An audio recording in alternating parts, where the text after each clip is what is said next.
Y'all can be seated.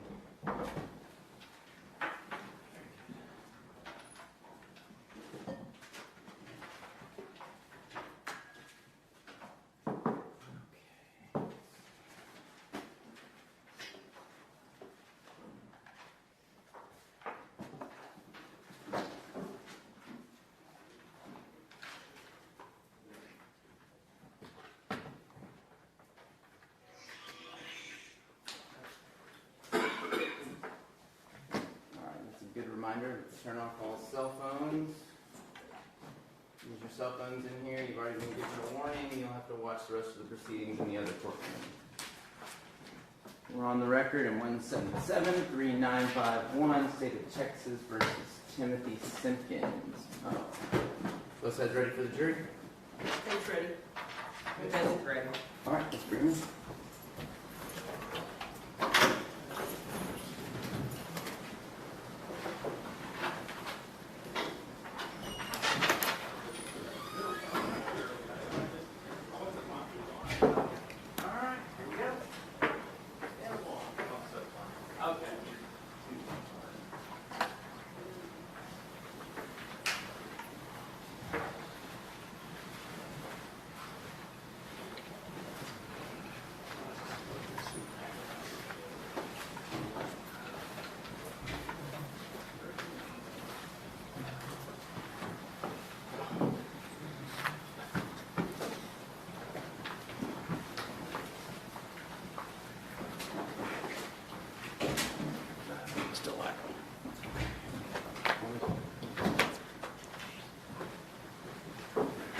You're going to be seated.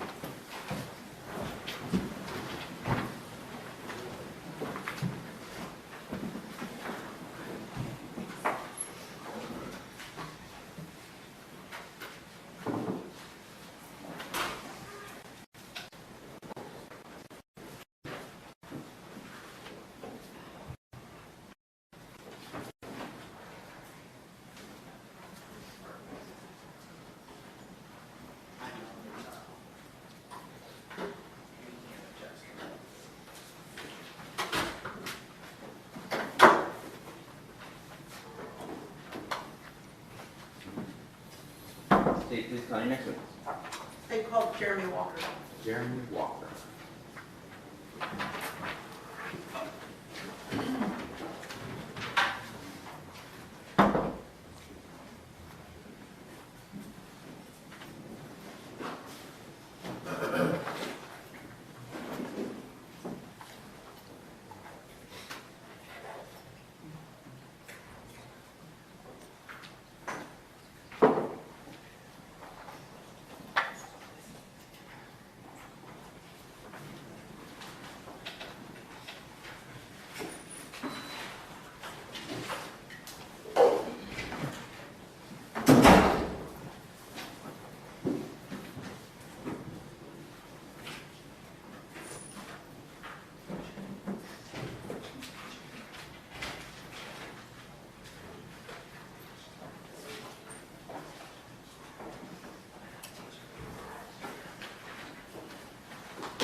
Please raise your right hand. Do you solemnly swear or affirm the testimony that you're about to give in the cause now on trial will be the truth, the whole truth, and nothing but the truth, so help you God? I do. All right. Put your hand down and have a seat. Make sure you listen to the entirety of the questions that are asked you. Make sure the attorneys are completely done talking before you begin your answer. That way you don't talk over them and they don't talk over you. And when you answer, talk all the way to the back of the courtroom. We have microphones, but if you talk all the way to the back, you definitely understand what you're saying, okay? All right.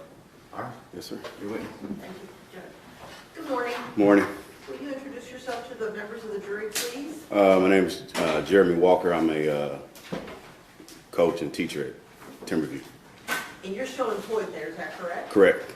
How many years have you taught there at Timberview? 4. This will be my 5th.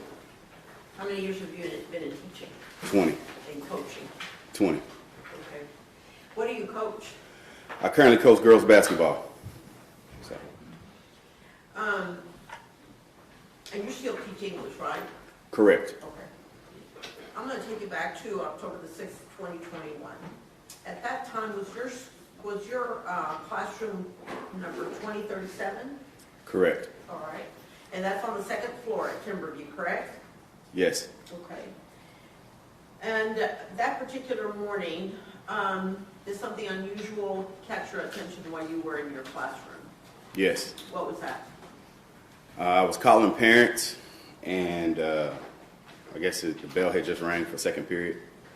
I was actually supposed to be in basketball, but I stayed and I started calling parents, telling them about the grades and missing assignments, things like that. And then I heard someone screaming, and it was a female screaming for help. I didn't know who it was at first, so that's not normal. So I got up and went to my door, got to my door and realized I didn't have my keys, and went back and grabbed my keys from my desk. And then I went out and walked down the hall towards, and it was, when I opened the door, it was Miss Altman in the hallway. And she was in the hallway. How far from Ms. Altman's classroom is your classroom? In a matter of feet, so the length of the hallway, I'm at the beginning by the stairwell. She's about halfway down. So however far it is, the length of the hallway, she's halfway. So I don't know how far it is. So when you walked out into the hallway, you already saw her standing in the hallway? Correct. Okay. And did you see any other teachers walking towards her classroom? Yes. Who did you see? As I'm walking, Mr. Pettit comes out in front of me, and he looks at me and is like, "What's going on?" I tell him, "I don't know." And so he walks in front of me. He's probably 5 feet in front of me, maybe 10, maybe. Enough for us to have a conversation that quick and not have to raise our voices, so we were pretty close. Did you have to return to your classroom briefly, and he was ahead of you to get your keys? No, I didn't leave the classroom. I went to my door, and when I got to my door, I was about to leave and realized I didn't have my keys, so I went back to my desk. So I was in my room, and then when I came out and was walking down the hall, by the time I got to him, he was coming out of his classroom. And this issue with the keys is kind of an important deal, is that correct? Yeah, Why is that? because if I would have had my keys at first, I would Objection, have. speculation. I don't see how it calls for speculation. Overruled. Answer question. If I hadn't gone back for my keys, I would have been in front of Pettit, because I would have been out of the room before him, and I would have turned into the classroom first. If you had not had to go back to get your keys out of your doorway, it would have been you who entered the classroom instead of Mr. Pettit? Objection, speculation. I'm not sure about speculation, but that's definitely the way it was going was a leading question, so why don't you try a different one? I'm trying to clarify what you were explaining before about having to go back for your keys. Correct. Explain that a little further. So what I'm saying, so my desk to my room door is probably from me to that camera. And so I walked all the way over, realized I didn't have my keys. I started to go out the door, and then I walked back, and then I walked back out the door, to the door. So from going over, back and over, that time I would have got to the classroom before him. And we've had a conversation previously about who would have been first into the classroom, you or Mr. Pettit, is that correct? Correct. And if you had not returned for your keys, perhaps you would have been in the place that Mr. Pettit is in. Objection, speculation, and leading. She's clarifying what the witness said. Speculation is overruled. Leading, yes. All right, sustained. You get it. Do you have an opinion about whether or not you would have entered that classroom first if you had not returned for your keys? I think so. Like, So, do you hear gunshots? no, when I walk out, so I walk out and I'm walking down the hallway, And so Pettit's classroom was on my left. Miss Altman's classroom was on my right. Pettit is 2 doors down from Altman.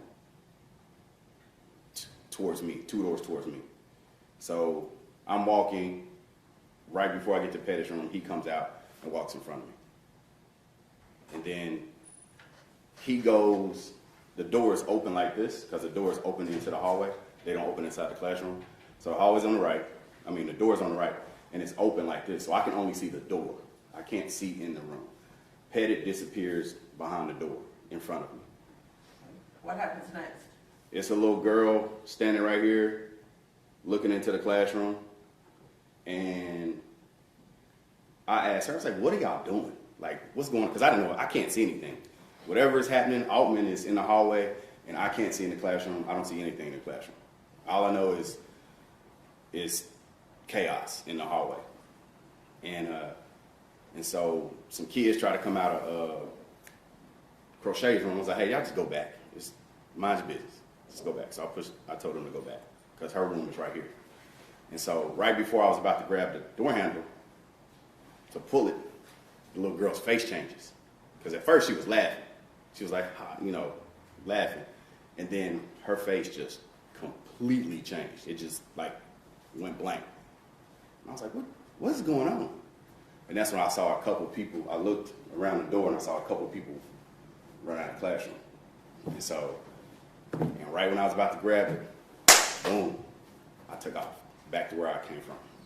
So, have you heard gunshots by the time you start running? The gunshots caused me to run. Okay. How many gunshots do you think you heard? Where I'm from, you hear one, that's enough. Okay. So, the first one, and I took off. Now, at that point, my mind goes silent, so I'm just running.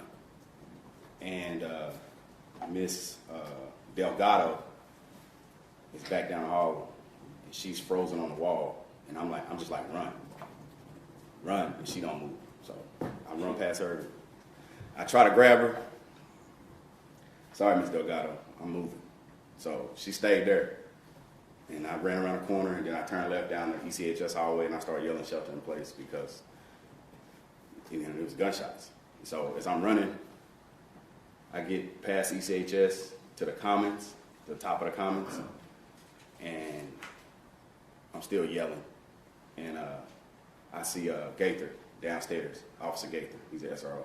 Who is Officer Gator? He's one of our SROs Okay. on campus, and I yelled down to him that he's shooting, shots fired, and he just kind of looked at me like, what? And I was like, shots fired, somebody shooting. And by that point, LaRue, other SRO, popped up behind me, and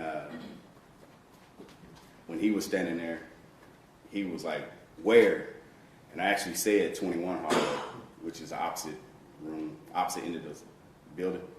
But then I pointed and was like, no, English. It's down in English. So he went back down. He actually went back down to ECHS hallway. And by that time, I realized people were shooting, and I was in the middle of the hallway. So I tried to find somewhere to go. This time, were you down on the first floor? No, I never made it to the first floor. Okay. Did you try and shelter in place yourself? Yeah. Where did you go? What did you do? So I ran. Once I realized it was the middle of the hallway, it's not funny, I'm sorry. But as I got to the commons and then LaRue left, I was kind of breathing real hard because I'm old and fat, and I ain't ran that hard in a long time. So I realized I was standing in the hallway, and I needed to go somewhere. Well, my classroom is back where they were shooting. And I don't have any kids in my room because I'm supposed to be in basketball. So I didn't want to go back there. So I ran the opposite direction, and I ended up at the first door I come to is one of the associate principal officers or assistant principal officers. And I got to the door, and Miss Underwood was standing in the door. Our doors have the little glass windows. And she looked me dead in my face, closed the door, locked it, and said, I'm sorry, and ran. Did she mouth, I'm sorry? Yeah. Because she didn't know what was going on. Objection to speculation and narrative. It's overruled. Next question. Ms. Underwood would not let you into her room? No, she would not. She's the secretary in the office for the principals, and she just closed the door and locked it. And so I was standing there, and then it took me a second to realize that I have a master key, so I just opened it behind her and closed the door and locked it, and then we sheltered in place together. So she I tease her now because she locked me out, but it is what it is. Is that protocol? It is protocol. And that's why I wasn't mad at her. She did what she was supposed to do. She heard, because she has a radio, so she heard everything. And then she got up, and by the time I got to her, she had got up and locked. And she was in the process of locking her door and turning the lights out, and she left me in the hallway. I tease her now, but she did what she was supposed to do, and that's why I wasn't mad at her.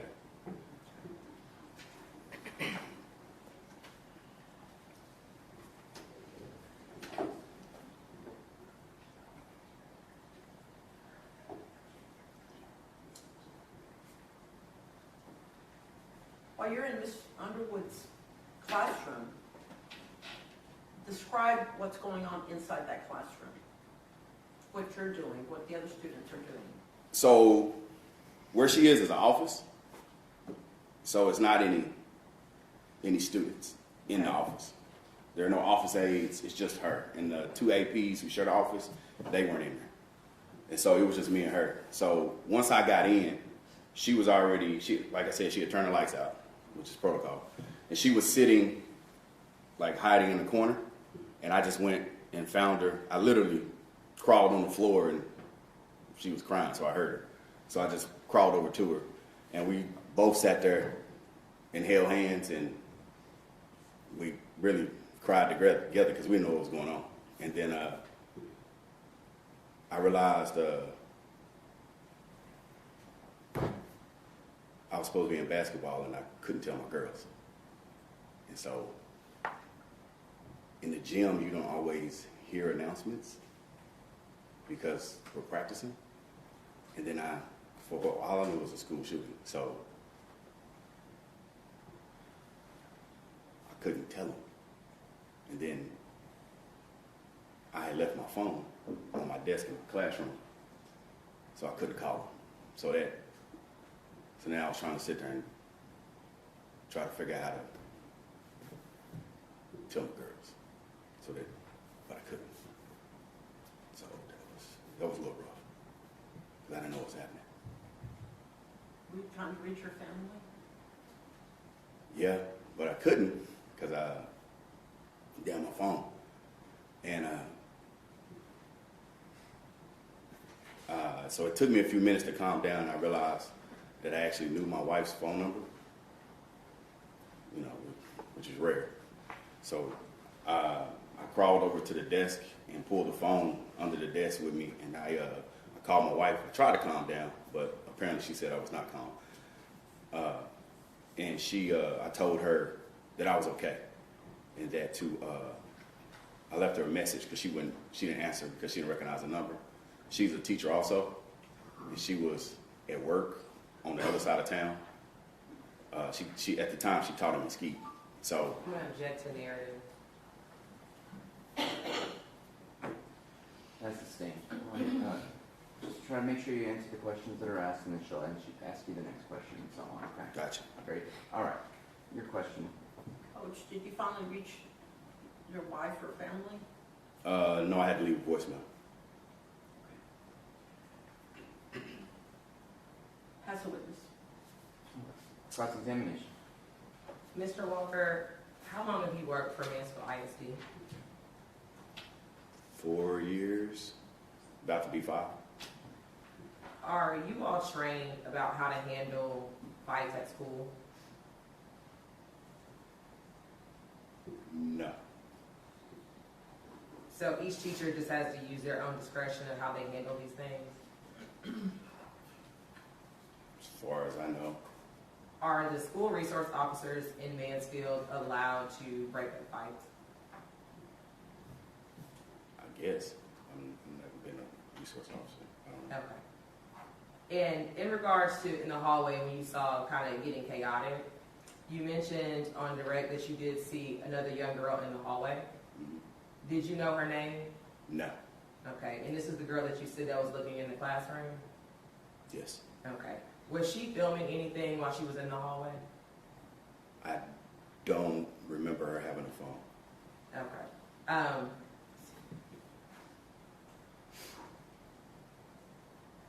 And when you saw Mrs. Altman in the hallway, did she ask you to do anything? No, she was not me specifically. She was just asking for help. She was screaming, "Help me, help me." And then she was just upset, and she was in the hallway, and then she was trying to direct her other students that were in the hallway. And which hallway did you initially say that you were in when this happened? The English, ooh, sorry. Turn that on. I got you. Sorry. Excuse me. I'm on 20, my room is 2037. So if you haven't seen Timberview, it's a hallway like this. It's a long hallway, has classrooms on both sides, and then there's two cross-section hallways that go to the parallel hallway. It's almost like the letter capital H, but it has two cross hallways instead of one. So I'm at the end of this hallway, and it goes all the way the length of the hallway. So I walk out of my classroom and walk down towards Miss Altman's room. So I pass the first cross section, and her hallway is at the second cross section. I mean, her classroom is at the second cross section.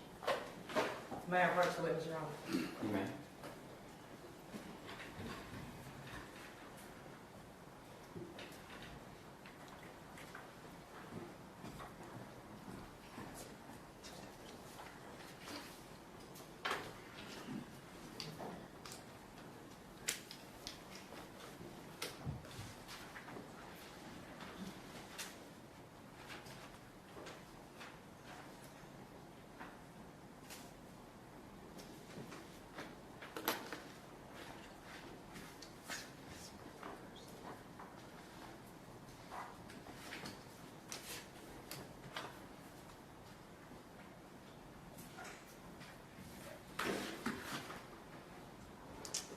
Okay, Mr. Walker, I am showing you what has been pre-marked as State's Exhibits number 1 and number 2. Sorry, did you mark them as defense exhibit? Defense exhibits, sorry. In regards to the first exhibit, can you tell me what that is? It's a map of the school, first floor. Okay, and is it an accurate diagram of what Timberview High School looks like? As far as I know, yes. Okay, has it been altered in any way since the incident happened? It's a kind of a silly question, but has the school changed or made any improvement that we can't see on this map? Just a baseline diagram. No. Okay. In regards to defense exhibit number 2, what are we looking at here? It is the second floor of the school and a picture of the gym. Okay. And is that the same gym that you all practice in?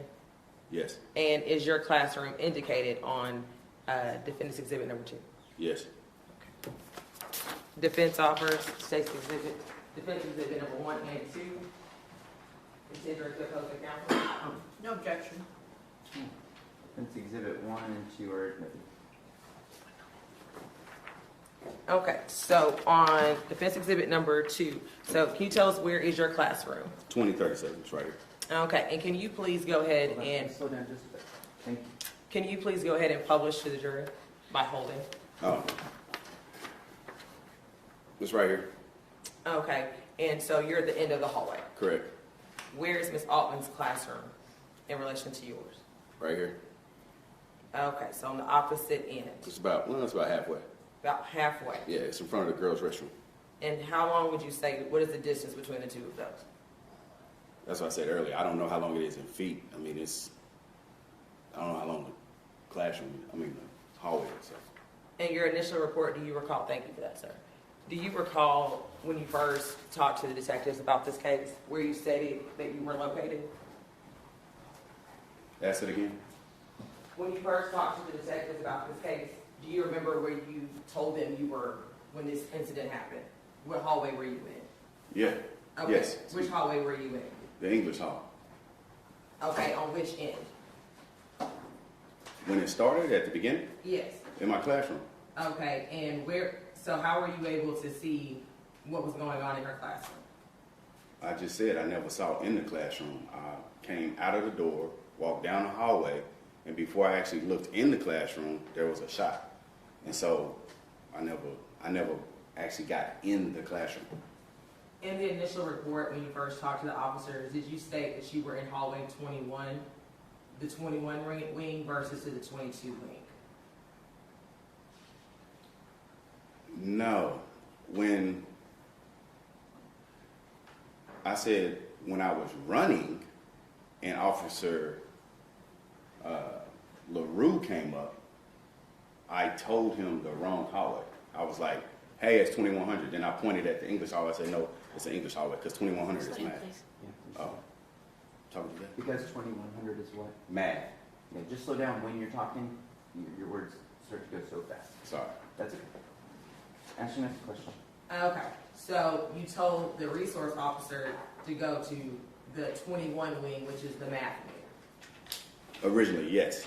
Okay, and did you say that just out of panic and fear at that time? I was confused. I just said the wrong number. And then I corrected it and was like, no, English. Okay. And just to clarify, you didn't see any commotion actually in Mrs. Altman's classroom. You just heard the yelling? Correct. Okay. And did you see any students in the hallways recording? Not that I can remember. Like in the hallway, Yes. like I said, a kid tried to come out, a couple of kids tried to come out of Miss Crochet's room, and one of them, he came out. Of course, they all got their phones in their hand, but he didn't make it out of the classroom. I actually told him to go back and close the door. So as far as anyone else, I don't remember anyone else except for that little girl, and I don't remember a phone in her hand. No further questions from the defense. Thank you, Mr. Walker. All right. Redirect. No, Your Honor, nothing further for this witness. All right, may this witness be excused. Yes, Thank you. Your Honor. All right. Yes. You may be excused. Thank you for your testimony.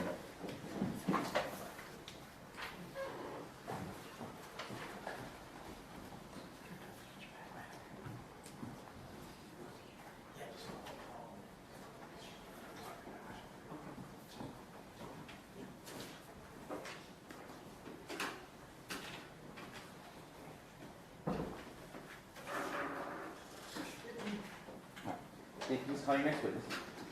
Still call Jason Fernandez. Jason Fernandez.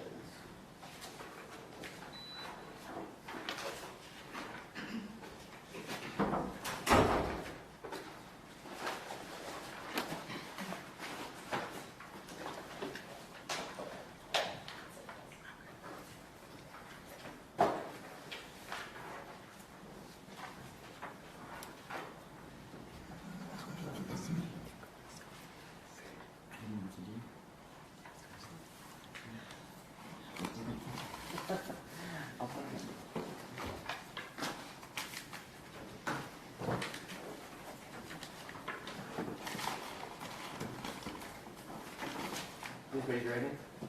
Do you solemnly swear or affirm the testimony that you're about to give in the cause now on trial will be the truth, the whole truth, and nothing but the truth, so help you God? Yes, I do. All right, come on up here and have a seat. Thank you.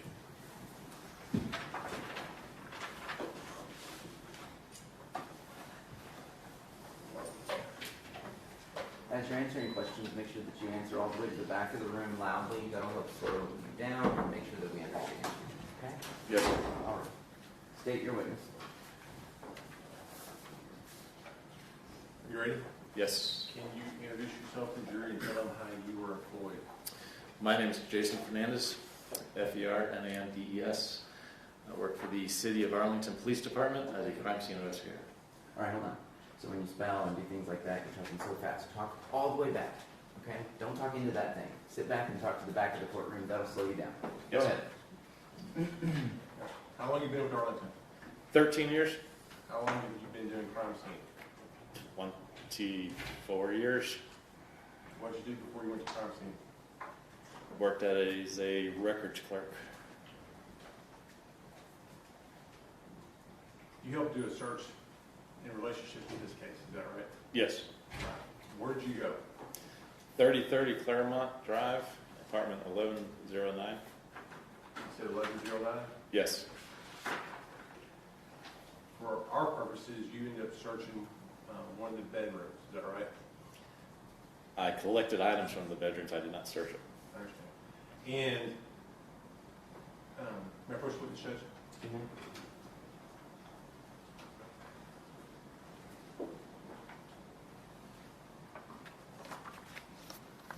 I want to show you what I've marked for identification.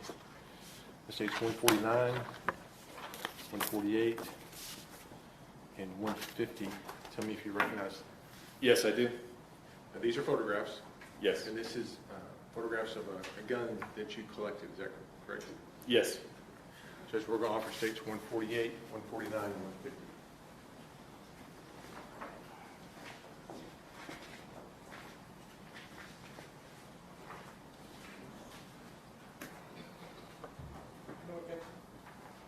States 148 through 150 are admitted.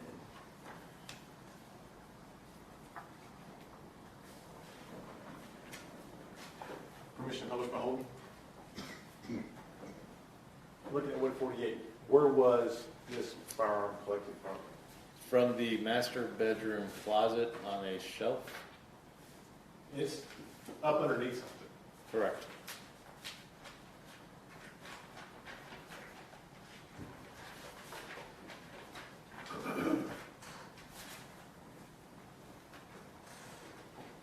When looking at states 149, you removed, or whoever was sitting on top of it removed it, so you get a better picture of it. Is that correct? Correct.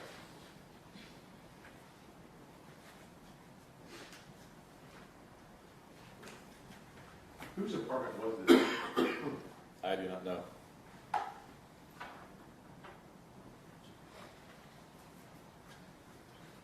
And for the jury's benefit, and looking at states 150, what are we looking at? That is the handgun after it's been removed and rendered safe. Why is there one bullet sitting out? That was the live round that was in the chamber. What kind of gun is it?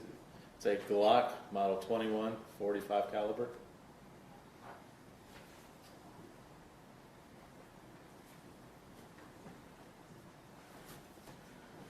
And you also found another magazine that goes, another Glock magazine, is that correct? Correct. And when I talk about magazine, for those who don't know anything about guns, this is a magazine. Yes. Where was that other magazine found? In the same bedroom on the dresser. And was it loaded? Yes.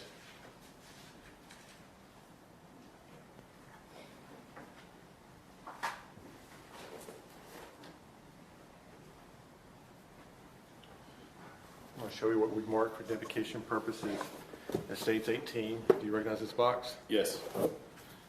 Judge, for purpose of record, the firearm is in this box and it's been previously made safe by your bailiff. Okay. All right, so states 18 is the box that the gun was put into. Yes. Okay. States 18B is the firearm. Correct. And this is the same firearm that we just saw in those photographs and that you recovered from that apartment. Yes. States 18C is the magazine that we just saw in that photograph. Is that correct? Yes.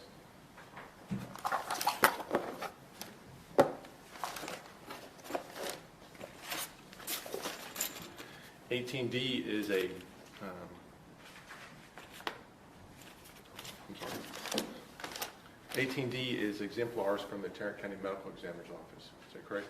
Yes. You didn't place those there. Those come from the ballistics experts who did some test firing. Correct. Okay. Judge, we are going to offer states 18 for the record only. And we're going to offer states 18B and 18C for all purposes and 18D for the record only. Hold on. You're offering B and C for all purposes and D for the record and A and 18 for the record? Yes, sir. In states 18A is another packaging that was inside the box. Or from that for the record only. All right. Any objections to B and C? Fifth has no objection, Judge. All right. Those be admitted.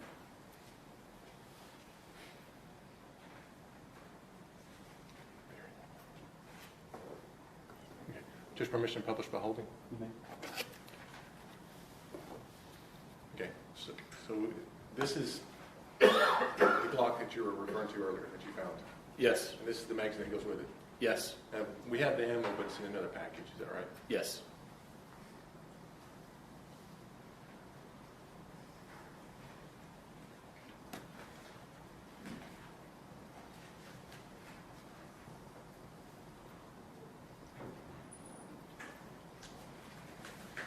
And for the jury's benefit, when we say it's been made safe, there's a zip tie running through it that keep it from being fired or operated. Correct.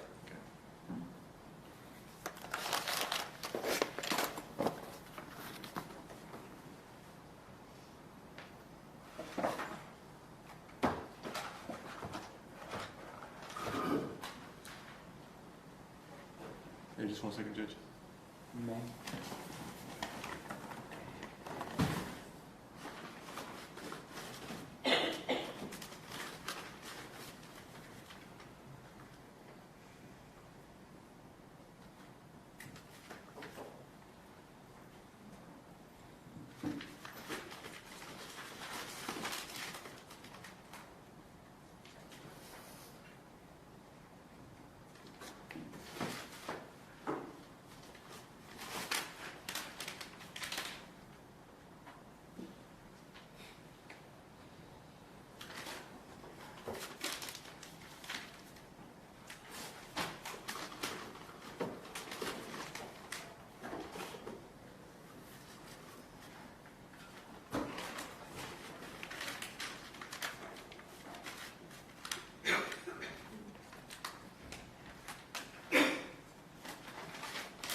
Do you recognize States 19? Yes. What is it? It's the 8 rounds of ammunition that were removed from the handgun. The one with it states 18. Yes. And for purpose of the record, states 19 is the envelope that you put it into, while states 19A is the actual ammo. Is that correct? Yes. Judge, we're going to offer states 19A for all purposes and states 19.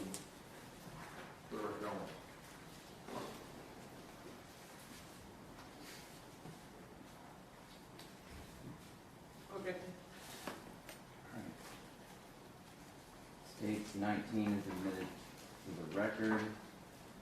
States 19A is admitted.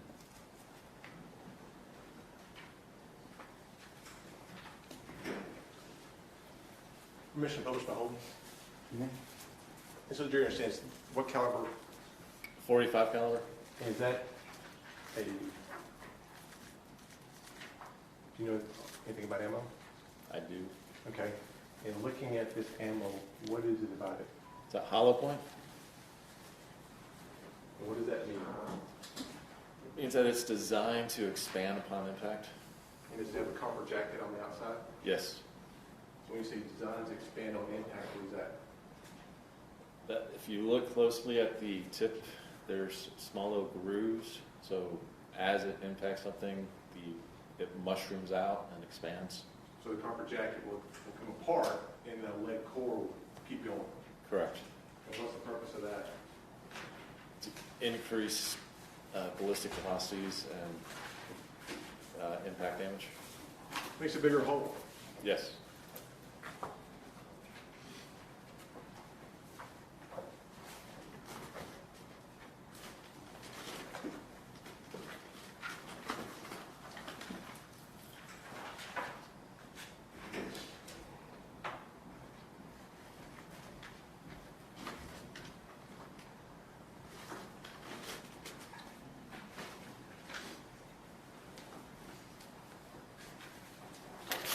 I'm showing you now what we've marked for identification purposes, stage 20. Do you recognize this? Yes. What is it? This is the magazine, the Glock 45 magazine that was collected from the dresser.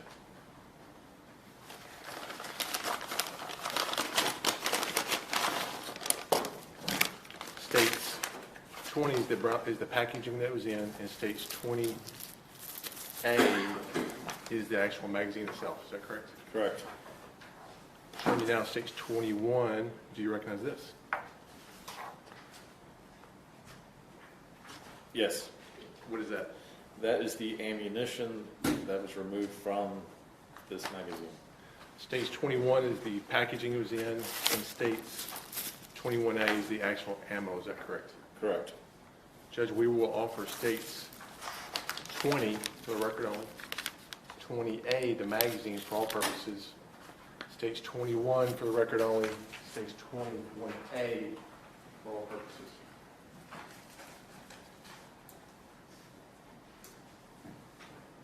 Any objections to 20A or 21A? Okay. 20A and 21A are admitted.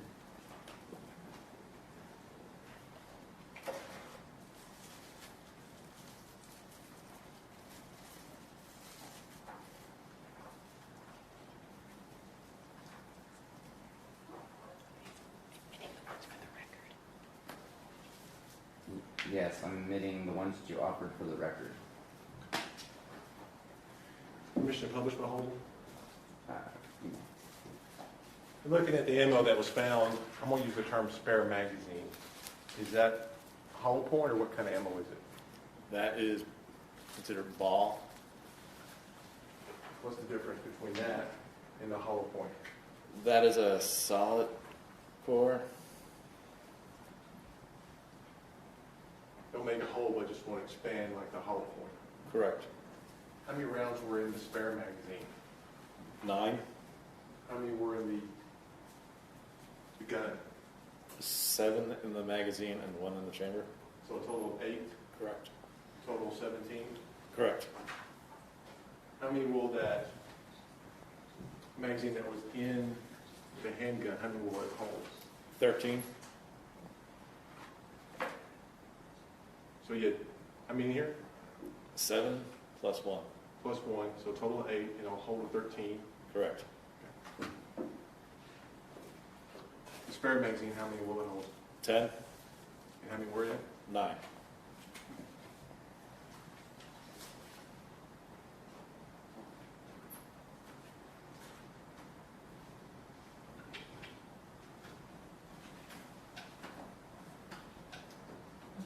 I pass the witness. Cross-examination? Yes, just briefly, Judge. So, Officer Hernandez, you were told by which detective to go to 3030 Claremont, My sergeant told me to respond to assist the detectives. and who was that sergeant? Sergeant McGee, So you get a call, are you at the PD or you somewhere else on another call or whatever? at the time that she told me to go to the apartment, I was at the station. You go from the station to the apartment, officers already there? The officers, detectives, yes. And so your job was to go photograph, Photograph, collect evidence, collect, you get the gun and a clip on a nightstand, yes. correct? So just from your testimony here, your role, you don't know how many clips were taken to Timberview High School, do you? No,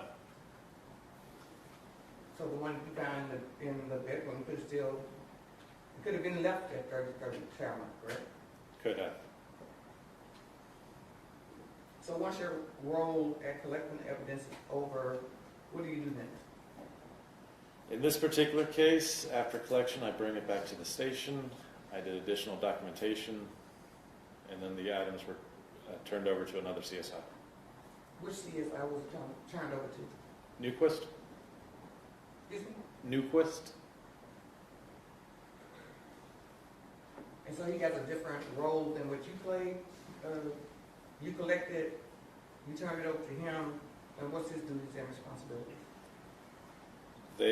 She then packaged and processed. And so once they're packaged and processed, are they taken somewhere, or are they kept in Arlington evidence lockers? They are turned into our property and evidence division.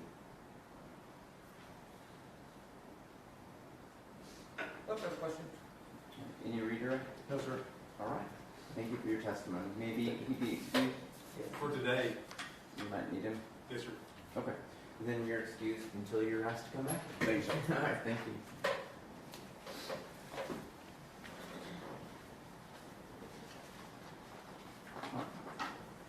Please call your next witness. The state would call Deshaun Tobias. Deshaun Tobias? Yes, sir. All right.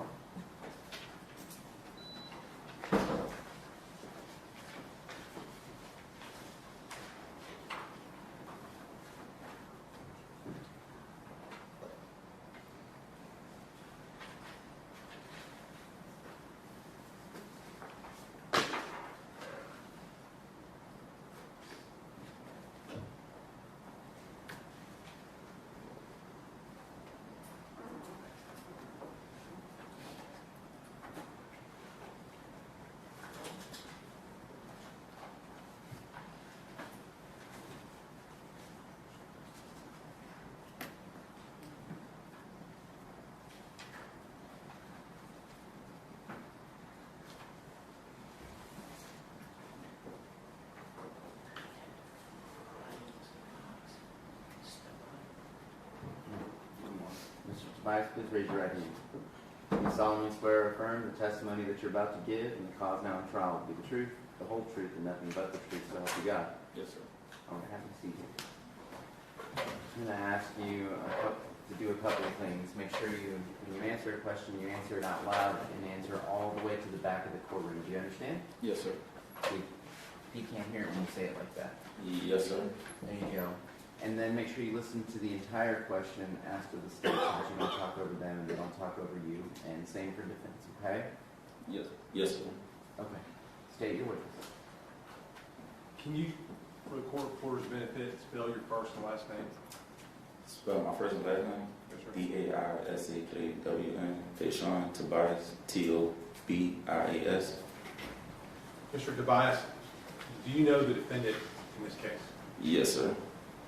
Tell the jury how you know him. I used to date his sister, and me and his sister had a baby together. Did you and his sister live together? Yes, at one point. Back on October 6th of 21, did y'all live together? Yes. What was that address? I can't remember off the top of my head. Was it an apartment? Yes, sir. It was an apartment, though. There in Arlington? Yes, sir. The apartment that was ultimately searched by the police, was that your apartment? Yes, sir. It was. Was it 4180 Laval Street, apartment 1109? Yes, sir.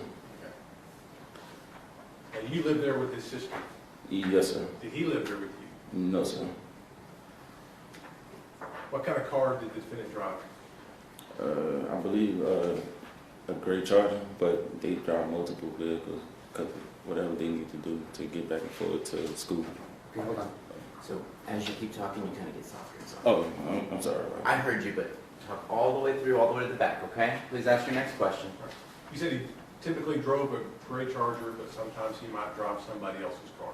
Yeah, his grandmother's vehicle. Okay. Hold on, hold on.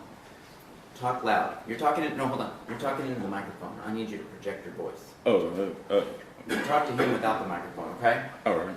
All right, first witness, Judge. You may. Yeah, I'm gonna help you out.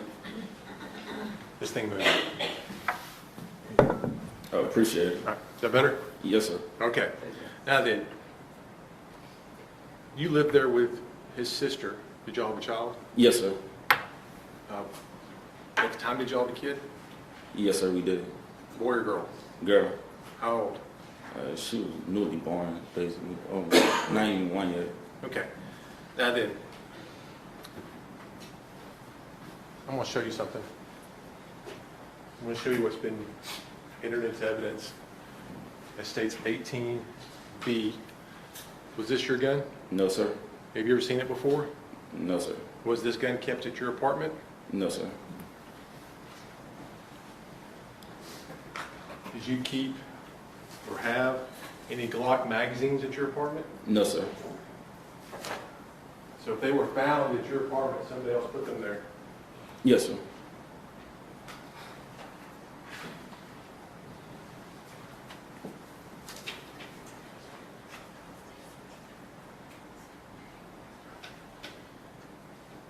And you're aware that the police searched your apartment the day of the shooting, Yes, sir. and that's where they found that gun. Yes, sir. That's what. Well, they didn't tell me what they found in there, but whatever they found. They searched your apartment the day of the shooting. Yes, sir. Yeah. You know that? Yeah, I know that. Because I had to take off work to actually come and let them in before they broke down the door. And whatever they pulled out that day is what they found. Yeah. I also had firearms too, so I didn't know what firearms they was. I thought it was just mine. Okay. They returned you yours. Yes, sir, they did. That Glock's not one of yours. No, it's not. And you saw the defendant's charger at your apartment. Yes, sir. The gray charger. Yes, sir. And was it normally parked there? No. He didn't live with you. No. He didn't live in the same apartment complex. No, sir. Where did he live? With his grandmother. Where was that? In Mansfield. Pass the witness. Cross-examination. Good morning, Deshaun. Good morning, ma'am. When this incident happened, you were at work, correct? Yes, ma'am. How far do you work from where you live? I'm really like mobile, so wherever my jobs is at the moment. And so I was really like almost 2 hours out. And you and Raven lived together, correct? Yes, ma'am. And when you got there, Raven was there, correct? No. Did the doorbell ring that day? No. Okay, so when you came back home, was Raven there? Yeah, I met her in the parking lot. Okay, and Raven is Tim's sister, correct? Yes, So Raven could have let him in, correct? maybe. I don't know what she was that day. And Tim doesn't have a key to your house, correct? I leave the key. So I had a dog, so I leave my key on the back porch because I let people house sit in my house and let my dog out so he won't use the bathroom inside the house. Because sometimes Raven do leave and go by her grandmother's house during the day so she can have an assistant with the baby at the time.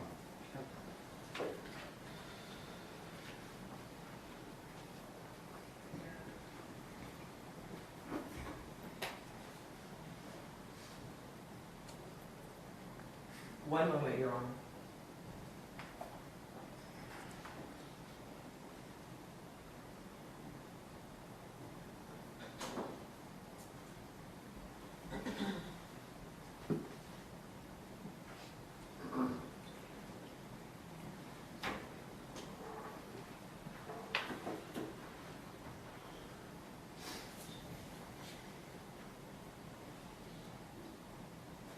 Was Raven at home when you went to work that morning?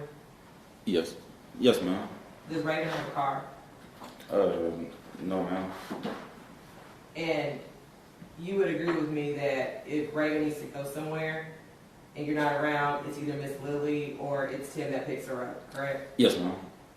No further questions. Okay. Any redirect? No, sir. May this witness be excused? Subject to recall. Okay. No objection from the defense. All right. You are released. If you get a call to come back, you'll have to come on back. Okay. Hopefully that won't happen, but if it is, we'll see you then. Thank you.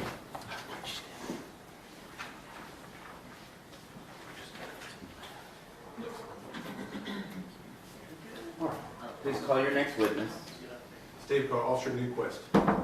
Officer Newquist.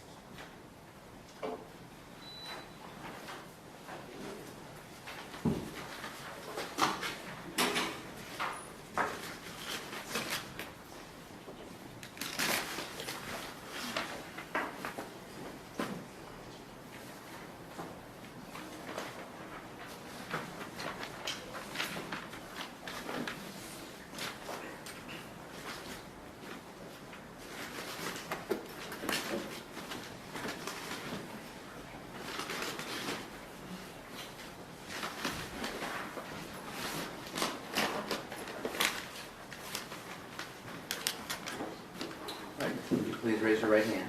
Do you solemnly swear or affirm the testimony that you're about to give in the cause now on trial will be the truth, the whole truth, and nothing but the truth, so help you God? I do. All right.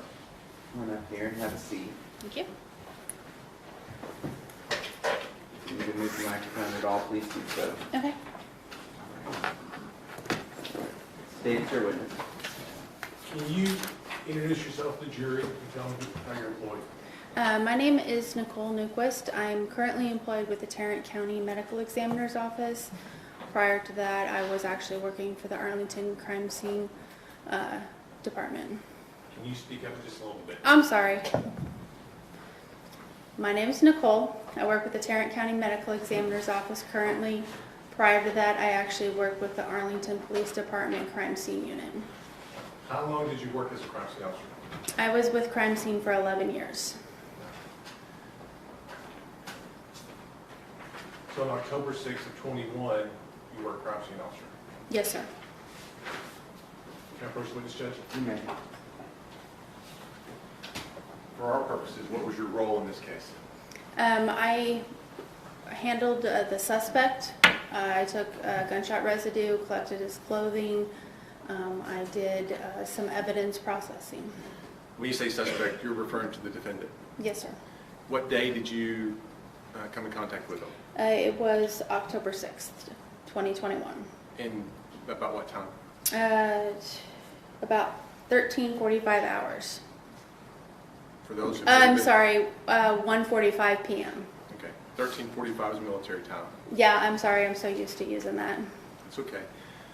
Where'd you come in contact with him at? He was at the North Police Station at that time. Do you know if he had turned himself in? I was told that he had. Okay. Do you see him in the courtroom today? Yes, sir. Okay. If my chair is 1, 2, 3, 4, and 5 going across the courtroom to your left, what chair number is he in? Number 5. And what color suit is he wearing? He's wearing kind of a gray tan. I'll take your word for it. Okay. All right. Now then, I'm going to show you some photographs. Mm-hmm. I'm going to show you what we marked as states 142 through 145. Tell me if you recognize that individual.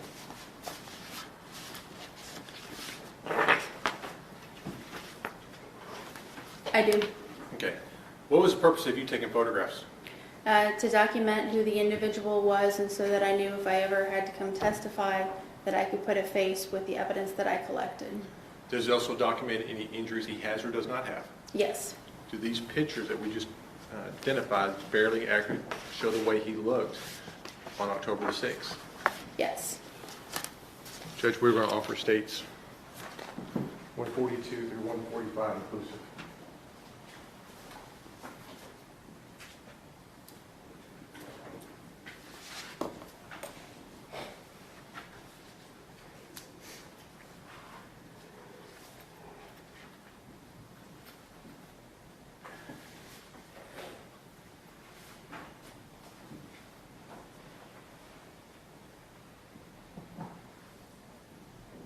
Roger.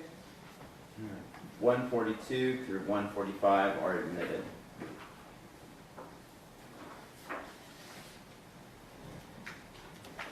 Permission to publish by holding.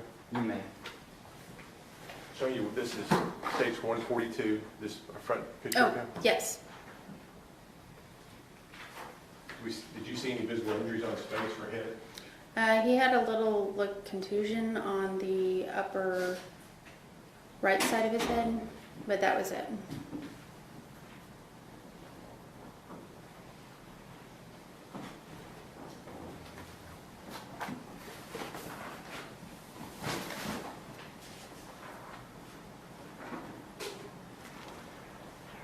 Looking at 143, is that the contusion you're referring to? Yes, sir.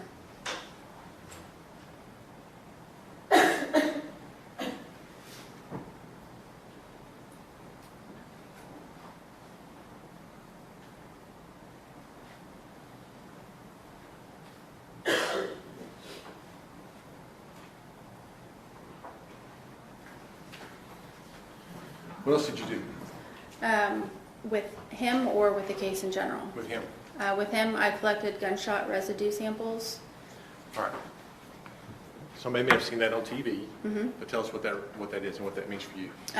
What it is we do 3 little stubs, one for each hand and one across the nose and cheeks. And it's got it's kind of like a little stamper that has got a sticky end to it. And what we do is we stick it along the skin and it collects any gunshot particles that may have been remaining from firing a firearm.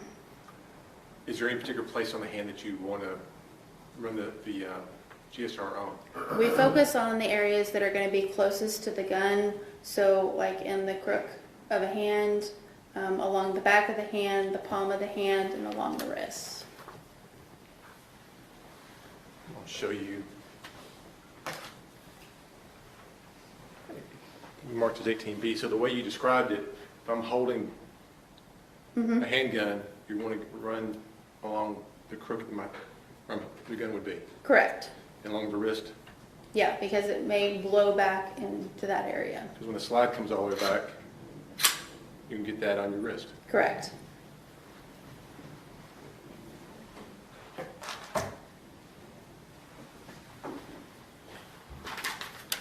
I'm going to show what we marked for identification purposes as stage 26. Do you recognize this? I do. What is it? This is the bag that I packaged the gunshot residue samples in. Now then, we see some red, I'm going to call it tape on there. That's y'all's, Yes, the red's ours. because it says Arlington Police Department, right? Correct. And we see some yellow tape on there. Yes, sir. And whose is that? That would be the company that processed it. In this case, it would be the Tarrant County Medical Examiner's Office that processed it. And we know that too because it says Tarrant County Medical Examiner on there. Is that correct? Yes, sir. So you package it, you seal it, it goes to a crime lab, they would then open it, do whatever testing they're going to do, and then reseal it with the yellow tape. Yes, sir. Okay.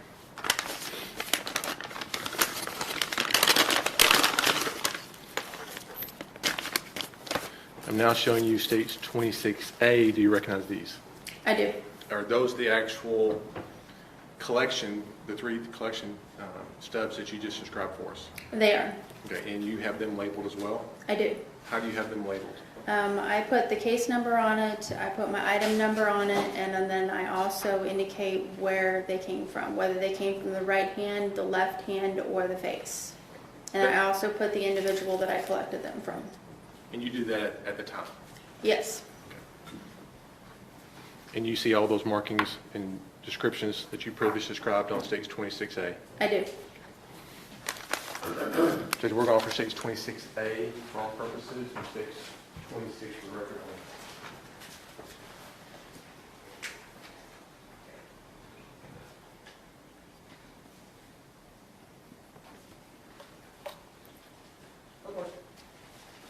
Okay.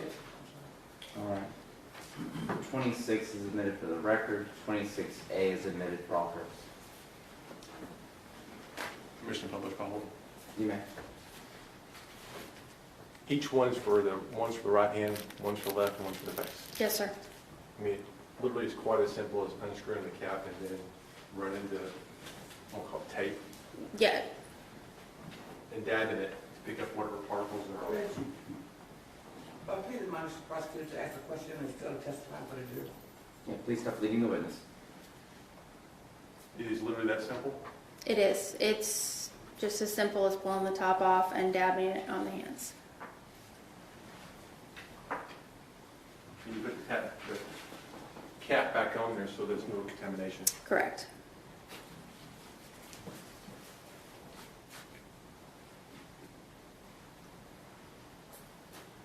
You did other things in this case, like assist with packaging and things like that, is that correct? Correct. But what we're concerned about right now is just the GSR. Correct. Judge, I pass witness. Okay. Cross-examination. Thank you. So, did you ever go to the crime scene at all? Or were you, everything you did was at the lab or at APD?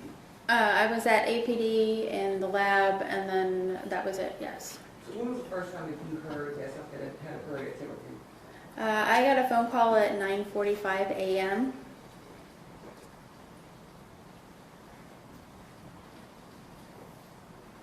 So you got the call at 9:45. What was the first thing you did after receiving that call?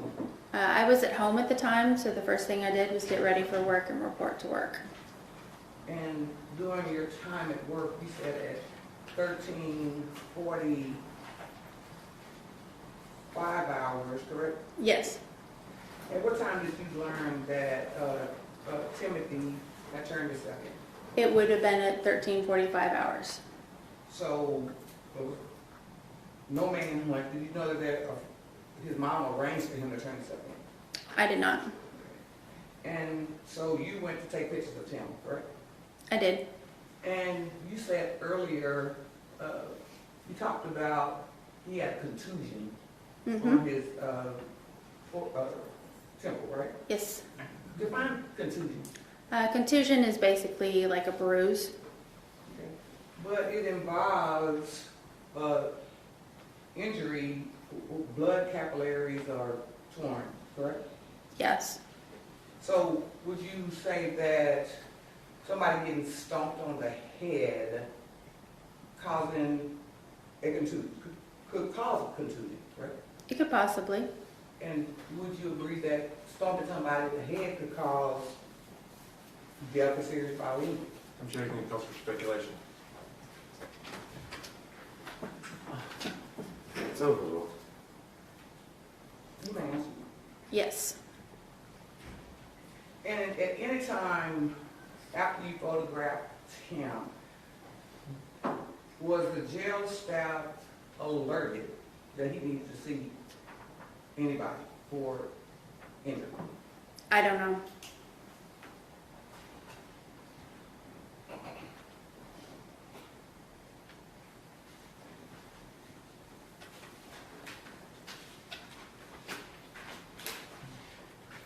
So after you did the Jeep, may I approach that? You may.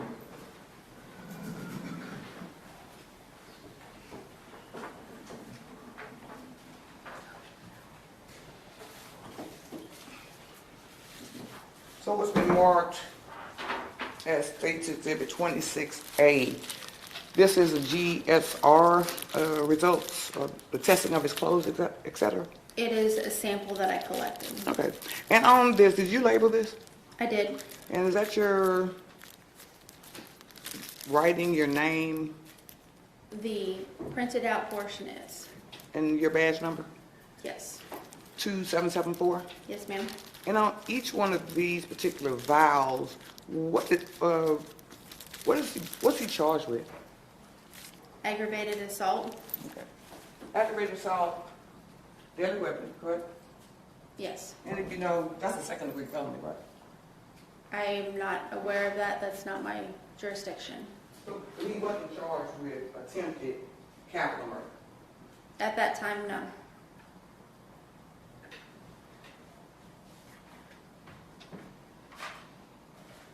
So once you collected that, made the labels with aggravated assault on it, where did you take those items? What did you put those items?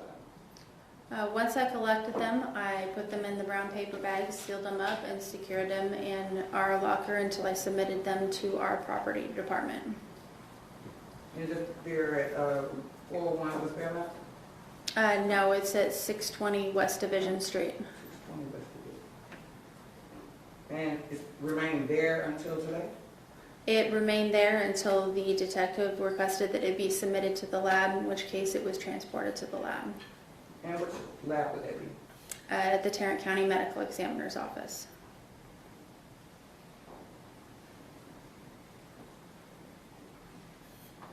You know what date that was done?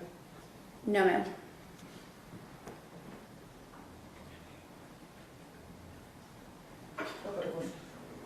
Redirect? Yes, sir. Once you package those stubs, you put them in your evidence locker, Yes, sir. secured area, Yes. nobody else can get into it. Nope. I can't walk back there and just pull stuff off even if I wanted to. No. Okay. This council was asking you a question about what offense you put on your documentation. At 1:45 on October 6th, how many victims were you aware of? To be honest, I don't remember how many victims had been involved in it. I knew there were multiple victims. And is it your decision as to what offense somebody's charged with? No, I usually go with the first offense that I'm told when it originally occurs, and sometimes it changes later on. Because the grand jury in this office makes decisions on what someone should be charged with. Correct. The grand jury approves it, and they indict somebody for that offense. Correct. That's what. Just do you recall who the lead detective is on this case? Give me just a second.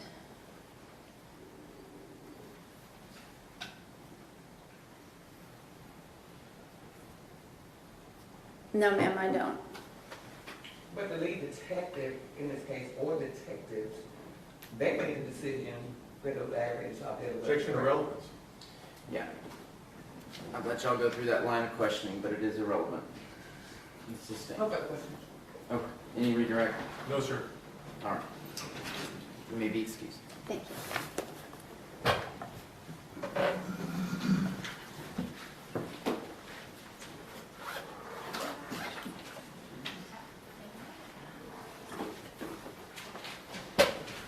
You missed that just a tad. Just a bit. All right, please call your next witness.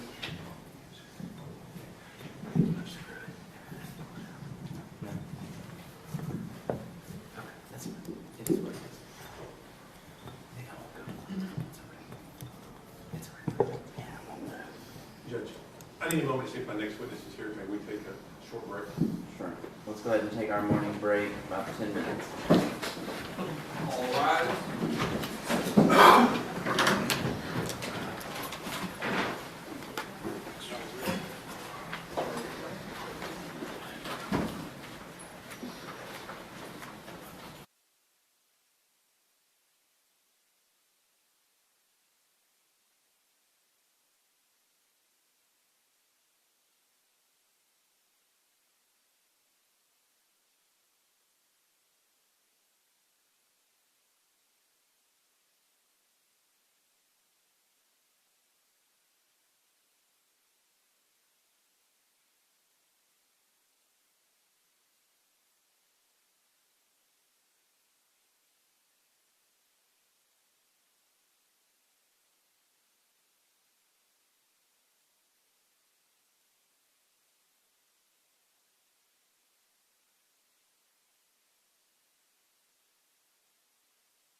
seated.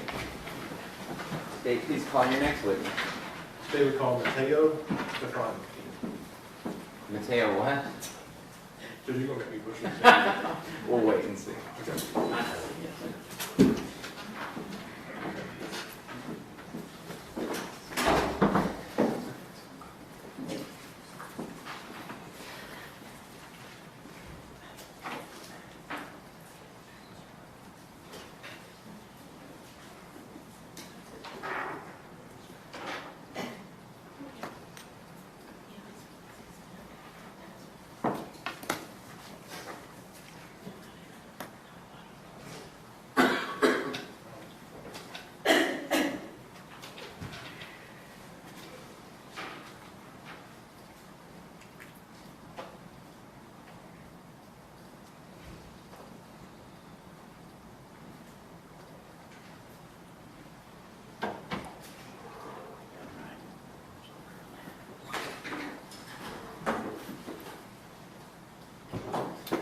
Please raise your right hand.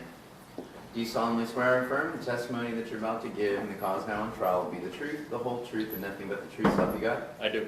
All right, have a seat here. Would you please say and then spell your first and last name? Spell it slowly, please. My name is Mateo Serfontein, spelled M-A-T-E-O S-E-R-F-O-N-T-E-I-N. Okay, thank you, sir. Say your witness. So can I just call you Mateo? Yes, sir. Okay. So I've been butchering your last name. It's a common thing that happens. It's okay. All right. I think a last name Welsh like the old everybody else's name, but I think. All right. How are you employed and what do you do? I'm currently employed at the Tarrant County Medical Examiner's Office as a firearm and tool mark examiner. So what does that mean? That means I examine any firearm-related evidence that's submitted to the lab for examination. What education and qualification do you have that allow you to do that job? In 2006, I obtained my Bachelor's of Science degree from the University of Stellenbosch in South Africa. In 2007, I joined the South African Police Service, through which I successfully completed a 3-year in-service training program that qualified me as a fully trained forensic firearms examiner. In 2011, I moved to South Dakota, where I worked for the Attorney General's Office, specifically the Division of Criminal Investigation. And in 2019, I moved down to Texas, where I currently work. Why in the world would you go to South Dakota? That's where a job was. It's cold up there. I'm well aware now. Well, it's hot here, but at least it's not cold. I'll take that. Okay. To maintain your job, is there any continuing education that you have to do or any proficiency testing that you must maintain to keep your current job at the medical examiner's office? Yes, sir. And tell the jury what that is. We get proficiency tested in multiple disciplines, and continuing education just helps us to keep abreast of new developments in the field, new techniques, or new equipment. Tell the jury what proficiency testing is. Proficiency testing is where they see if you're still proficient or competent in doing the examinations that we provide. And how do they do that? We usually use a vendor, an outside vendor that submits tests to a bunch of labs, and then we complete the test, and we send the answers back to them, and then they'll let us know if you pass or fail. They basically send you what is the known answers to them. They'll send you the gun or the shell case more than they let you test it and examine it, and then you send in an answer, and they'll compare your answer to what they know the answer should be.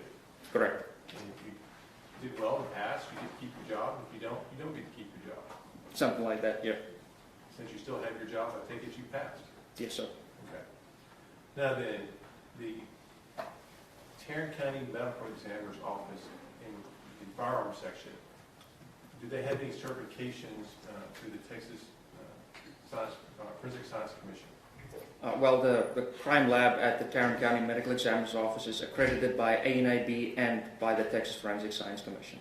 And the day that you did the testing, or in this case, they certainly had a certification as well, is that correct? Yes.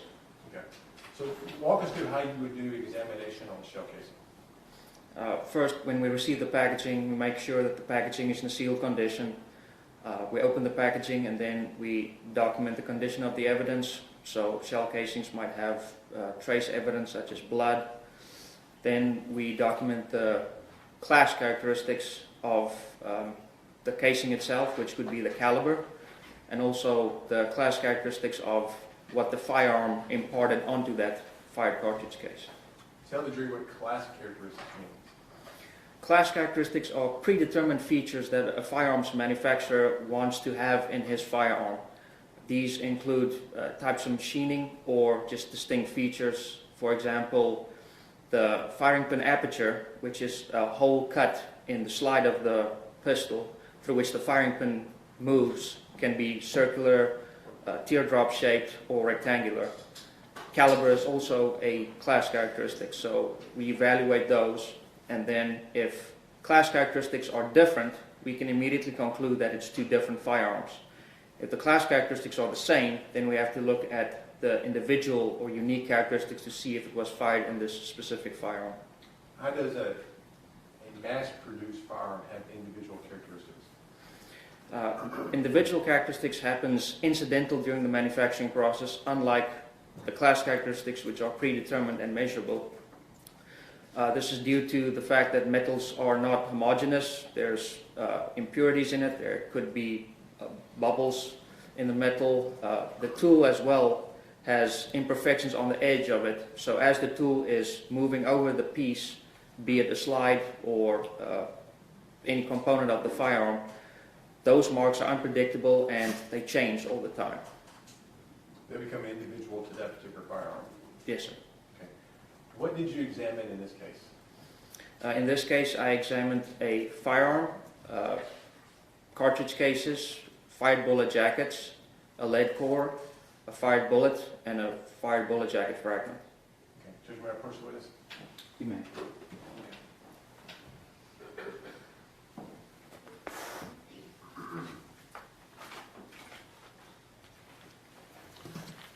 I want to show you what we've admitted. It states 18B. Do you recognize this firearm?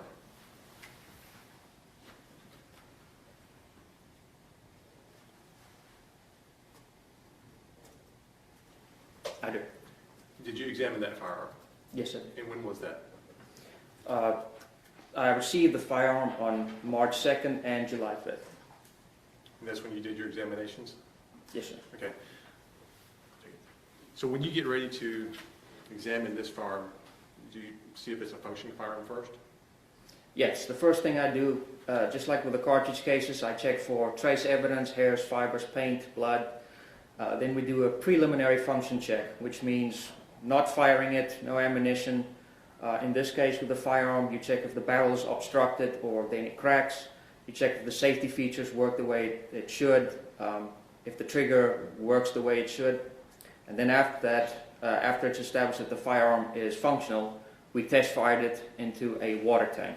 And that's just to get bullets that's in a pristine condition so we can use that for comparison purposes. It also gives you a shell casing that you can compare to other shell casings. Yes, sir. Okay.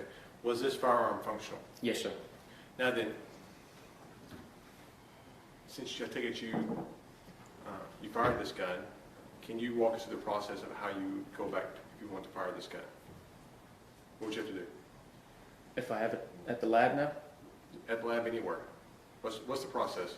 So this firearm came with a magazine. I loaded 2 cartridges in the magazine, inserted it into the firearm, pointed the firearm into the shooting tank, pulled the slide back and released it so that a cartridge from the magazine is fed into the firearm. I squeezed the trigger, it discharged, it extracted and ejected the fired cartridge case and fed a new cartridge from the magazine into the firearm. And I repeated the process, and that showed that the firearm functions the way it was designed. You also talked about safety features. Is there any safety features particular to a Glock? Yes. What are they? There are a few safety features. The first one is a trigger block, which is connected to the trigger. It prevents inadvertent movement of the trigger rearwards. The second feature is a firing pin block, which is inside of the slide. The firing pin is what's released and hits the back of a cartridge to detonate it and discharge the bullet. The firing pin block prohibits the firing pin from moving and hitting the cartridge. Then there's also a disconnect safety. That safety is twofold. It prevents the firearm from firing in full automatic or firing when it's out of battery. Out of battery means when the slide is not locked forward, and it prevents the buildup of gases towards the back and could potentially blow up the gun or injure the shooter. And then the last safety is the Glock drop action safety, which is a safety design that the manufacturers put in the firearm to make sure that it doesn't discharge when you drop it. If I use the term trigger pull, would that mean anything to you? Yes. What does trigger pull mean? An amount of force needed to release the firing pin to fire. Okay. If I use the term double action only or double action, does that mean anything to you? Yes. What do those two terms mean? So you get two types of actions regarding pistols. Generally, you get single action and double action. Single action is when you have to manually cock the hammer of a firearm.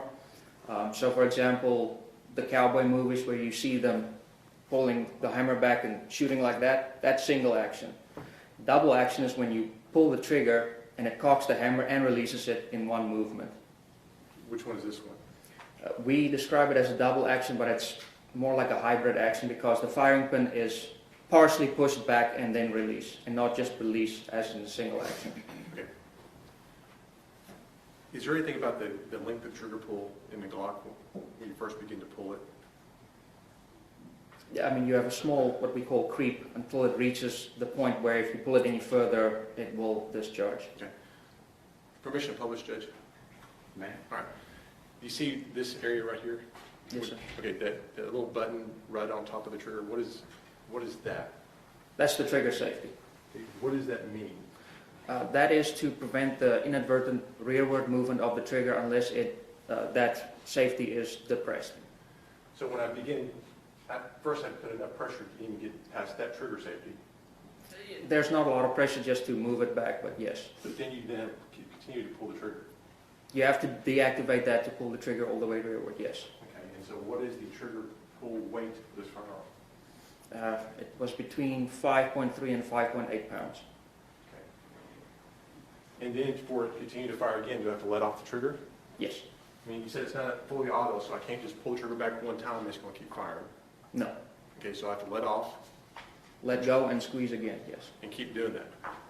Yes. So if I fire 6 times, at 6 times I have to pull the trigger, let go, pull the trigger, let go, pull the trigger, let go, pull the trigger, let go. I think there's one more, pull the trigger, and let go. Yes. I'll show you States 18D. Do you recognize this? Yes, sir. What are those? These are the test-fired standards that I collected when I test-fired the gun to check for functionality, and also used the test-fired standards for microscopic comparison purposes. Now, we didn't open that, but tell us what is in there. In this envelope are 4 bullets and 4 cartridge cases. Okay, when you say, for laymen, when they think of bullet, they think of a whole bullet. Is that what you're talking about, or are you talking about just the projectile itself? No, so a cartridge, also known as ammunition, consists of a case, a primer, the powder, and the bullet. When I talk about the bullet is the projectile that leaves the barrel and hits the target. The cartridge case is what's ejected after it was fired. So those are your test fires that you use to compare to everything else. Yes, sir. Now, you said you use a microscope to do it. Yes, sir. You don't just pick up and look with the naked eye and say, hey, these two things match. You actually get them under a microscope and compare them. Yes, sir. Okay.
How many shell casings did you compare to that Glock?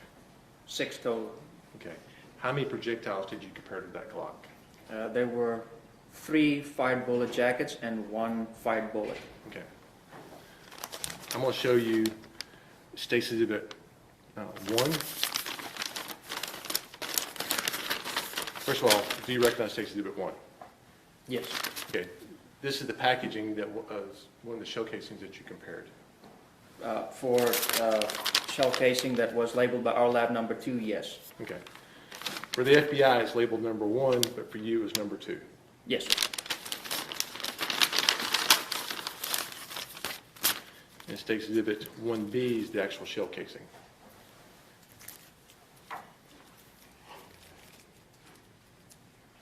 Yes, sir. Okay.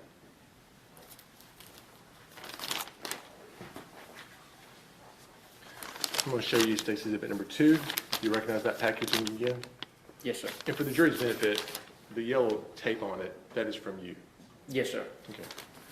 And as you previously described, you'll check the packaging and make sure it hasn't been tampered with, it's sealed appropriately, and if it has been, you document that and you may return it. But if it hasn't been, then you continue your examination. Yes, sir.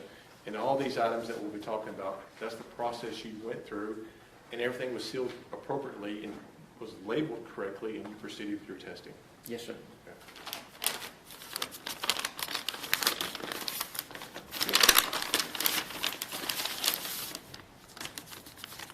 In looking at States 2, there's another envelope that's been labeled as 2A. You recognize that as well?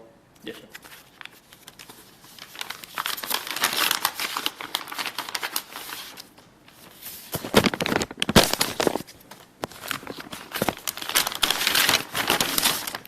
And 2B is the shell casing associated with that. You recognize that?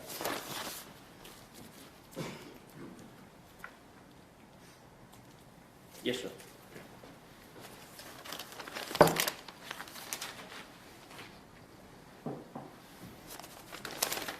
Show you States 3. You recognize this packaging?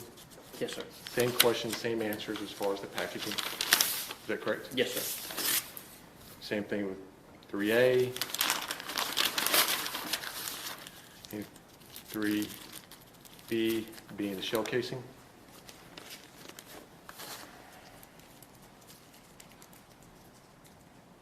Yes, sir.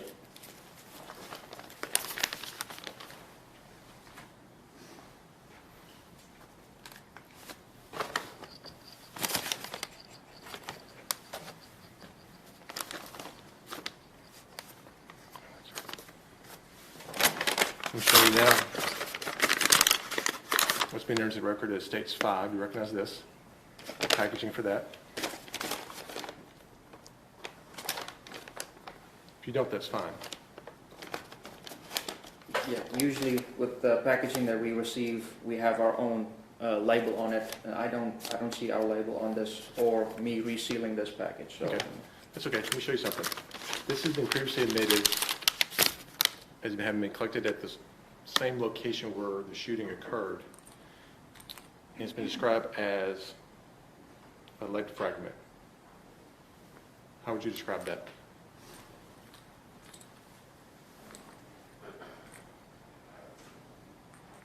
It appears to be multiple lead fragments, yes. Would that prevent you from being able to do any testing and determine what firearm fired these lead fragments? If these lead fragments are from a jacketed bullet, then there's nothing I can do with them. Because they're in too many pieces. And they also don't make contact with the barrel. Explain that to the jury. Why don't lead fragments make contact with the barrel? So with jacketed bullets, there's a jacket on the outside that's usually made from copper or brass. The jacket is filled with lead. The lead gives it weight to travel forward. So it's almost like an M&M candy. The colored part of the candy is what makes contact with the barrel, and what's inside the candy does not. And we look at the marks that's imparted from the barrel on the jacket. So in the jacketed bullet, when we get lead fragments, since they don't make contact with the barrel, there's not much we can do with it. You didn't do an examination of these lead fragments? No, I did not.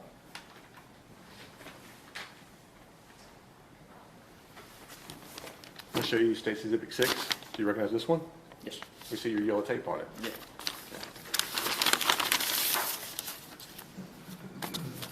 In 6A, additional packaging, you recognize that? Yes, sir. Again, we see your yellow tape and your initials. Yes, sir. Okay. In 6B, the copper jacket that you were describing earlier, do you recognize that? Yes, sir. Okay.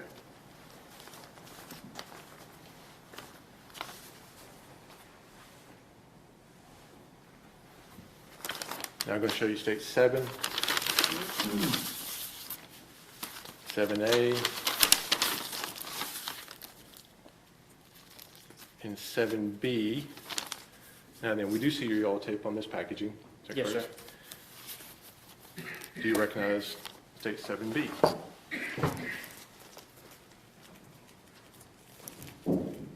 Yes, sir. Okay, now, how would you describe that? This is a lead core. Were you able to do any testing or examination on that? No, sir.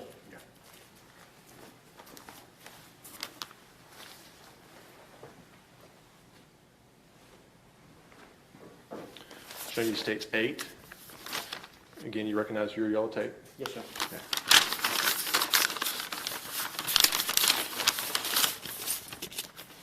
8A, additional packaging inside. Again, you recognize your yellow tape, Yes, sir. your initials, your date. Yes, sir. And what we've identified as state 8B, do you recognize it? Yes, sir. How would you describe that? It is a fired bullet jacket. In this instance, it's in 2 pieces.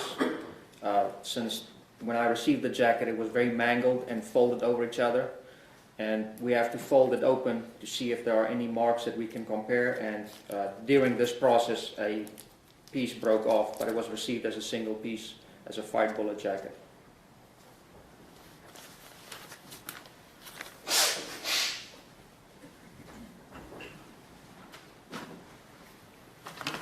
Now I'm going to show you states 9.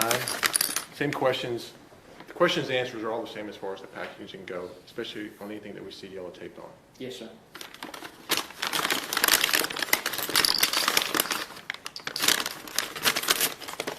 States 9, and now I'm showing you states 9A. Do you recognize that?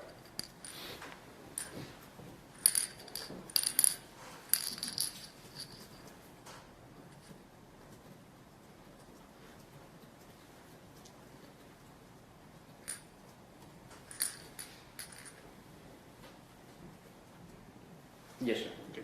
And that's a glass case with a shell casing in it, and the glass case itself has your yellow tape on it, your initials, and your date from when you did the examination. Yes, sir.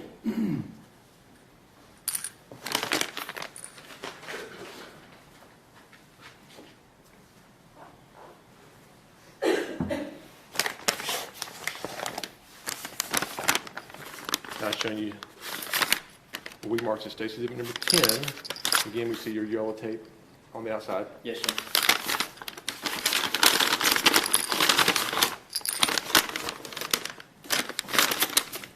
Well, we've labeled as states 10A. Do you recognize that?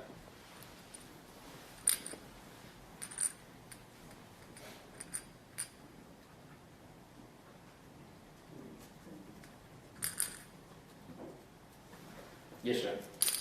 That's just one of the shell casings that you examined. Yes, sir. Again, the yellow tape on the glass, that's from you, Yes, sir. and your initials and date are on here as well. Yes, sir.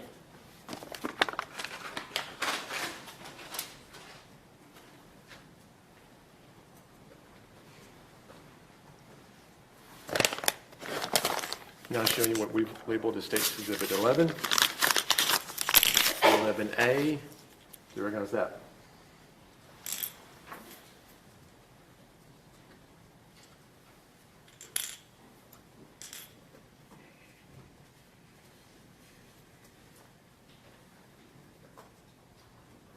Yes, sir.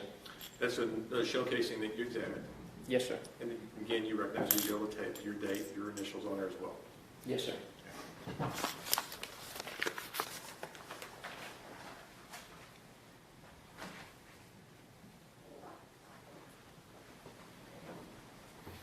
Now showing we've entered into evidence that States Exhibit 12, 12A, and 12B. Do you recognize 12B?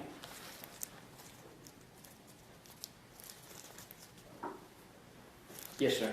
Now, again, the packaging is 12 and 12A. That's got your initials and your marks, your yellow tape on there as well. Yes, sir. Okay. And you recognize 12B, is that correct? Yes, sir. And what is it? It's a fired bullet jacket.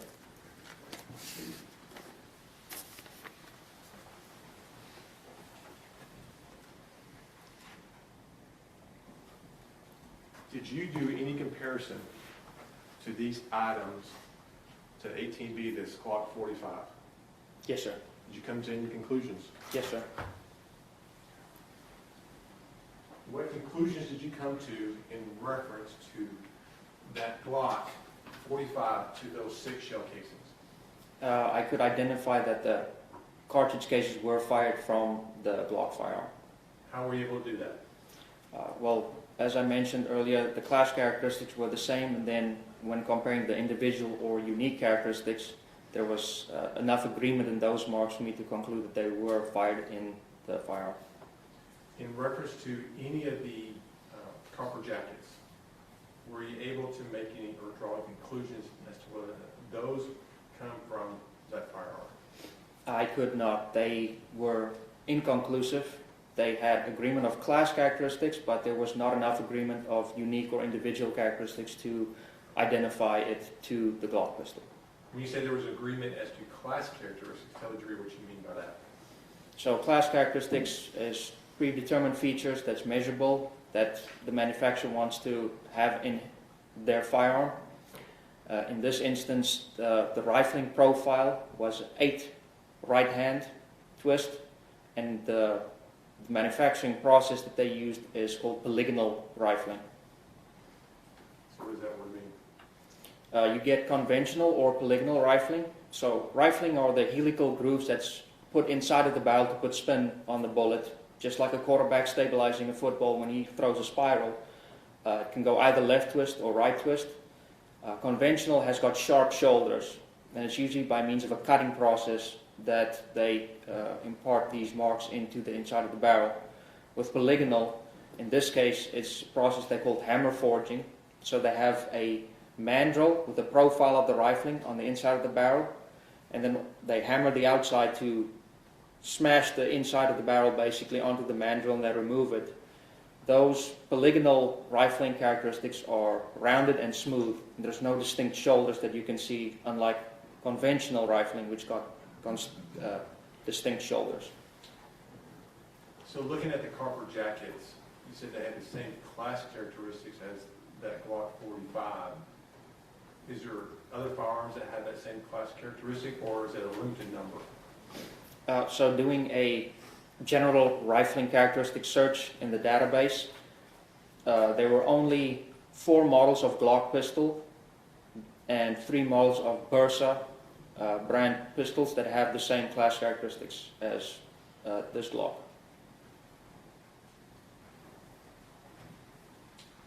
And the lead cores, you weren't able to make any determination of? Nothing on the lead core, no. When you fire a firearm,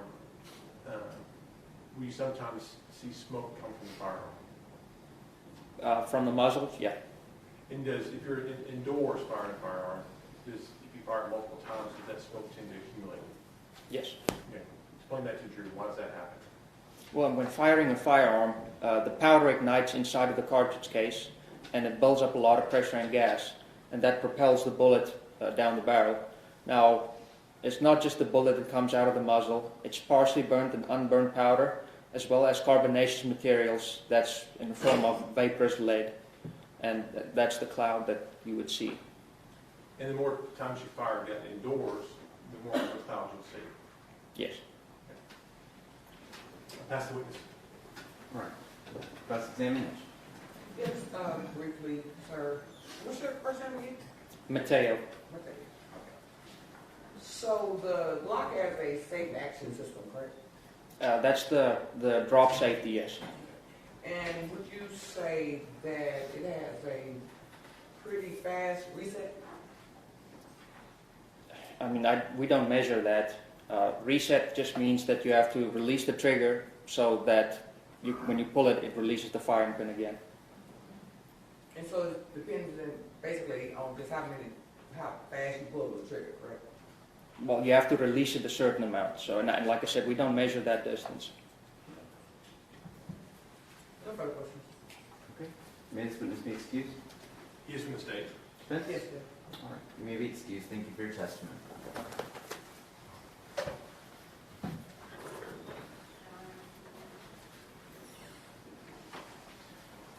Please call your next witness. State called Vicky Hall. Ms. Hall.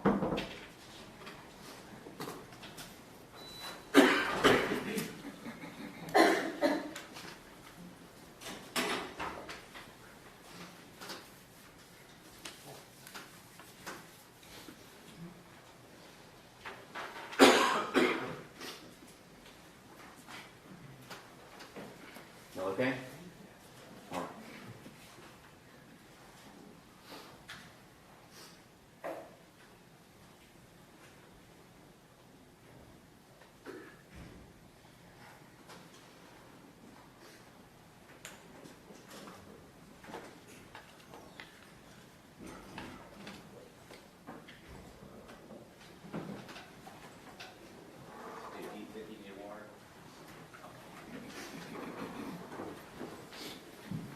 Ms. Hall, please raise your right hand. Do you solemnly swear or affirm the testimony that you're about to give in the cause now in trial will be the truth, the whole truth, and nothing but the truth, so help you God? I do. All right, thank you. You may have a seat. If you need to adjust that microphone, please do so. State your name. Well, good morning. Good morning. In reference to this case, you did some testing, is that correct? Yes, sir. Okay. When did you do the testing and where did you work? The testing was completed in February of 2022. At the time, I worked at the Tarrant County Medical Examiner's Office in Forensic Laboratories in the Trace Evidence section. Have you since retired? Yes, sir, I have. How long did you work or do forensic work? In total, I worked in forensics for over 32 years. 10 years was at Tarrant County, and prior to that, I worked for Dallas County for 22. So you came to us last, Yes, the last 10 years was at Tarrant County. so you liked working for Tarrant County better than Dallas, right? I better not answer that question. All right. So what training education did you have that allowed you to do forensic work? Well, I have a bachelor's science degree in chemistry, as well as a master's in analytical chemistry. I've attended numerous workshops and training seminars in forensic sciences, including training courses at the FBI Academy. I've participated in annual proficiency testing, as well as training of several coworkers in areas of trace evidence, and I was the technical leader while I was at Tarrant County. For us, you did the testing for the GSR, the gunshot residue. That is correct. Okay, what training education do you have that allowed you to do that?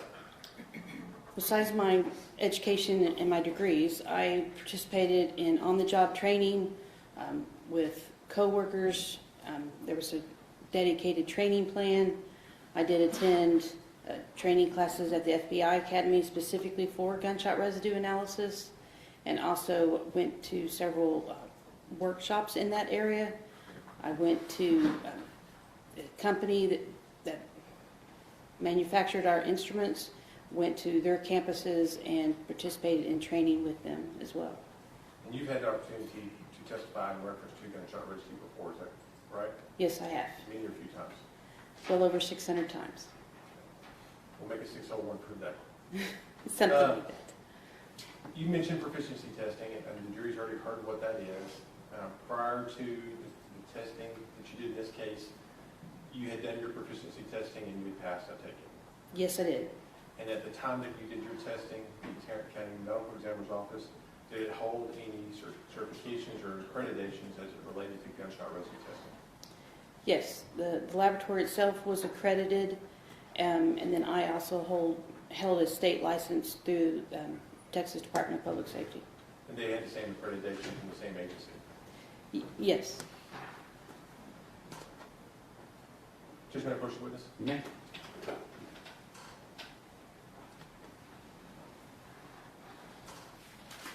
I'm going to show you what we've already admitted to stage 26 and 26A. Tell me if you recognize these.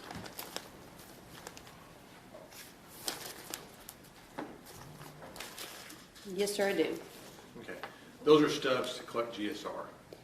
Yes, 26 is the envelope that they, or kit that it was contained in, and 26A is a plastic bag that contains 3 gunshot residue stubs. And you recognize the bag.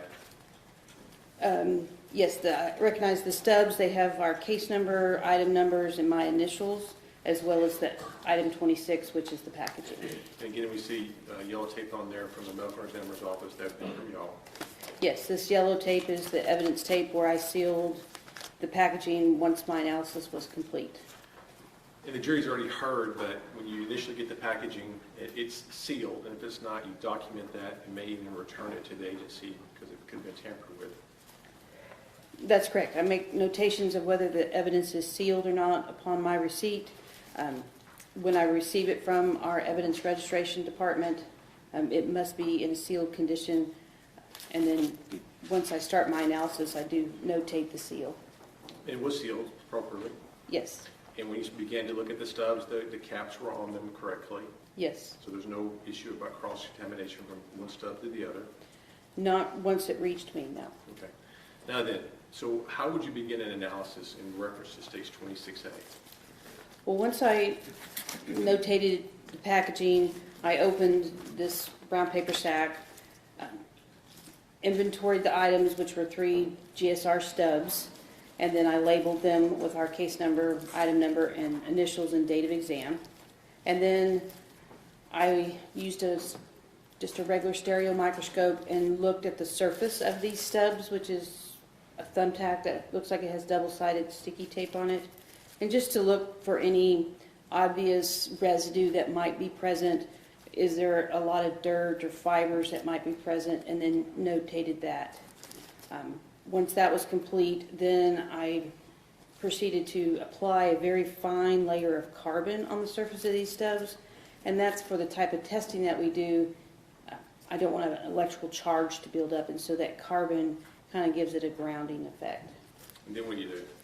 Then I take the stubs and I place them inside of our instrument, which is a scanning electron microscope with an energy dispersive X-ray detector. It's also known as an SEM. Once I placed them inside the chamber, I then went through our procedure to analyze the surface of each of these stubs, as well as a blank that was also included. The blank is something I add to the analysis. It's a blank stub to make sure that there's, through the process, that there's no contamination from one stub to another or from any external source. Right. The instrument that is used is based on a valid scientific theory. Yes. And it properly applies that valid scientific theory. Yes. And you're properly trained on the operation of that instrument to apply that scientific theory. Yes, I am. All right. Now, then you talked about, you'll take the stub and you'll run it through the instrument. You'll then put a blank before and after each one to make sure there's no contamination. That's correct. I run the blank sample with these stubs.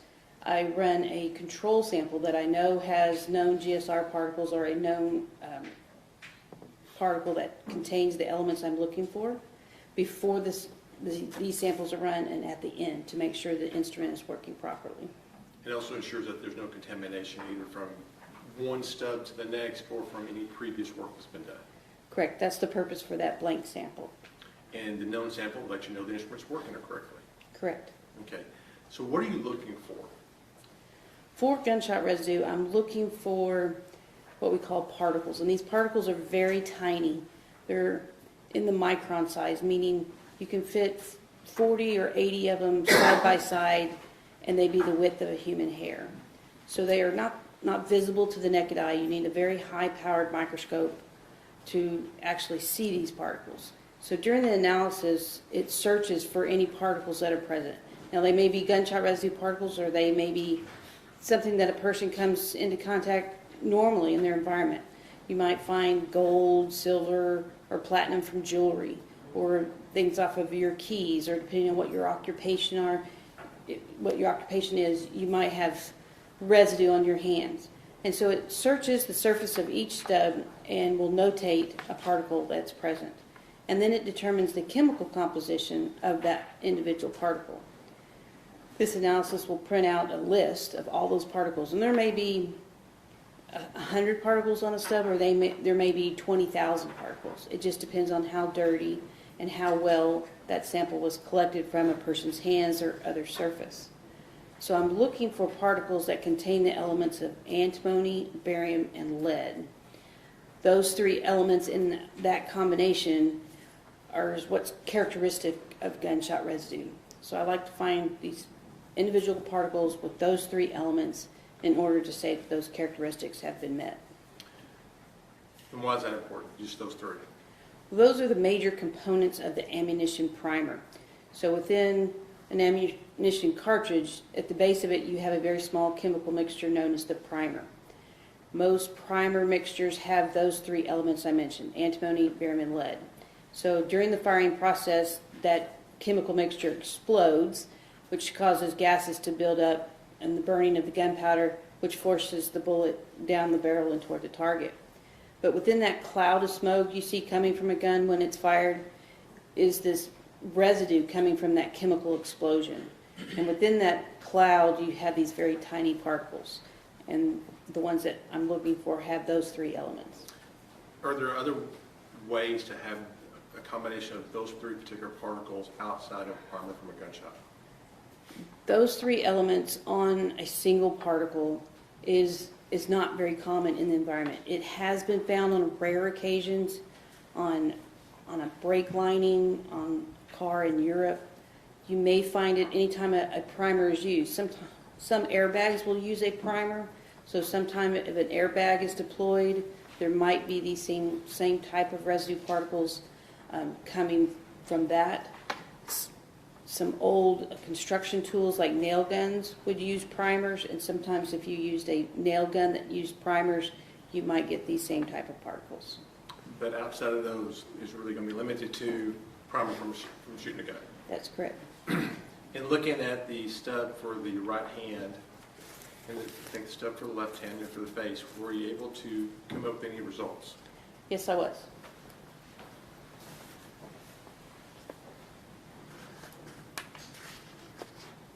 What were those results? In item 26, like I said, there was three stubs, one collected from the left hand, one from the right hand, and one from the face. And the results were that I did not find any particles that contained all three of these elements.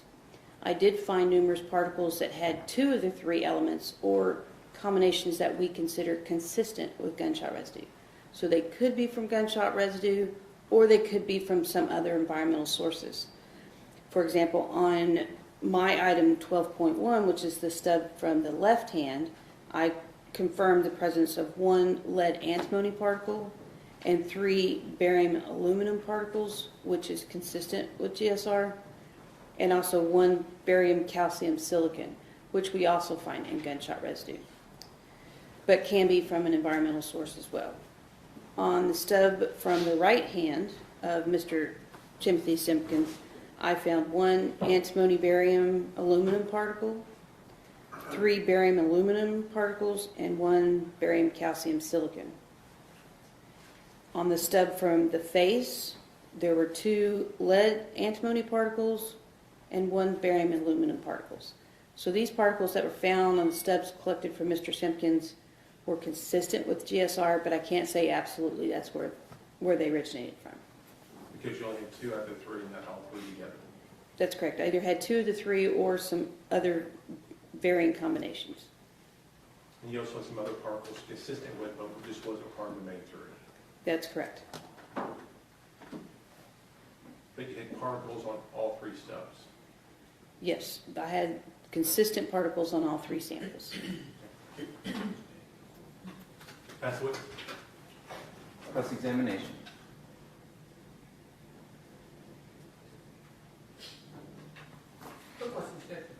Okay. All right, thank you for your testimony, Ms. Hall. Judge, may she be excused to go back for a comment? Is there any reason that she can't be excused? Okay, all right, you're excused from trial. Thank you. Thank you. To go back to retirement. I will do. All right.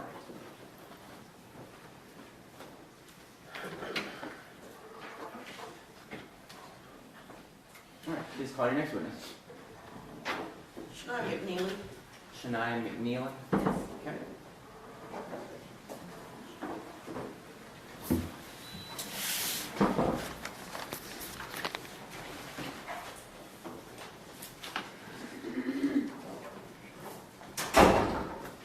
Judge, may I have just a moment? You may.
Give me just a second.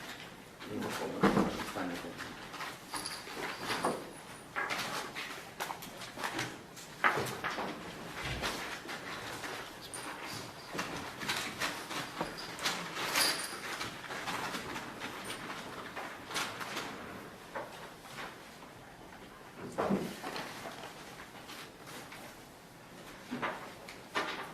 All right. Please come up here, raise your right hand. Do you solemnly swear or affirm the testimony that you're about to give in the cause now in trial be the truth, the whole truth, and nothing but the truth, so help you God? All right, you can lower your hand. Come see here.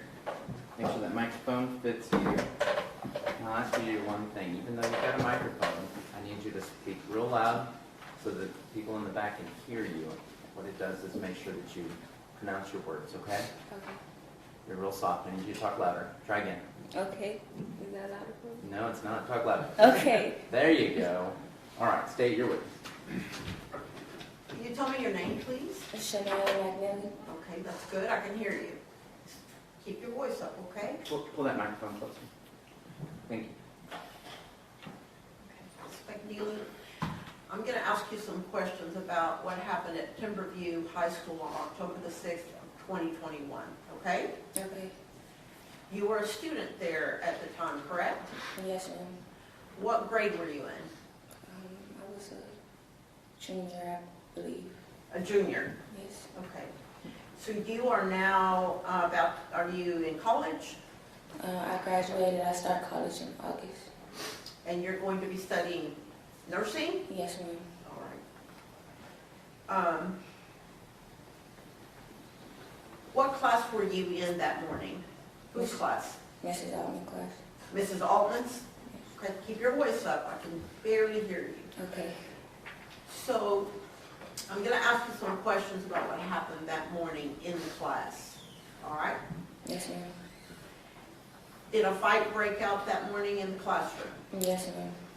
And was it between two boys? Yes, ma'am. All right, here's the thing. So, I know you're doing the best you can. You're kind of mumbling. I need you to talk to the back. Don't talk through the microphone. Talk all the way to my deputy back there, okay? Try again. Say yes, ma'am, real loud. Yes, ma'am. That's better. Thank you. Go ahead. What are the names of the two students that were in a fight? Zach and Timothy. Okay. And do you recognize Timothy in the courtroom here today? Yes, ma'am. Can you tell me where he's sitting? On the left of me. Is he at the very end of these two tables? Yes, ma'am.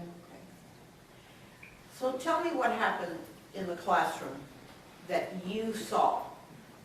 So I'm in the front of the classroom, and I heard a knock on the door, and the teacher went to go open the door, and it was Zach.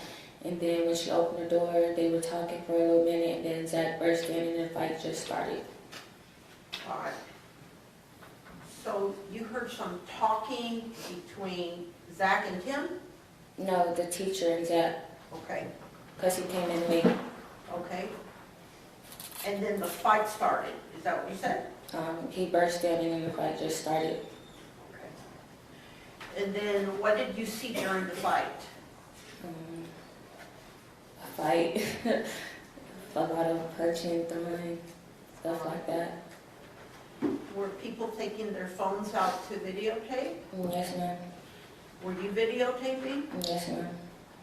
Is that something that students do when there's a fight? Yes, ma'am.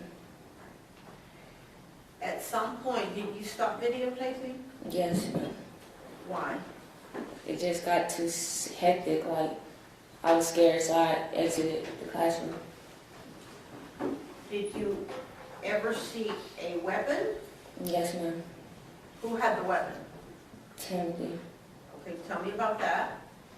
So at this point, I'm out the classroom, and then the fight stopped, and then Timothy pulled out a gun, and then I just ran. I don't know what happened after that, I just ran. Where did you see him, or did you see him get the gun? Yes, ma'am. From where? Like, right here. When you say right here, where's that? Like, under his pants. Not under his pants, but like, you know, like... Waist?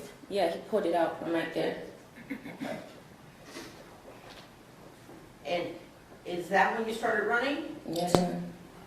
Did other students start running? I don't know, I was only worried about myself. Okay. When you say running, were you going pretty fast? I hope, not fast enough, but... Okay. Do you remember what you were wearing that day? Yes, ma'am, I had on a black shirt, it said Outer Banks, and I had on some biker shorts with some black Crocs. Black Crocs. All right. Was your hair long or short? It was long. Okay. So when you ran out of the classroom, do you remember where you went? Yes, ma'am, I went to the right of me. It's a glass window, and then it's a staircase. And I went down the staircase to go to a classroom that was on the first floor. When you got to the end of that hallway, did you feel anything? Yes, ma'am. So when I was running, I felt a quick shot. It was really fast. It was just a really fast burn. And then that's when I stopped. But a teacher kept telling me, like, we gotta go, we have to go. So, but in that moment, I didn't know what was going on. I couldn't check until I got to Slow down just a bit. Oh. Okay, so you didn't know until you got to what? the classroom. Okay, talk real loud. The classroom. Okay. You said you felt a sharp pain, In that moment, yes. and a teacher said, let's keep going to you? Yes, he was trying to get me out of the hallway. Did you find out later why you had a sharp pain? I assumed that I didn't know what it was in the moment. But later, did you find out what it was? Yes, ma'am. What was it? I was grazed by the bullet. Okay. Where were you grazed? On my side, my left side of my stomach. Of your stomach? Okay. Were you still able to keep walking or running? I didn't run, but I was able to get to the classroom. Yes, ma'am. Okay. Did you go downstairs? Yes, ma'am. And eventually, did you have to go to the doctor to get treated for that gunshot wound? Yes, ma'am. That same day. The same day? Did you go to Arlington Memorial Hospital or where? I'm not sure. Okay.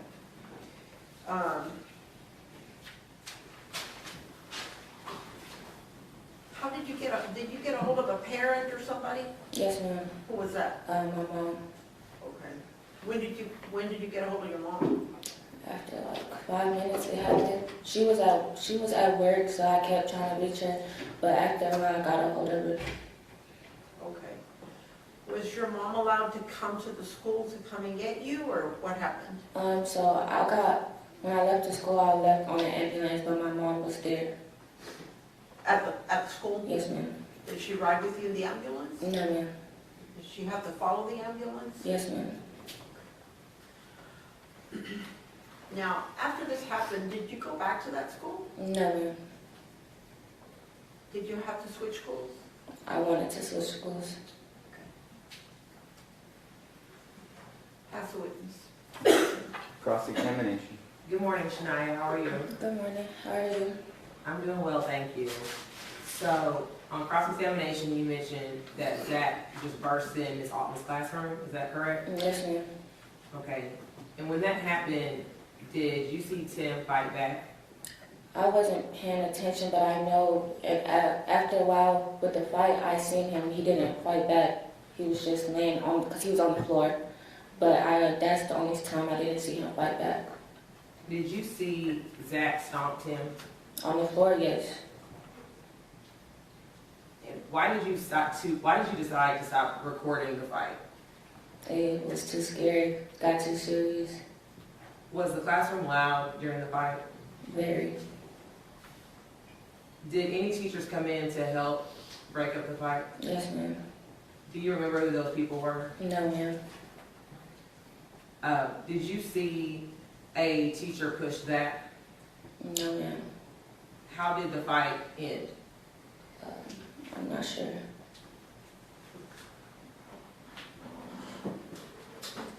And when you mentioned that it was just too hectic and scary, why were you so scared in the classroom? Because most fights, it gets broken up fast. But that one, it was just someone on the floor stomping too much. Like, the fight wasn't in one setting. It was all around the classroom. So,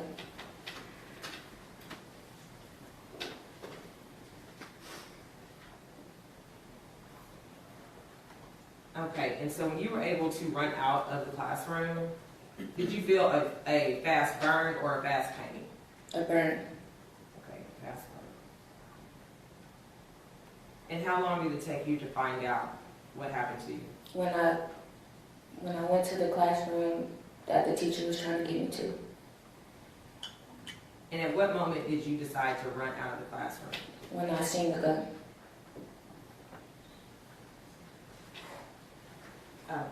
Defense past witness. State. Nothing further, Your Honor. This witness may excuse. Yes, Your Honor. You may be excused. Thank you for your testimony. Thank you. Your Honor, should you finally be excused so she can... Yes, ma'am, I just excused her. Thank you.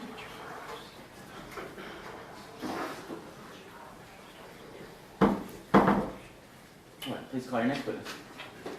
Today we call Detective Wheatley. Hold on just a second. He's a short witness for us. Okay, there you go. All right, Detective Lee.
Please raise your right hand.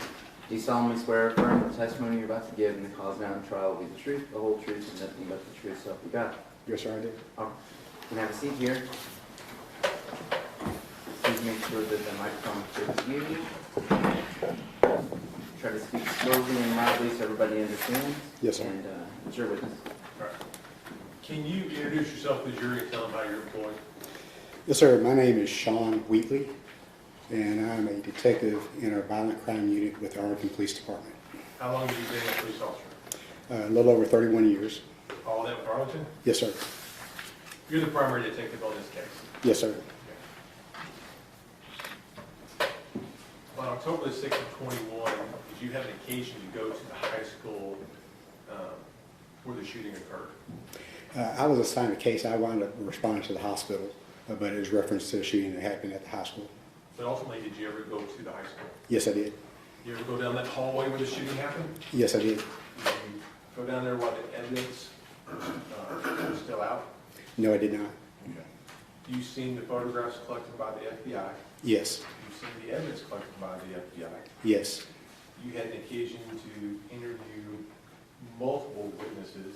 yes, You had an occasion to listen to those witnesses describe where they were when the shooting happened, where they were as they fled the classroom. Is that fair? yes, You've seen still photos from the school video. Is that correct? yes, You've compared that video to the statements you received from the witnesses, and they correspond to each other. yes, For example, Coach Boyd says, I come down the hallway to the classroom. You see Coach Boyd come down the hallway and go in the classroom. yes. Coach Boyd says, hey, I took off running going There's no down. objection to leaving. I'm attempting to lay a predicate, Judge. Yeah, that's sustained. Try not to leave. Okay. You were able to compare testimonies and statements to this video. Is that correct? Yes, And in your opinion, was that video capable of making an accurate recording? yes, The things that you were told match what you see on the video? yes, It matches the evidence that was collected. yes. Judge, may I approach the witness? You may.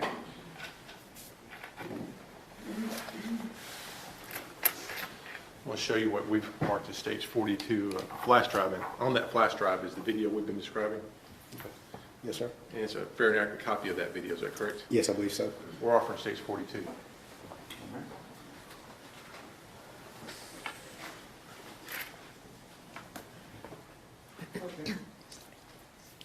It's, no objection, all right, states 42 is admitted, is,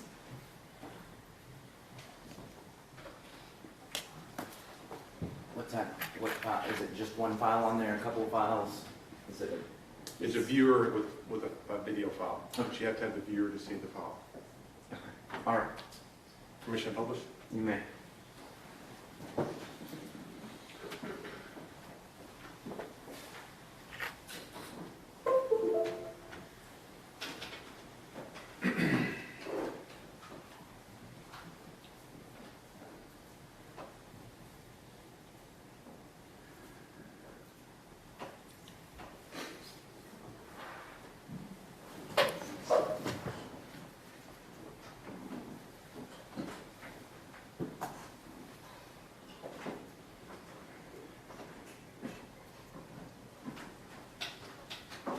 Judge, may I? Go ahead. Yeah. I can judge. Thanks.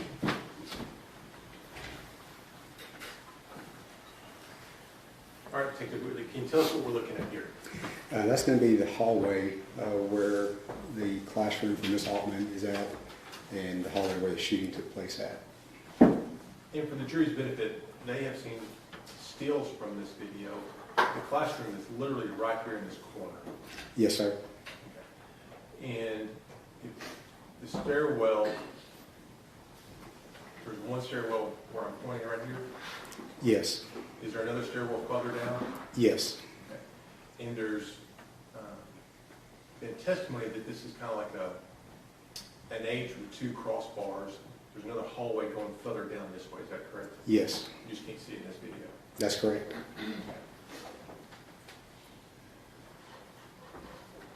Do you recall who this person is I'm pointing at here?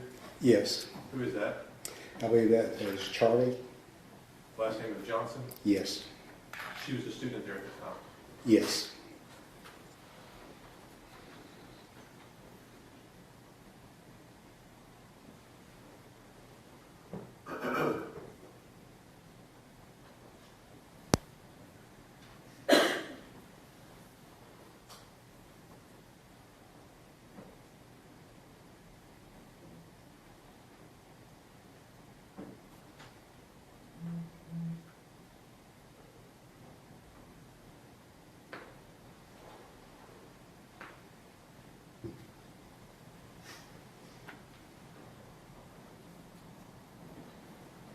All right, take it. I'm stopping it at 9:12 a.m. Who do we see just walk through? that is Zacchaeus Selby.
Detective, what did we just see? You just observed several people running out of the classroom after shots had been fired inside the classroom. You also saw Zacchaeus Selby running out of the classroom and falling to the ground. And then you see Timothy Simpkins falling and shooting him with a gun. I'll back this up just a little bit and ask you a couple of questions, okay? All right. We've already seen a still from this video. This is Ms. Altman is coming out. Yes.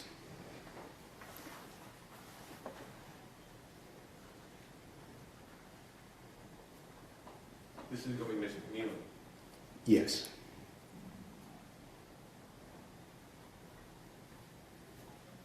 This is Coach Boyd. Yes.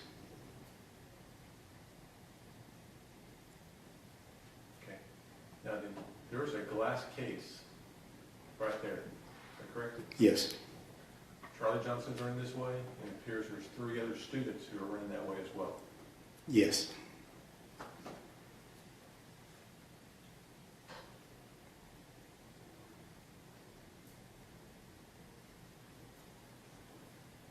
That's at the very bottom corner here, we see Zach coming out.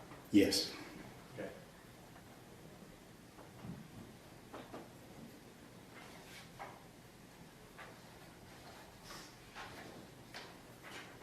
This girl, I'm pointing at near that glass case, she makes a right-hand turn. Yes. The other girl's a little further to the left, and Charlie Johnson is still running down the hallway. Yes.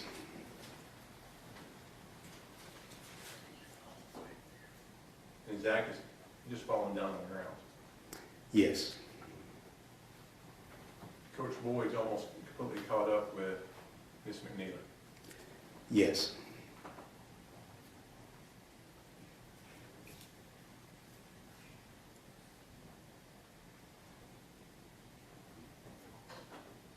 If we look at that glass case, you see where that dot just appeared? Yes. This girl just turned to her right. Yes.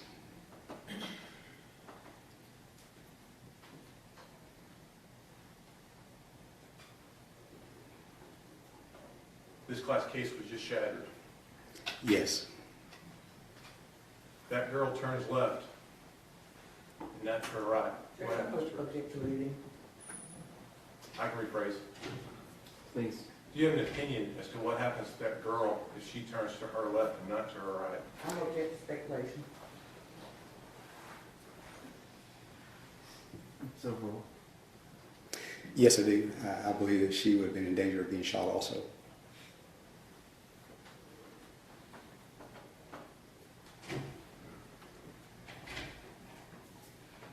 Right here, does it appear that Zach is attempting to stand up? Yes. The very bottom corner here, does it appear that you see the barrel of a gun? Yes. Do you see anything coming out of the barrel of that gun? See a flash coming out of the barrel. What does that indicate to you? That a bullet has been fired.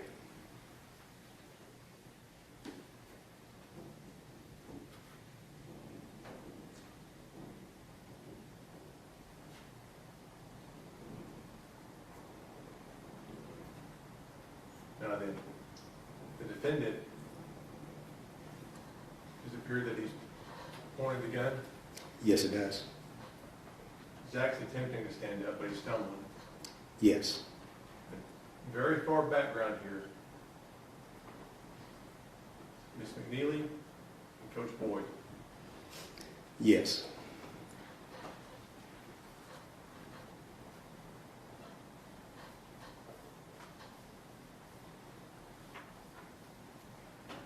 What do you see on the ceiling right here? That's going to be smoke. From what? That's going to be from the discharge of the gun with the bullet. Detective for 30, or police officer for 32 years, you had the occasion to fire guns inside. Yes. When you fire a gun inside a closed area, does the smoke from firing that gun tend to accumulate? Yes, it does. The more times you fire a gun, the more smoke tends to accumulate. Yes.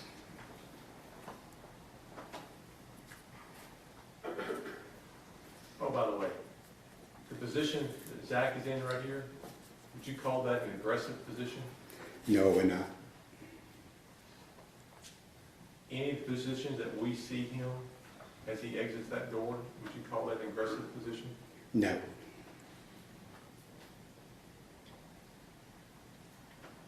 Do you see more smoke begin to accumulate the ceiling of this hallway?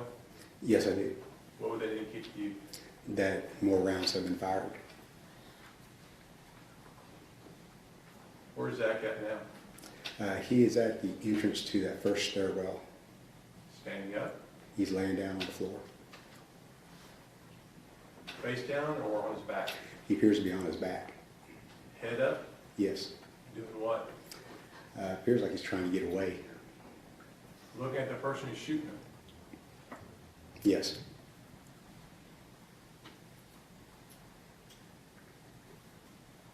Does it appear that he's crawling? Yes.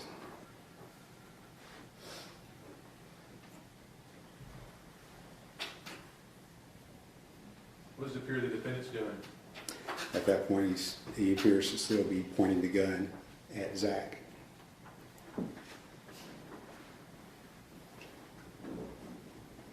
Kind of a classical shooting position, feet wide apart, raise the gun up right in the middle, take aim, pull the trigger. Yes.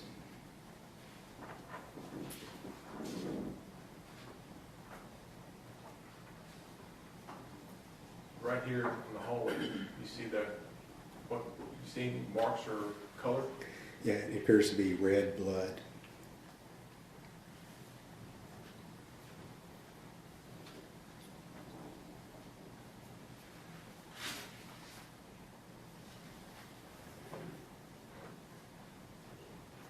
And what does the defendant do? The defendant turns around, he places the gun back into his waistband, and then he starts walking down that hallway. Actually steps out of the chute and leaves the chute behind too. Yes, he does. Judge, may I have just for a moment? Yeah.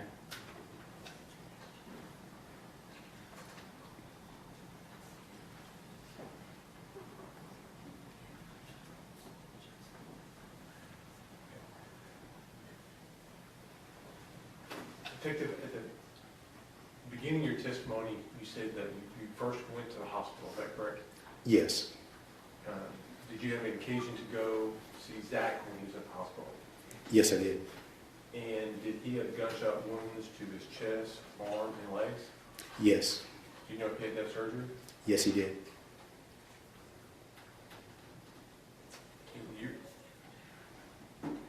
And do you know if Calvin Pettit was there? Yes, he was. Did he have gunshot wounds? Yes, he did. Where were they? He had a grazed wound to his left arm and then a wound towards his back. In your opinion, did it appear to you that Zach was in serious condition? Yes. You've been a detective, police officer for 32 years, you've seen people shot. Based on your experience and training, did it appear to be critical? Yes. And what about Mr. Pettit? I believe Mr. Pettit was also critical. And Ms. McNeely, do you know if she was injured? Yes, she was. And how was she injured? She had a grazed wound from one of the bullets. Do you know where on her body that grazed wound was? I believe it was along her left hip. Her left hip? Yes.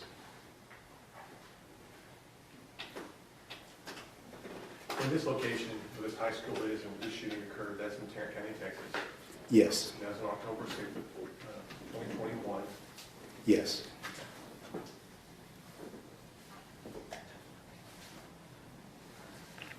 Judge, I pass the witness. Cross-examination? Yes.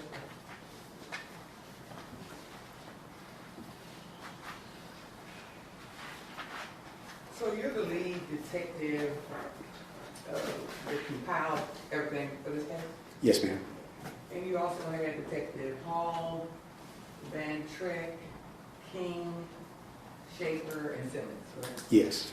And each detective had certain things that they were gonna do. Yes.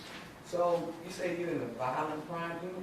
Yes. Okay. And you've been in that unit for how long? It was originally called the robbery unit and eventually became the violent crimes unit, but I've been out there since 2010. And so you handle violent offenses? So- Yes. Yes, ma'am. You've had a chance to review the fight that occurred in room 2026 with me. Yes. Would you consider that a violent fight? I believe it was a violent fight. Initiated by whom? Mr. Selby. Judge Marco? Okay.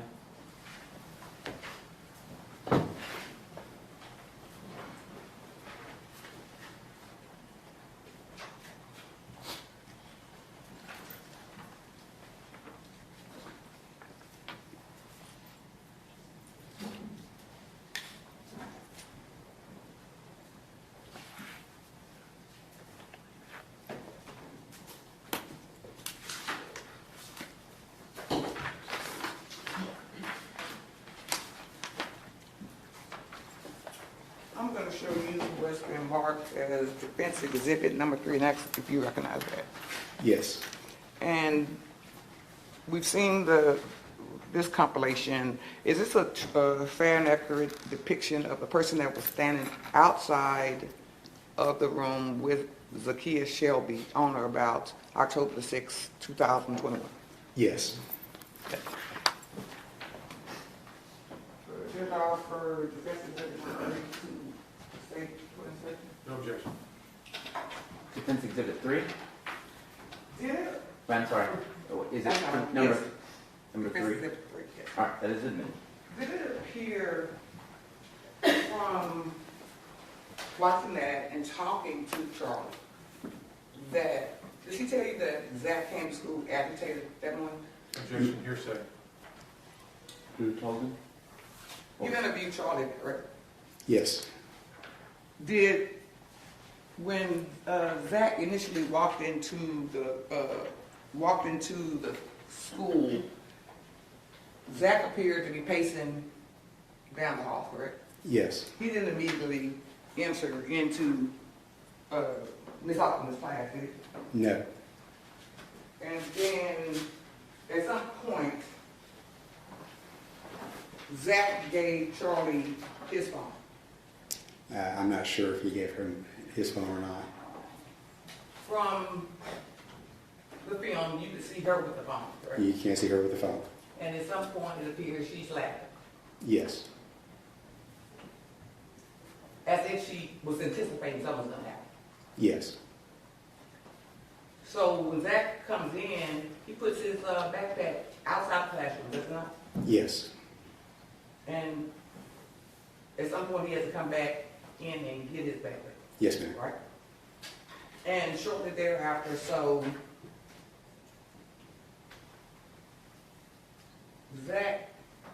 Tim is in the classroom at 8:59. You did a timeline, did you not? Yes. Do you have the timeline with you? See, I can find it real quick.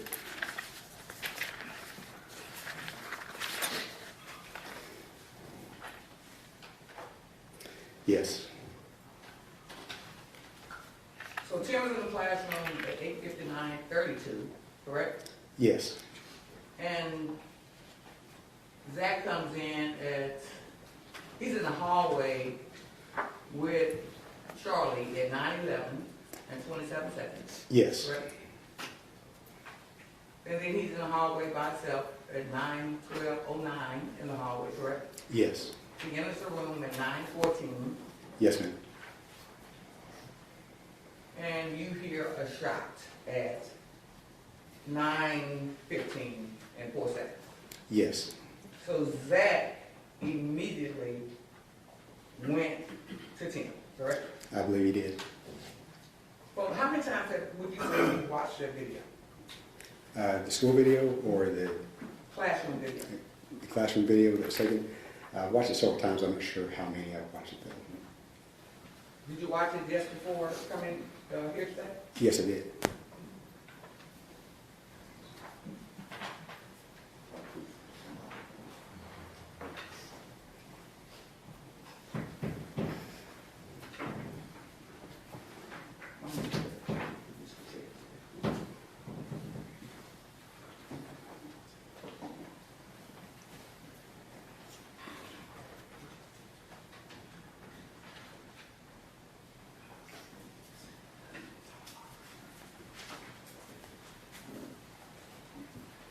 You got questions?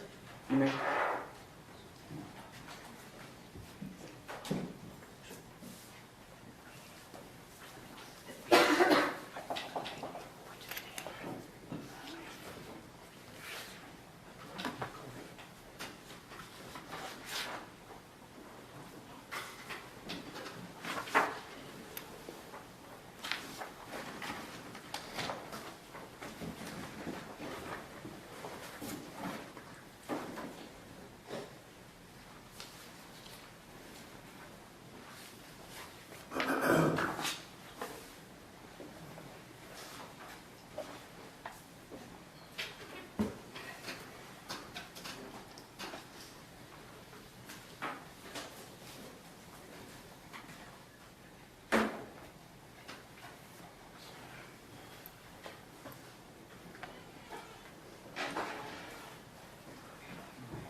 Permission to publish What are you publishing? the prior video in the classroom that was admitted yesterday. Okay.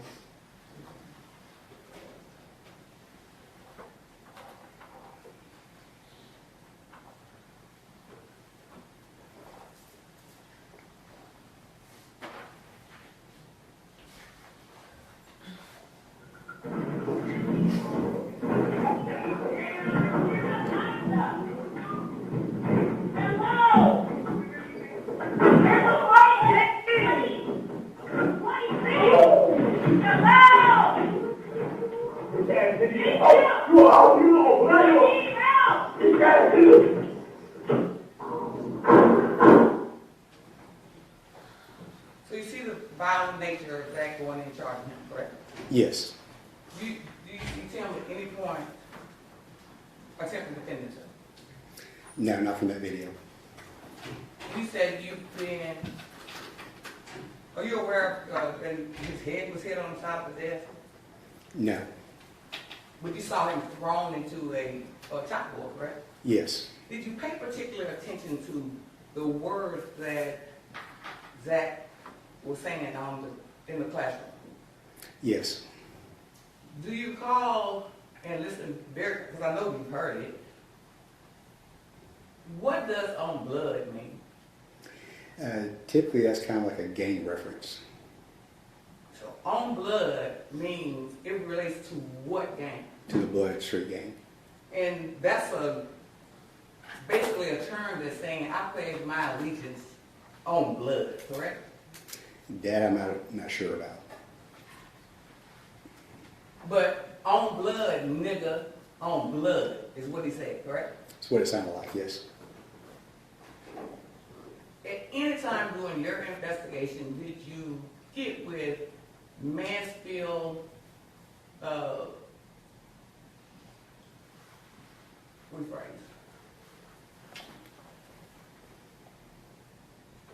From your training and experience in the violent crime unit, you're aware that Tim got his head stomped?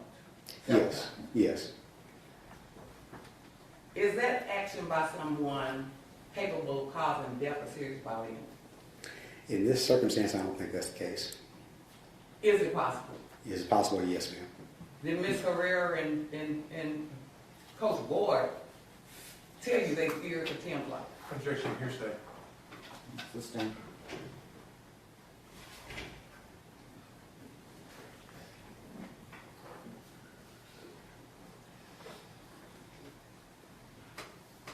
You interviewed several teachers. Yes, ma'am. You interviewed several students.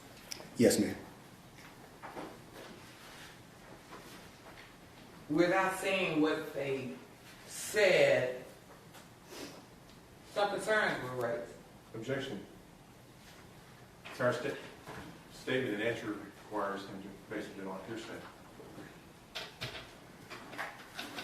It's vague. Withdraw the question. Okay.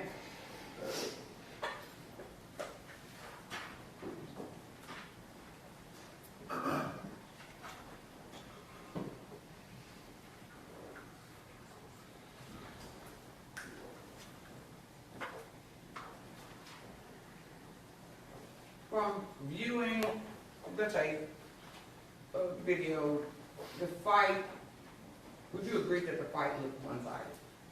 Yes, it appeared that way. And it appeared that at one point Tim was in a fetal position. Yes. Is that a position of surrender? Yes.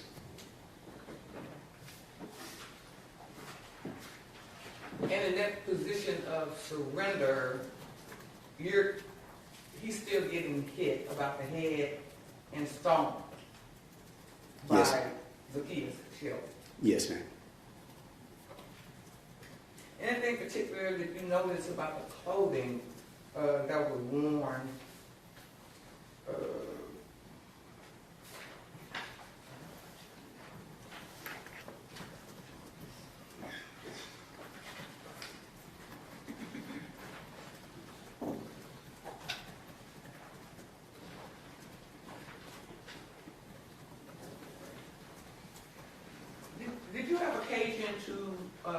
look,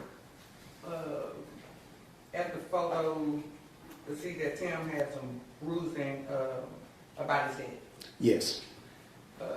If you know, was he provided any medical attention once he turned himself in? That I don't know. You were notified that he was turning himself in, correct? Yes, ma'am. Do you recall who notified you? I believe it was one of my sergeants that called me about it. And do you recall what time he turned himself in? No, I don't.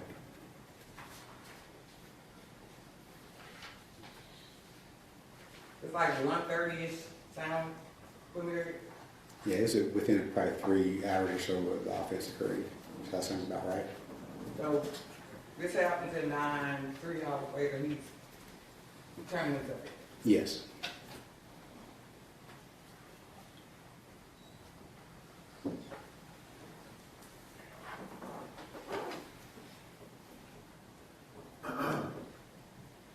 Within those few seconds of Zach entering into the classroom and violently beating Tim, we don't know what effect getting stomped in the head had on his brain or anything. No, I don't know anything about that, ma'am.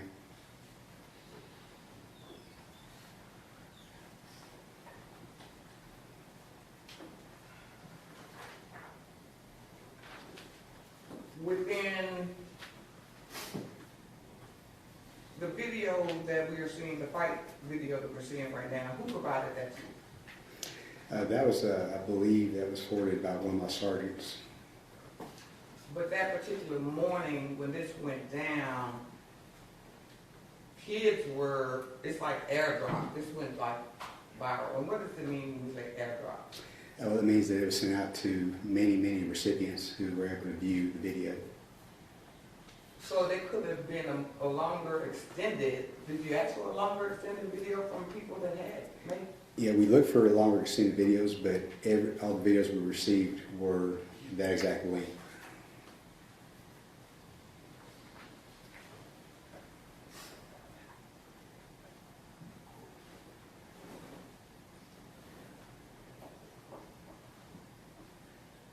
And just for clarification, when we say, like I said, you heard the words on blood, right? Objection, Judge.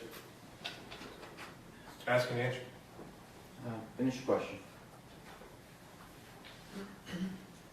Did you notate any of that in your police report? No, I did not. Is there a particular reason why? At a time like this, I don't believe there's anything conclusive about Zacchaeus.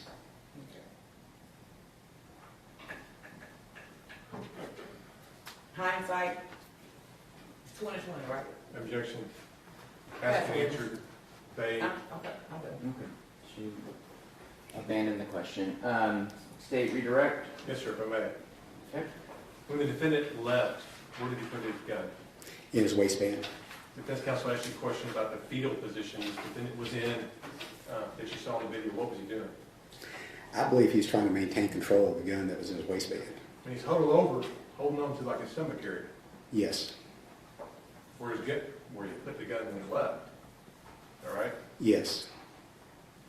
Defense counsel asked you what effect being hit or stomped would have on this defendant's brain. Recall that question? Yes. He brought this gun to school long before he ever got hit in the head.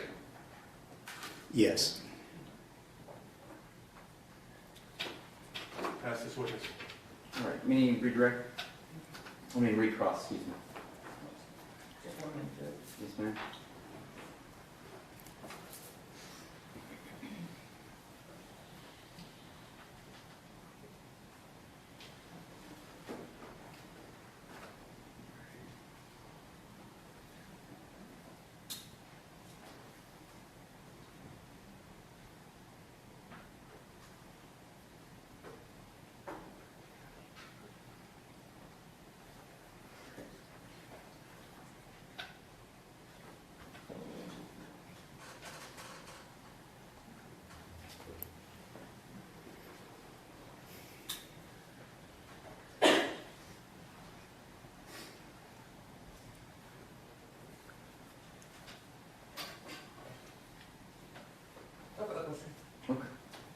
may this witness be excused? Yes, we can say. All right, you may be excused. Thank you for your testimony. Thank you.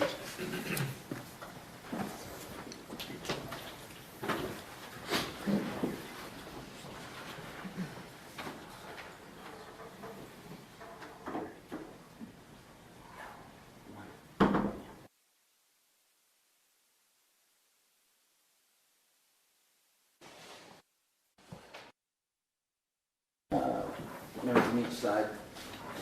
I'm here just for schedule.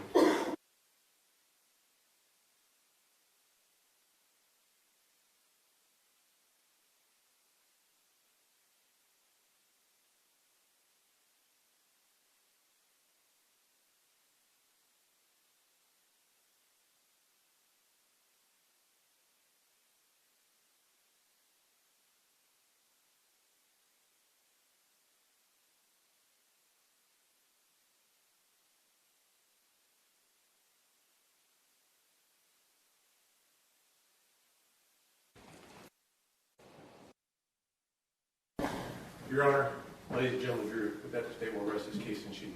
All right. All right, ladies and gentlemen, at this point would be a good time for us to take our lunch break. My anticipation is to begin at 1 o'clock to go from there. All rise for the jury.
Images that appears to have been played on the news on his social media Instagram.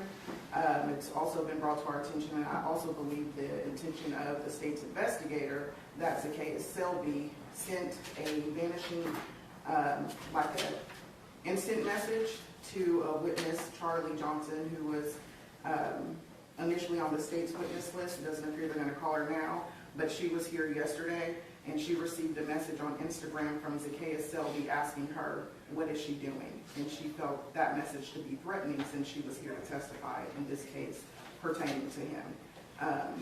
And so we would ask the court, we are asking the court to hold him in contempt of violating the rule as instructed to him when he was here just last Thursday.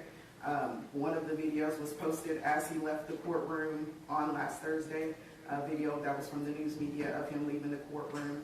I have all of the videos that we are speaking of on my phone, which I think I left somewhere in the back, but I can show that to the court if the court would like. Let me clarify just a little bit. Sure. Starting from the beginning, Mr. Selby was sworn in as a witness on Thursday? Yes, he was. Okay. And he posted something on his Instagram concerning the trial as he left? There was a video from the news media showing him exiting the courtroom, and that was the video that he posted on his Instagram with laughing faces and fire. With some...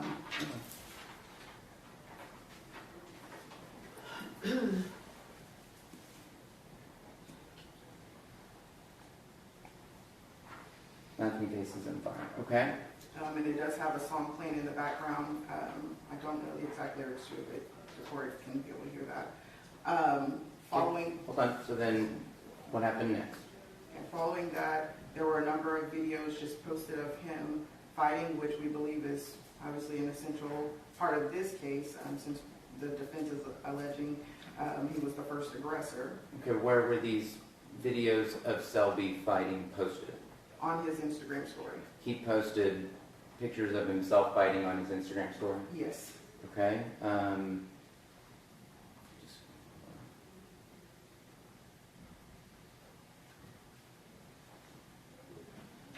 Now, are these videos of himself fighting any of these witnesses, any friends or relatives of the defendant, anything like that? We do not know personally who the individuals are. Okay, then what happens? That continued through the weekend. Okay. Videos of him fighting.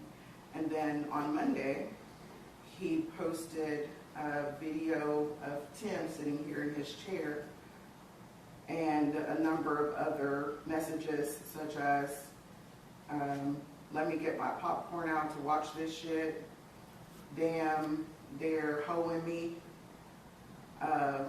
There's another one. Again, my phone is That's fine. back. Is this video of Tim sitting in his chair something that was shot from the audience or something taken from a newsreel? From the newsroom. From the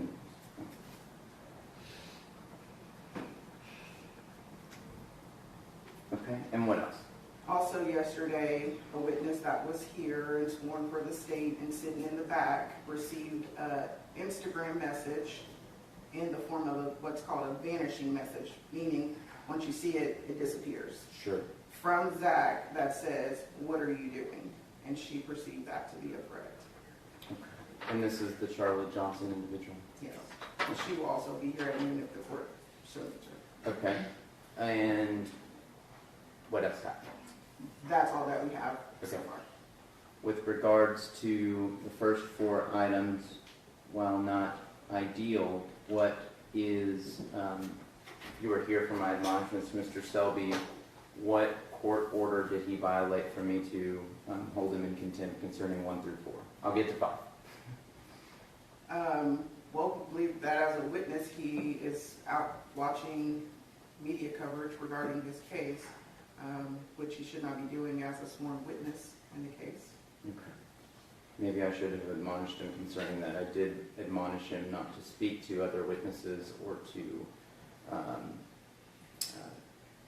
mostly just a normal admonishment not to speak to witnesses in the case. So I'll have to consider that. State, do you have any response or request concerning any of those items? Absolutely. I don't think the remedy set out by the rules of evidence or the code of criminal procedure is contempt. I think the remedy is exclusion. And so we have no objection to that. Exclude his testimony. Keep him from being called as a witness. That's the entire basis of the rule, is you don't have comparative testimony. You have what he really has to say. And if that's their concern, apparently, then exclude him. We agree. What about 5? What about the issue of him potentially tampering with a witness? Do you have any more information with regards to that? Or I don't have any more information other than what's been said. okay. I'm not of the opinion that that alone by itself is going to be tampering with a witness. I mean, I understand what their position is going to be, but again, the remedy is exclusion. I understand. Did Charlie Johnson make any statement to you that this made, is this a she? It is. That this made her feel threatened? No, Judge. Not to y'all? Okay. Not to them directly, but to the investigator. The investigator. Or whoever's, maybe victims, whoever's with them during the day, to which she was told to just block him and something along those lines. Okay. All right. Well, and who asked Mr. Selby to be here at noon? We asked the state to ask him to be here. Okay. All right. Well, then I will handle that at noon. I'll consider the remedy to be handled. Judge, if defense counsel intends to call him as a witness, he may need an attorney, certainly based on the very allegations they brought for you. Well, yeah, anybody even just being asked to be held in contempt may need to have an attorney. I'll consider appointing him attorney when he gets here at 12. Is there anything further with regards to that item? No. Okay. Thank you for bringing it to my attention. All right. Anything further? Have that state? No. Okay, I'll hear y'all's motion outside the presence at 12:45, and I will, I guess, speak to Mr. Selby at you.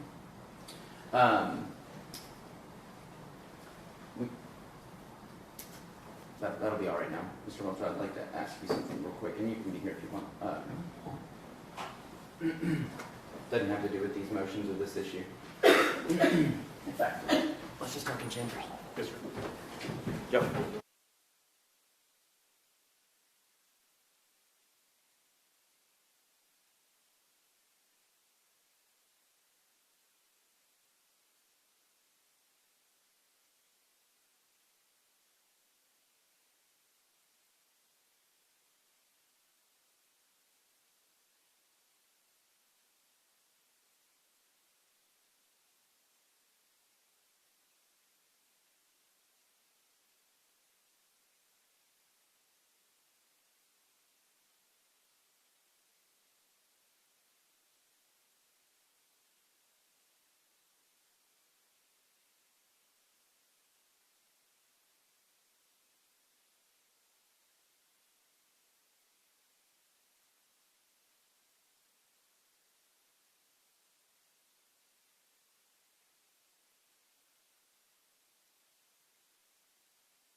Sheraton and Judge O'Connor having at 1:45 to 2:30. Oh, yeah, if he's gonna be calling our case, we probably wouldn't make it to him today. Okay, well, Yeah. I'll just let you know for scheduling purposes, Thanks. if he was leaving off, federal court's gonna. No, no, thank you. Thank you. There, how are you?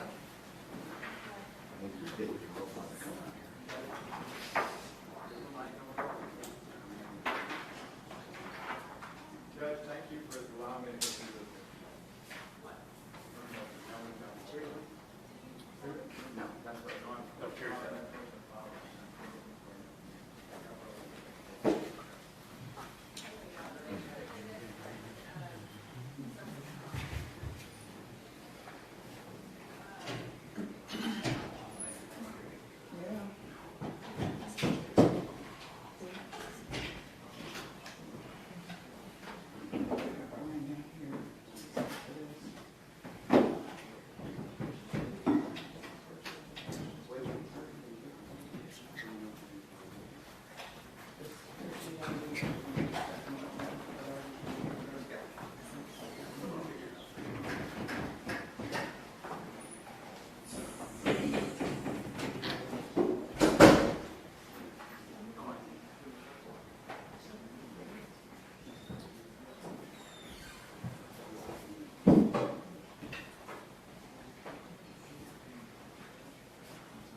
Yes, sir.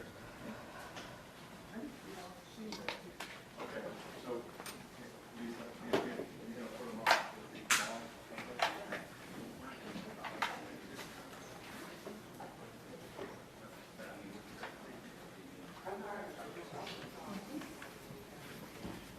Chief, we're gonna need The juror thinks they're in trouble or not. They've got to be somewhere in the know. All right. Just let you know, we're going to do this off of media coverage currently. Okay. All right. All right, we've got Mr. Selby. Are you ready? Yeah, go ahead and get him.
Yeah.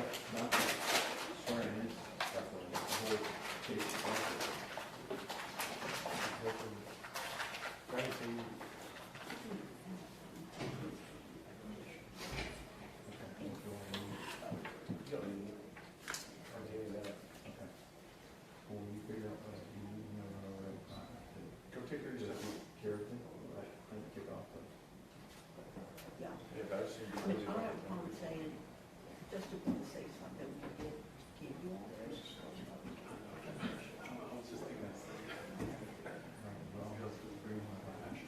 Okay. Well, that's a, no, already.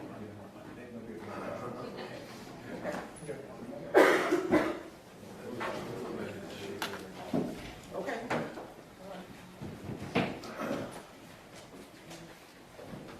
You're not gonna need my guy, that's the reason I let them go home. They're trying to do it back tomorrow, and he's gonna holler. All that trash under here. That's gonna be. I'm good.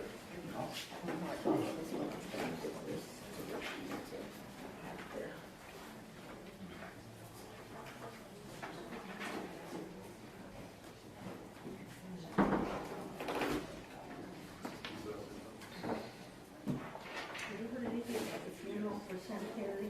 I don't know if you're talking about.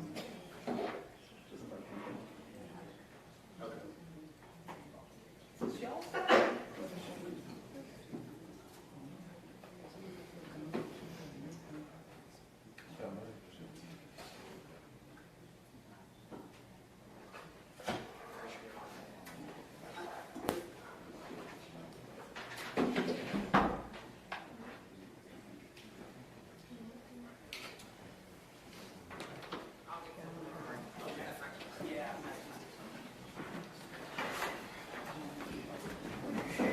All rise. You have to be seated.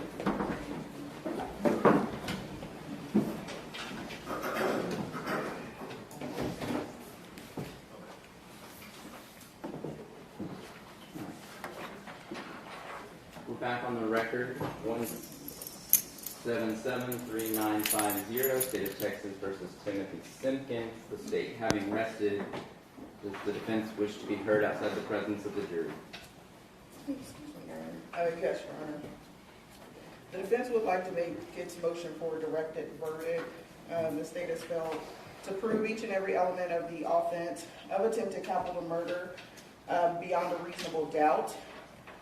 Specifically, the state has failed to prove that Mr. Simpkins had the specific intent to cause the death, and that is, in order for it to be a capital murder, they have to prove beyond a reasonable doubt that the result, and not just conduct that could lead to result. They have to prove that he had the specific intent to, for the result itself to occur, and they have failed to do that. I would also, excuse me, I'm still catching my breath. Yeah.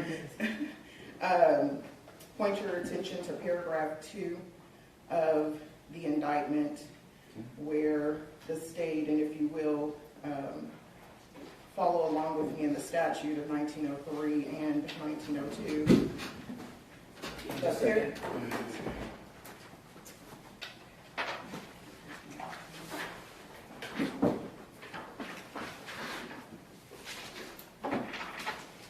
Where are you starting?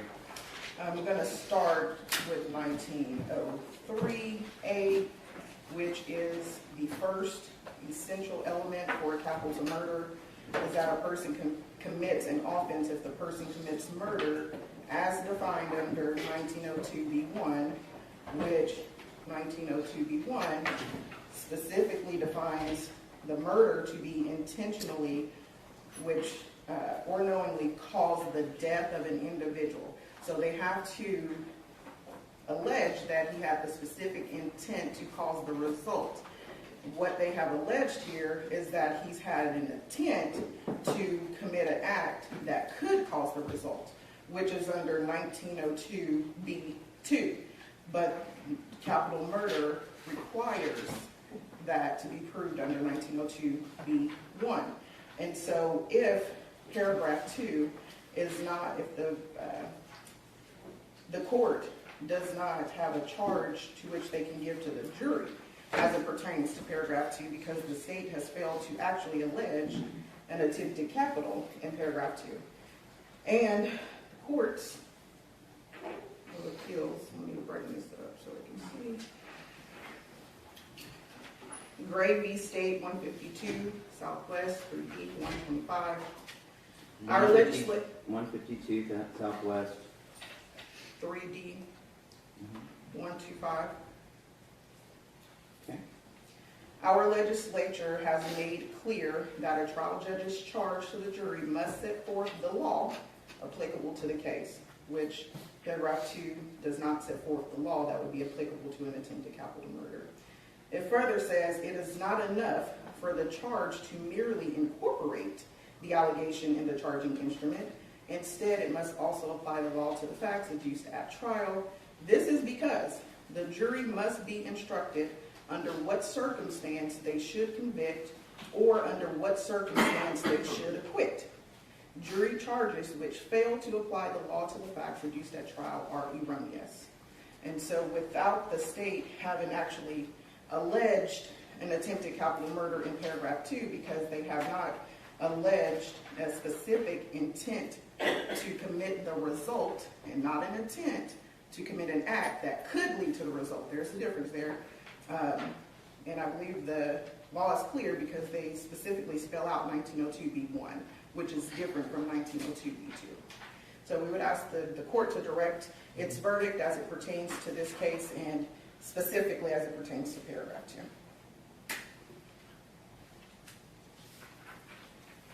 And with regards to paragraph 2,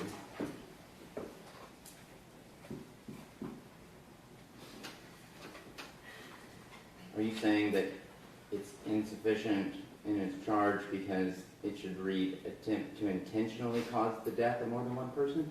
It should read intentionally attempt to cause the death of a person, whoever that person is, and you'll go on over to number 7, the person then murders more than one person. Now that part could be under B2, which they've put in here, during the same criminal transaction, but it's a 2-part. It's 1903A, they're attempting to allege A and 7, A7. But they have failed to do so by not alleging A. Let me hear from the state on the argument concerning paragraph 2.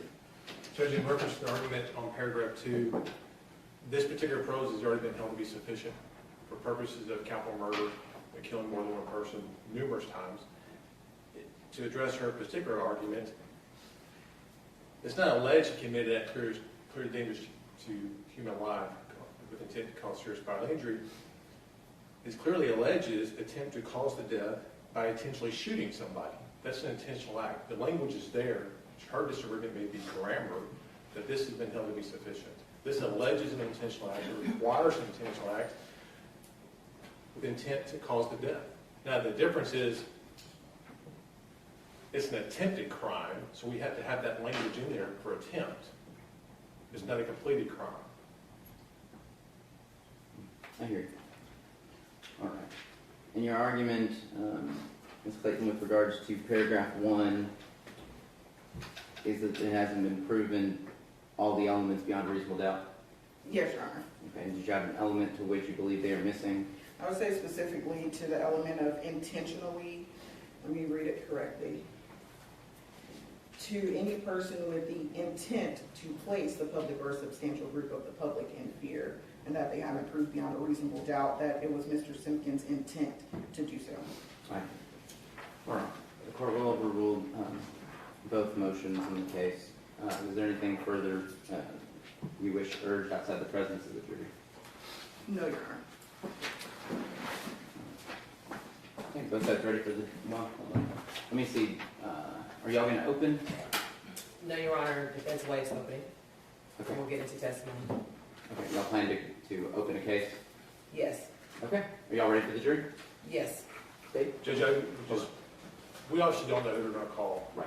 But there's a motion limiting factors to any extraneous act on the part of the witness that you just admonished, and I don't know what their intentions are, but based on previous conversations or previous motions in front of you, if they intend to get into it, I just assume we hear it now as a, versus us having to stand and object in front of your. I understand.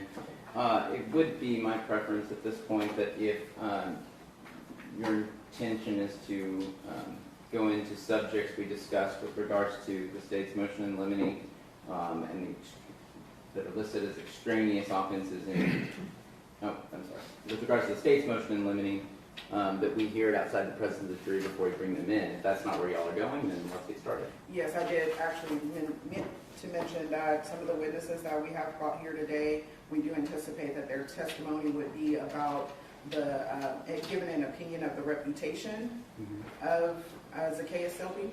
Okay. And that reputation being violent and aggressive, which case law has stated that we can get into those type of reputation and character trait, pertinent character traits when there's evidence shown, which it has been shown, that this particular Zacchaeus Selby was an initial aggressor. Okay. And just with regards to that, the case law that I've been reading and the information on it seems to indicate that, are you talking about this being like a communicated character attack where the defendant knew about this reputation, or that this goes to the act of the first aggression by the victim? Which one, or both? We are using it to go towards the act of first aggression by the victim, as well as to establish the reasonableness of the fear from Mr. Simpkins. And the case that we quoted the last time says that he need not know the specific acts himself, but that they... Right. If you're using it to show the reasonableness of the defendant's fear, then you would need to prove that that item was something he knew. With regards to it going towards the victim's character for violence in that he was the first aggressor, I understand that. Those case laws seem to speak a little bit to the idea that there is some ambiguity in a defendant's actions, and so therefore that can be used to show what the victim's intent was, that he meant to be the first aggressor. Where do you think that it would show Mr. Selby's reputation for violence would go to show, what do you think it would clarify in the defendant's actions in this case? I mean, in the victim's actions in this case, Mr. Selby's, excuse me. To be quite frank, I think the testimony is just uncontroverted that he was the first aggressor. And so for us, we would tend to use it more so for the reasonableness of his fear. Okay. Is that okay? Your first witness? This is will also include this idea. No, the first witness will be Charlie Johnson. Okay, Charlie Johnson. And then when would we get to those witnesses? Right after her. Right after her. Do y'all want to take that now, or hear Charlie and then take that up? Can you give me 1 second? Sure.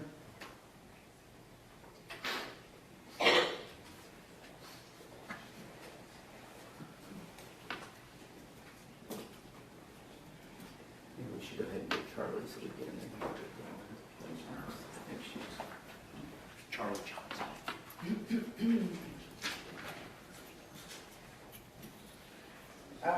One of our witnesses is unavailable after today. That one of the ones that we would need to hear outside the presence. So we would go ahead and try to get through that.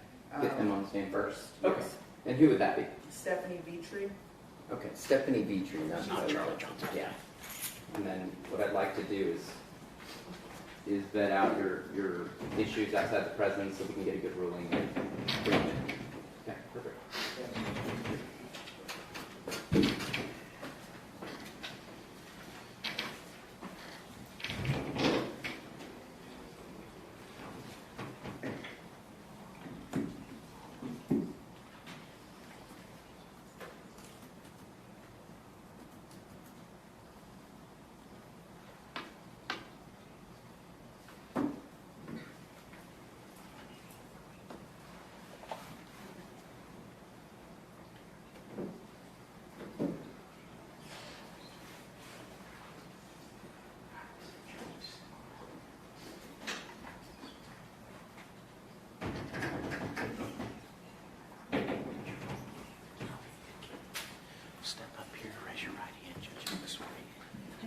please raise your right hand? Do you solemnly swear or affirm that the testimony you're about to give in the cause known on trial will be the truth, the whole truth, and nothing but the truth, so help you God? Yes. Okay. Have a seat here. Okay. Make sure that microphone fits you appropriately. I'll ask that you just make sure you listen to the entirety of an attorney's question before answering, so you don't talk over them, okay? You have to answer out loud. Yes. Okay. And then answer loudly like you just did so that everybody in the back can hear you, okay? Yes. All right. I'll ask that you establish who the witness is and then proceed to the objected to portion. Okay. Is that fair? Just for me to put on the record who this is, or just hear the question? Yeah, let her introduce herself, lay the predicate for who she is, how she might know the information you want, but she doesn't, and then the portion that you'd like to admit that you know the state is objecting to. Okay. Thank you. Will you please state your name for the record? Stephanie Viteri. And what do you do for a living? I'm an assistant principal at James Coble Middle School. Okay. And how long have you been an assistant principal? At James Coble Middle School, or Yes, ma'am, I'm sorry. 10 years. Okay. And so were you the assistant principal for one named Zacchaeus Selby?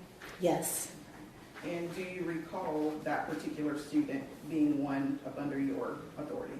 Yes.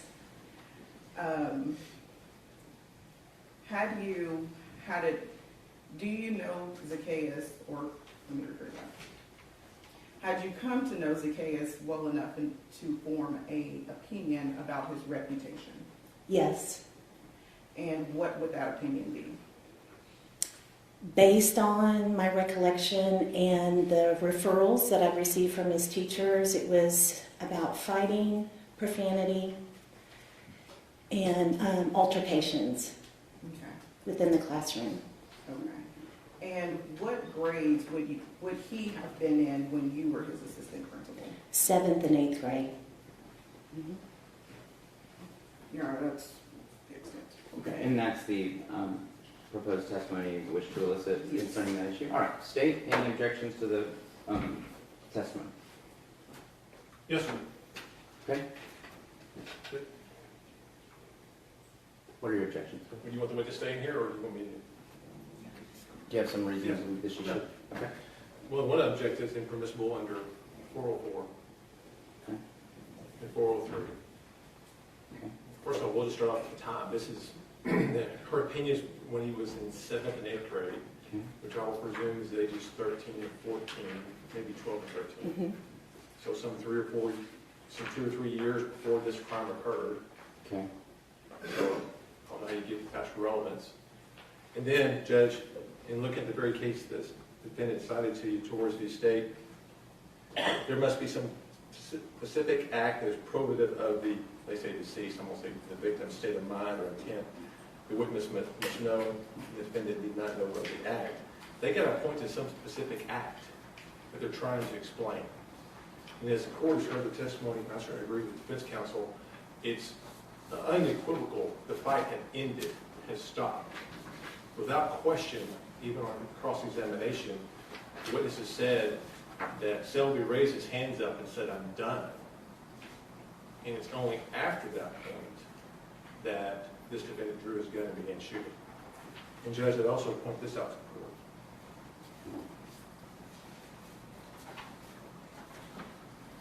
court.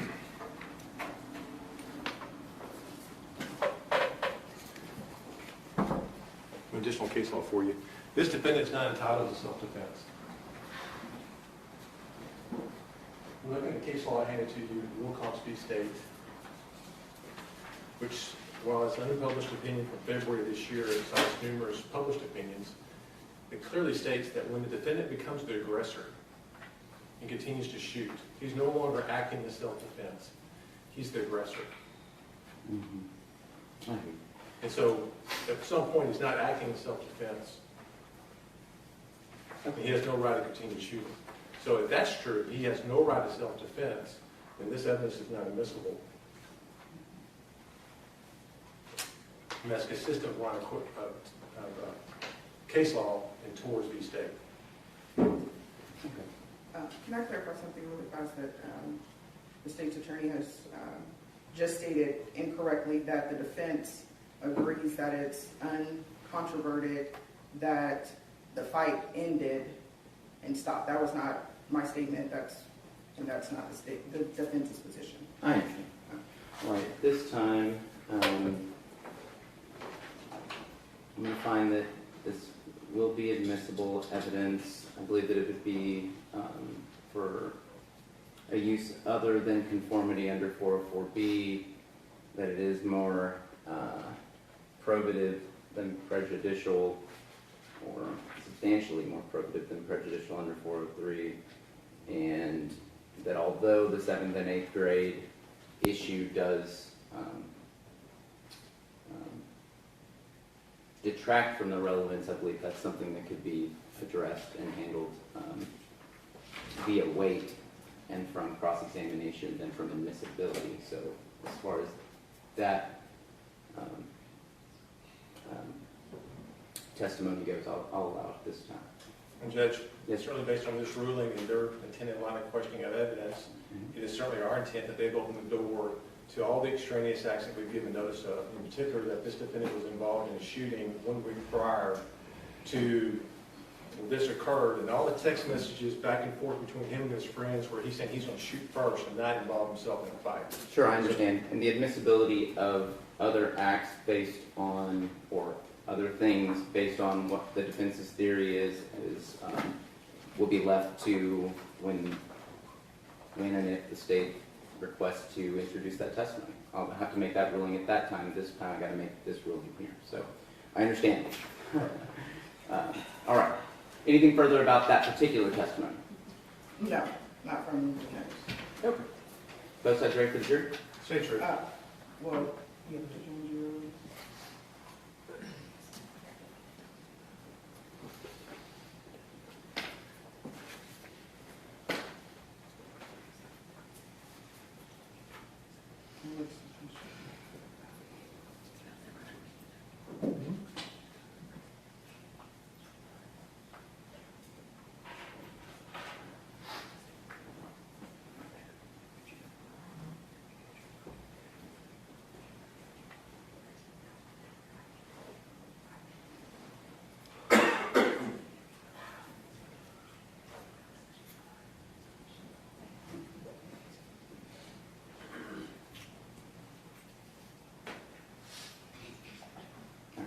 Do you have anything to address the court before the jury comes in?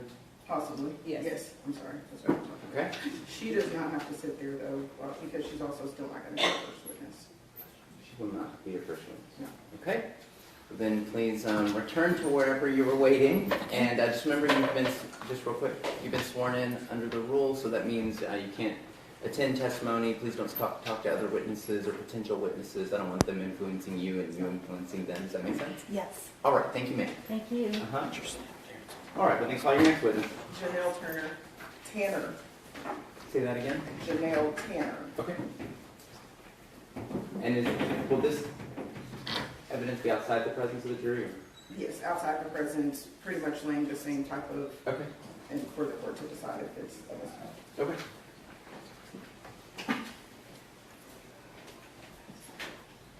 And Judge, Yes.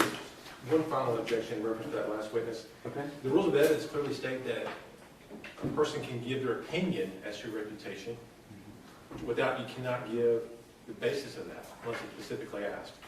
The basis that she gave, the specific instance that she gave was all hearsay. It's nothing based on personal knowledge. She never witnessed it herself. So we will object to her getting into anything specific because she has no personal knowledge of those things. She did not witness those things. If you're going to allow her to give the reputation, if I explore the basis of that, I understand. But if I don't, all they can do is simply ask, are you aware of this person's reputation within the community? I understand the state's requested limitation. I don't disagree with it, especially considering her underlying basis is hearsay, right? So she can say that she's a school teacher or a principal, that she is aware of his reputation, and then what that is, going into like what she mentioned about how she other can know teachers that. telling. Yes, exactly. I will instruct her to limit that. That was not my intention I to understand. elicit that testimony. We are sticking to the reputation. I understand, sure. And you can probably get that by structuring your question a certain way as well. All right, I understand. Thank you. Bring up Ms. Tanner.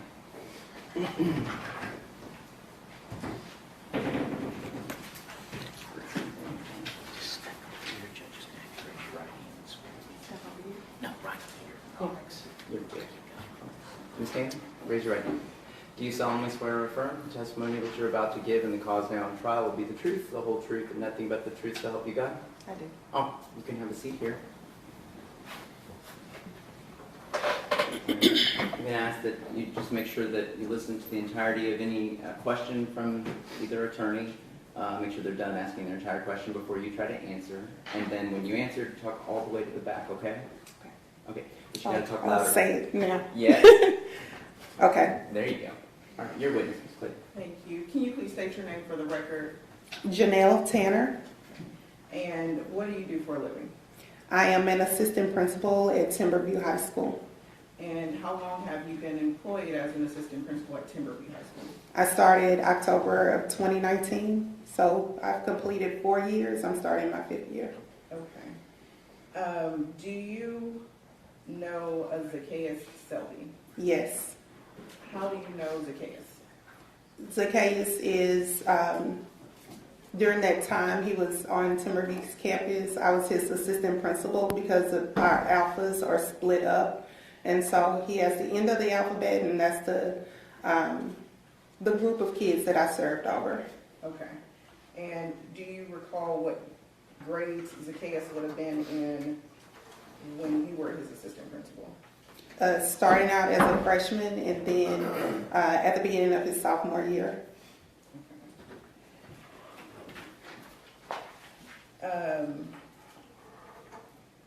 Have you been able to form an opinion as to Zacchaeus' reputation? Based on some of the referrals that were submitted by teachers, yes. Okay.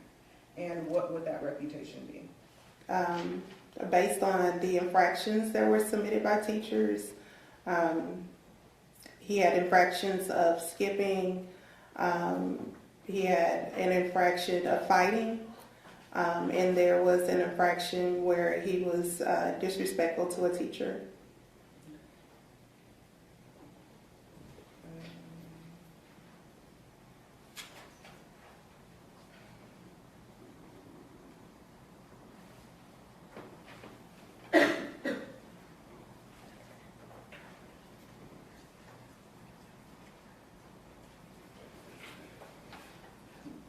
Or that would be all.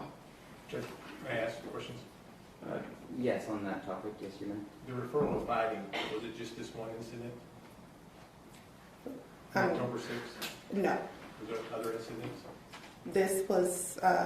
This was another incident. Okay. Do you have an opinion as to this defendant's character or reputation within the school?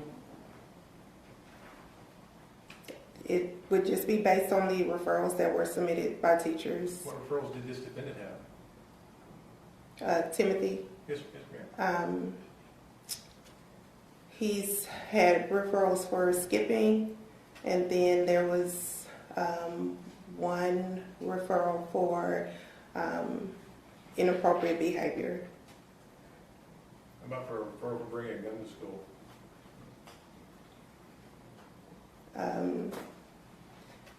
If there is, it wasn't processed by me.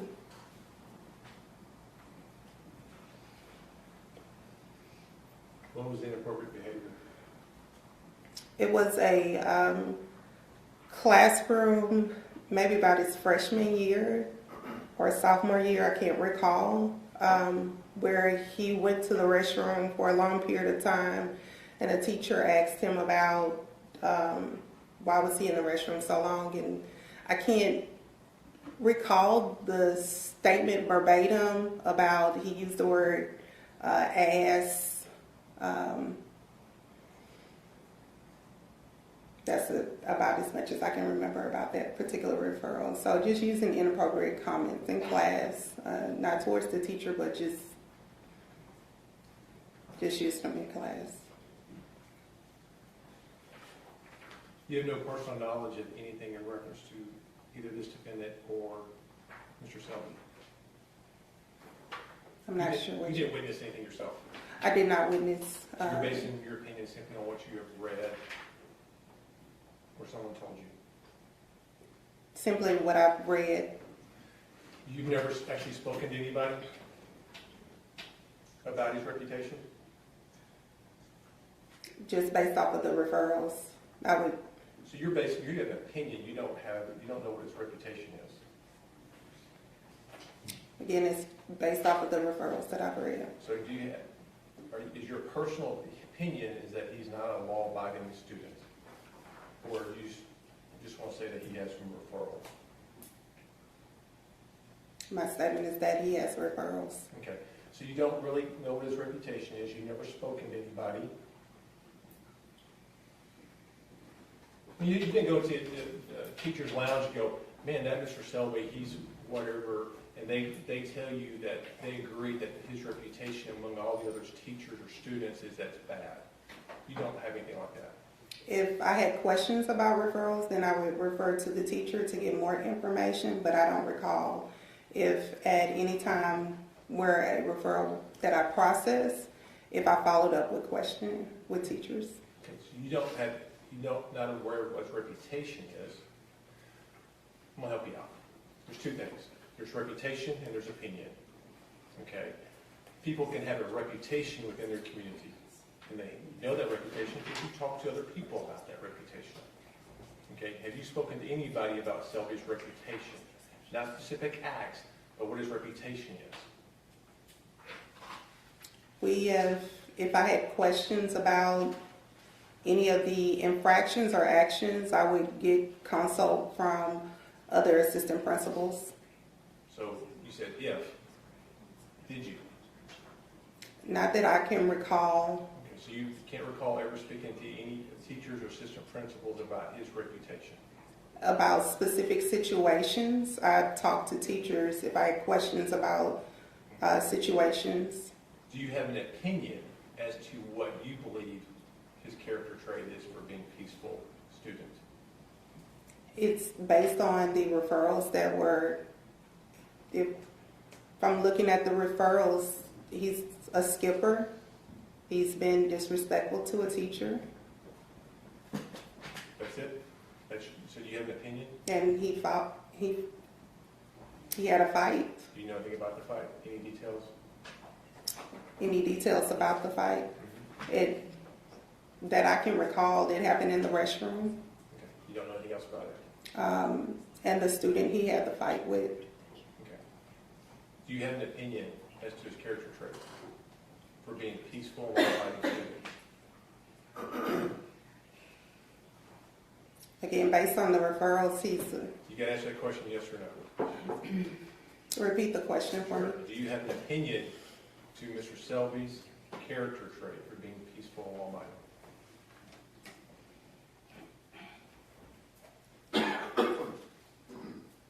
If you don't, that's fine. You're shaking your head no. I don't. Okay. Well, Judge, I object to the role of this testimony.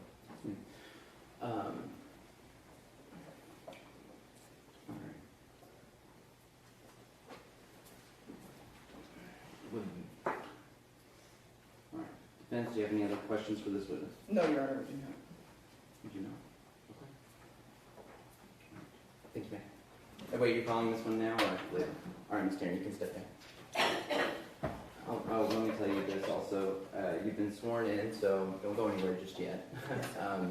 Make sure you don't talk to other witnesses about this case and don't let them talk about this case around you. I don't want you influenced by them or them influenced by you, okay? Okay. All right, thank you. All right.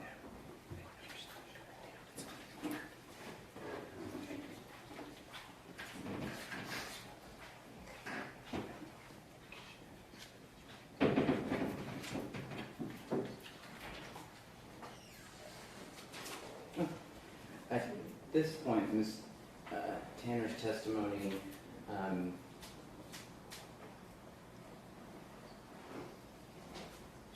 it did not seem like she was testifying as to a reputation or her own opinion so much as she was just regurgitating based on some referrals she had received. So unless that, based on that testimony right there, she would not be able to testify. I don't think she would has the predicate to testify to an opinion or reputation of Mr. Selby. So, do you have another witness that we need to discuss this issue with? No. Okay. We're ready for the finish. Okay, do you know what witness you're gonna call first? Charlie Johnson. Okay, let's go ahead and get Charlie up here and then we'll call the jury. Judge, in reference to the first witness, I would renew the same objections that David failed to lay the predicate that she actually has an opinion or is aware of the reputation. I'd like to hear her answers to defense outside the presence of the jury again concerning whether she has an opinion or reputation. Which witness? So the very first one, Oh, okay. I think the question of do you have an opinion or do you know their reputation concerning violent character? I think be very specific and then we can see if they have one. Okay, thank you. All right. Are you Ms. Johnson? Hold on. Why don't you stand up real quick and raise your right hand? Do you solemnly swear or affirm the testimony that you're about to give in the cause now in trial will be the truth, the whole truth, and nothing but the truth, so help you God? All right. Have a seat here. Let me tell you a couple of things. One, I want you to make sure that you listen entirely to the questions that are asked. Make sure the attorneys are done asking the entire question before you answer. Do you understand? Yes, sir. Okay. And then two, what I need you to do is when you talk, I need you to talk all the way to the back. I know you have a microphone, but unless you talk loud, we can't understand you. Can you tell my bailiff in the back that you understand? I understand. Okay. All right. And then, all right. Both sides ready for the jury? Defense ready. Defense ready. All right, bring it up.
Y'all may be seated. Oh, we got one. Okay.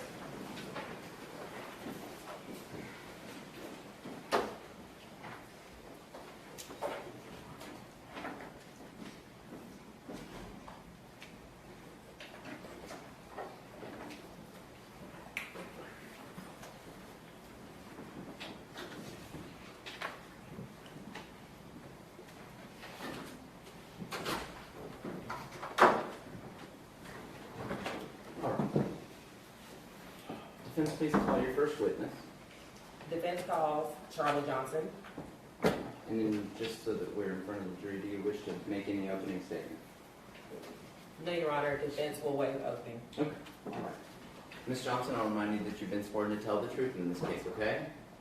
You got to answer out loud. Yes. All right. Your witness. Good afternoon, Charlie. How are you? Good, how are you? I'm doing well. So throughout this process, I need you to keep your voice up, okay? Okay. How old are you?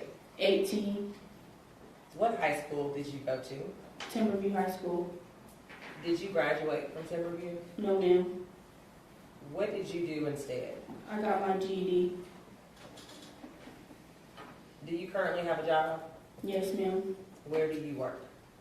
I work as a nanny for my cousin and at Rose's. What is Rose's, the restaurant? Yes, ma'am. Do you recall the events that happened on October 6th of 2021? Yes, ma'am. Can you tell us what happened that day? I was going to Coach Boyd's class and I was a little late and I seen Zacchaeus in the hallway and he stopped me and asked me to record a video for him, a video of him fighting, and I was like, okay. So Let me stop you right there, Charlie. So kind of how it works, I understand you're nervous, is that I'll ask you questions, right? Mhm. And then you just have to answer just briefly, okay? Okay. So you're in the hallway, you're headed to Coach Boyd's class, is that right? Yes, ma'am. What subject does Coach Boyd teach? That was my credit recovery class. And about what time of day is this? Around 9 o'clock. Were you the only person in the hallway? Yes, ma'am. When did you see Zacchaeus in the hallway? When I was turning that hallway to go to, I was in the English hall, turning the English hall. What was his demeanor like in the hallway? He seemed frustrated. He was pacing back and forth. So when you went up to him, what happened? He was just like, hey, can you record this video for me? What did you say? I was like, okay. Did you record on his phone or your phone? Mine. So after you made the agreement, what happened after that? I was standing kind of by the men's restroom, and he was standing at the door. He knocked on the door, and that's when the teacher let him in. Who came out once he knocked on the door? Miss Altman. What happened after she opened the door? His backpack he had set his backpack down at the door, and she had told him to grab his backpack, and he just like looked at her and was like, he just picked the backpack up, and then he set the backpack down on the front 2 desks. After he set the backpack down, what happened? He just walked to the back of the classroom, and that's when the fight started happening. When you say the fight, what happened with that fight? Zach was hitting Tim. Were you recording this when it happened? Yes, ma'am. Who was with you during this time frame? I was by myself, but there was other students standing at the door. About how many people were at the door with you? 2. Did you record the entire fight? Yes. What made you stop? I stopped when Zacchaeus started stomping on his head. Why did you stop recording at that moment? Because it just got too serious. Was the classroom loud or quiet during this fight? It was quiet for the most part. You could just hear like the bookshelves and stuff and him getting thrown across the classroom. Did any of the other teachers come in to stop the fight? Yes. Do you recall who those people were? First, Miss Herrera walked in, and then it was Coach Boyd. Were you still recording at this point? I stopped whenever Miss Herrera came. What did you do after Miss Herrera came? I just was standing at the door, and that's whenever Zacchaeus was stomping on his head. When did you decide to leave Miss Altman's doorway? When I heard the gunshots, I started running a little. Did you hear anything prior to the actual gunshots? No. I heard Coach Boyd yell that there was a gun, but I didn't really like register it in my head. And while you were running, this sounds like a silly question, but were you shot while you were running? No, ma'am. Okay. What happened while you were running? I felt the bullet go past me, and then that's when the trophy case broke, and then that's when I turned the hallway. And when you turned in the hallway, what did you do next? I went downstairs, and I went to the officer's room. Did you call anyone after this happened? My mom. Did you talk to the police after this happened? Yes, I talked to one officer. And when you talked to the police, did you tell them that you recorded the fight? I don't think so. Did they ask you? No, ma'am. Has anyone else asked you about your recording of the fight? No, ma'am. And you came to court today, is that correct? Yes, ma'am. And did you bring a copy of that? Yes, ma'am. Why are you just now bringing a copy of this? Because I just found it. Okay, so how is that? Explain how you just found it. Because it was on my other phone, because I got a new phone. It was on my other one, so my other phone was broken, so I didn't think it was going to work. But when I found it, it happened to turn on. May I approach you? Right.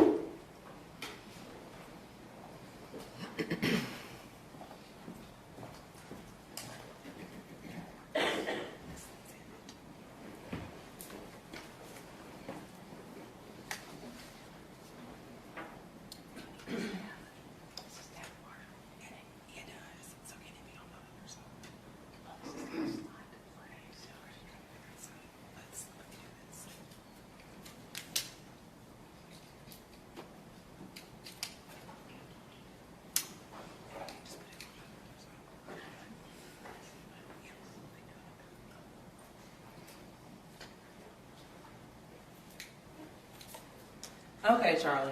So I am showing you was in pre-marked as defendant's exhibit number 4. Can you tell me what this is? The flash drive, Okay, so what is on this flash drive? the video of the fight. Okay, and have you seen this flash drive? Yes, ma'am. Okay, did you give it to Ms. Clayton and I prior to trial today? Yes, ma'am. Okay, and has it been altered in any way since you took it off of your phone and gave it to us? No, ma'am. Okay, and was it time marked on your iPhone as this is the day that it happened? Oh, no. Okay, so how do you know that's in fact the same video? I got it from, because it was I recorded it on my Snapchat. So it was in my Snapchat. Okay, and can you tell us how that saves? I just saved it. I just went and saved it to my camera roll. Okay. And did you initial this flash drive here? Yes, ma'am. Is that your handwriting that is a C and a J, is that correct? Yes, ma'am. Defense offers?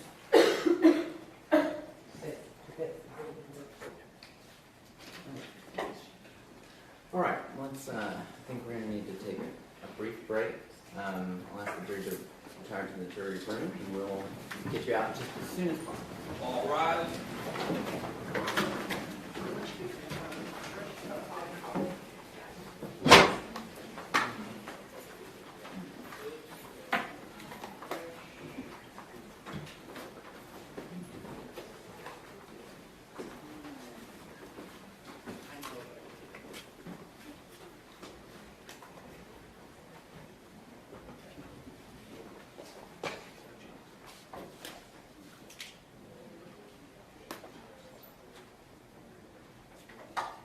We'll give you a little bit of time to review it.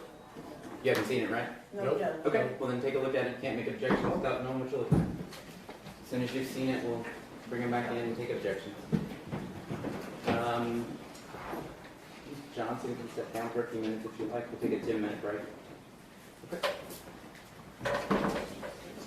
Or however long it takes to look through. How long is it? Okay. But 10 minutes would be good.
Both sides ready for the jury?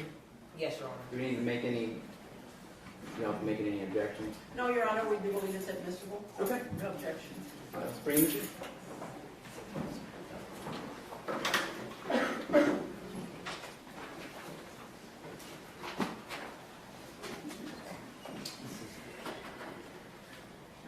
Okay, this is defense 4.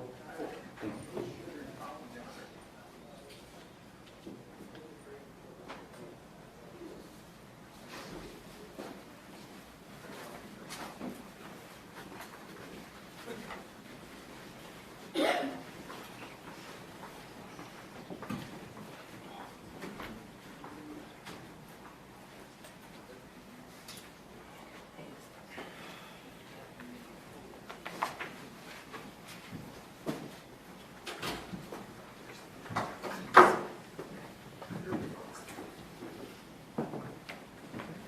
Alright, go ahead and see it. Alright. Defense had offered defense 4, tendered to the state for inspection. State any objections? No, Your Honor, no objections. Alright. Hearing no objections, defense 4 is admitted and you may publish. And for the record, defense exhibit number 4 has 2 video clips. Permission to publish, Your Honor? Okay. And no objection to either video clip included in defense 4? No objection. Alright, very good. You may proceed.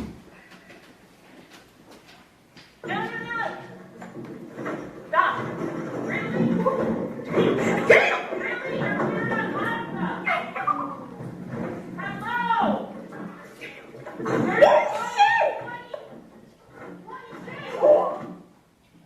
And pausing at timestamp 14 seconds. Charlie, do you see this video? Yes, ma'am. Who was wearing the white shirt and who was wearing the navy blue shirt? The students? Yes. I can't even see. Would you mind stepping down from the witness stand? You may.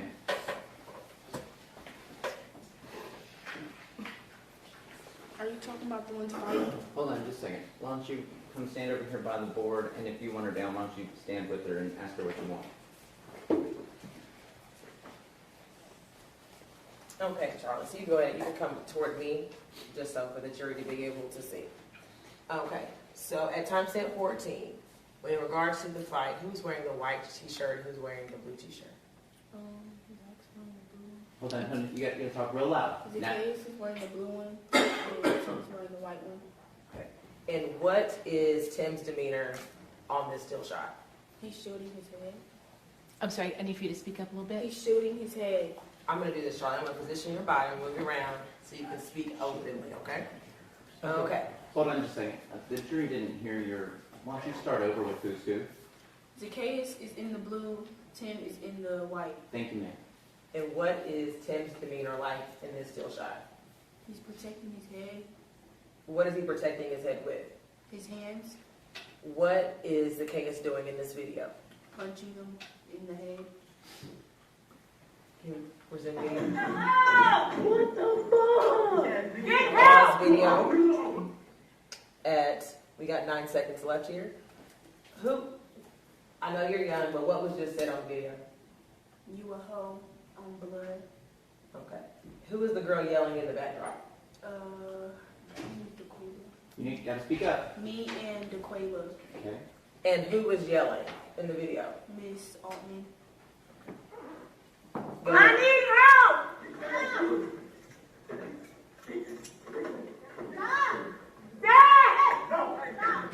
Pause at 1 second. Unfortunately, it moved so fast. You want me to go back to the other video? Yes, go ahead and go back to the first video, please.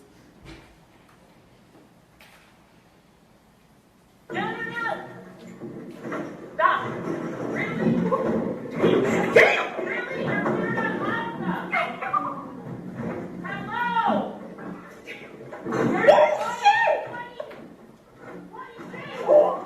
What the fuck? Get help! I need help! Pause video At 3 seconds left. Whose back are we looking at? Miss Herrera. And what, after Ms. Herrera comes in, what do you do? You gotta speak up. Nothing, I was just standing there. Okay. Play video, please.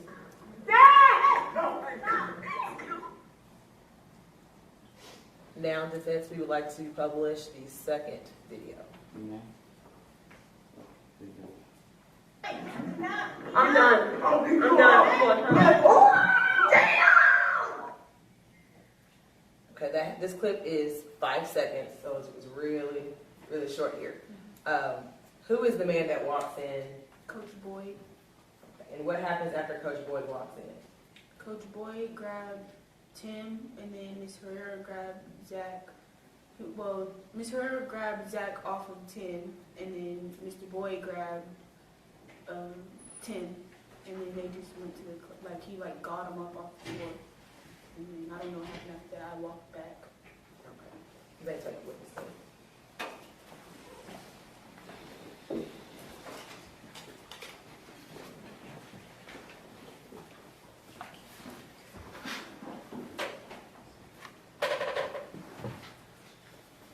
Charlotte, on the clip, there's someone yelling, "I'm done." Do you recall who that is? Miss Altman. And during this moment, would you characterize this fight as being intense? Yes, ma'am. Would you characterize it as being violent? Yes, ma'am. Were y'all concerned when y'all were watching this video? Yes, ma'am. After the gunshots go off, where exactly do you run in the school? I ran straight down that hallway. It's like a hallway that has lockers and water fountains, and I ran down that hallway and then I made a left. When you ran down this hallway, did the trophy case break? Yes, ma'am. How did that make you feel? I was a little bit scared because I knew that the bullet was kind of close. And even though you felt that way, do you think that Tim intended to shoot you? No, ma'am. Objection, Your Honor, that's inappropriate opinion evidence. Speculation. I'll sustain. When were you able to call your mother? I called her while I was turning that hallway. And how long did it take you to actually leave school that day? Maybe about an hour.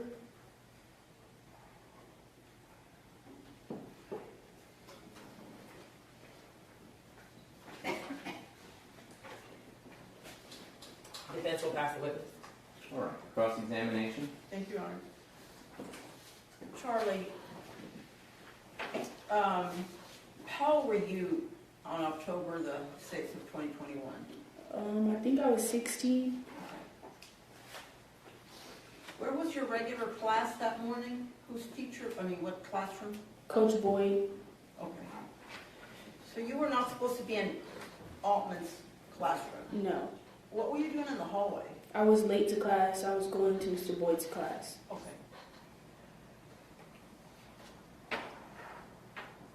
So, you stopped and talked to Zach and took your phone out, right?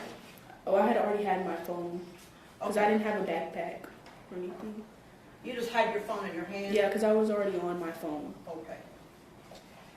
And when he went into the classroom, the door was supposed to shut behind him, is that correct? Yes, ma'am.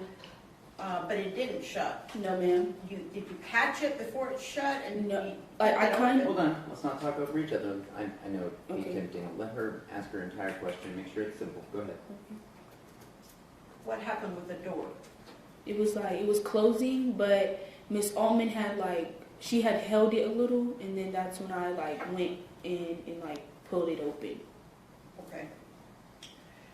And the reason that you did that is because you wanted to videotape, is that right? Yes, ma'am.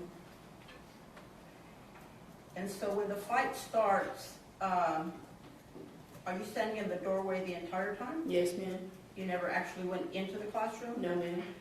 All right. And is Miss Altman trying to get you and other students to get away from that doorway? She wasn't really saying for us to get away from the door. She was more so of calling help for other teachers. Are you one of the ones that was standing in the doorway that she was telling to move away from that doorway? I don't know. You don't know? She wasn't really yelling, like she wasn't really talking to me or yelling at me. Okay. And you mentioned for the defense attorney that you were concerned, that you became concerned. Yes, ma'am. Were you the student that when Coach Boyd came around to the classroom, and then Coach Walker, were you the one that was standing in the doorway laughing? No. Were some people laughing? Yes. Okay. Who's the person that says, what the fuck? Me. Who's the person that says, damn? Me. Okay.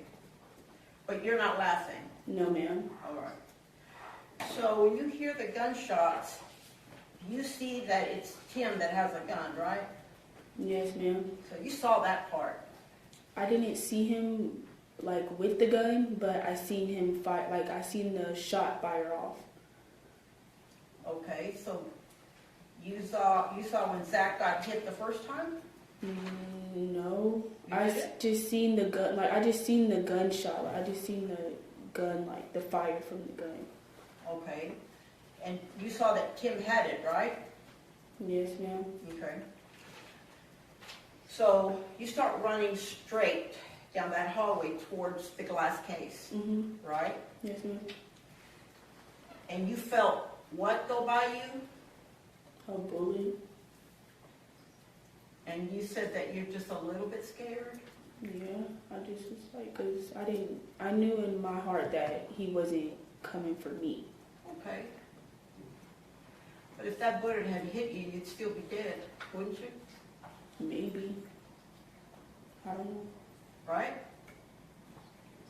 I don't know. How about those other girls that were closer to the glass case that were ahead of you? Objection to speculation. If you're asking the same question as to those other girls, then I'll sustain the objection. I'll rephrase. Okay? Were there other students in that hallway that were a little bit ahead of you, also Yes. running? Yes, ma'am. Okay. Whenever you're down that hallway, do you see the glass case break? Yes, ma'am. Okay.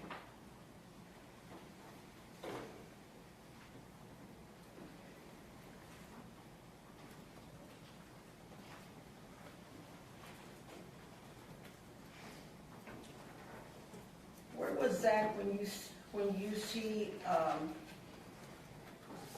him firing that weapon? He was running. He's running? He's trying to get out of that classroom like the other students? Yes, ma'am. And you've already identified on that video that Coach Herrera and Coach Boyd came in, and one of them had Timothy and one had Zach. Yes, ma'am. Right? And the reason that you know that is the reason, or is it true that the reason that you know they separated them is that's how you had a clear view of Tim getting that gun? Yes, ma'am.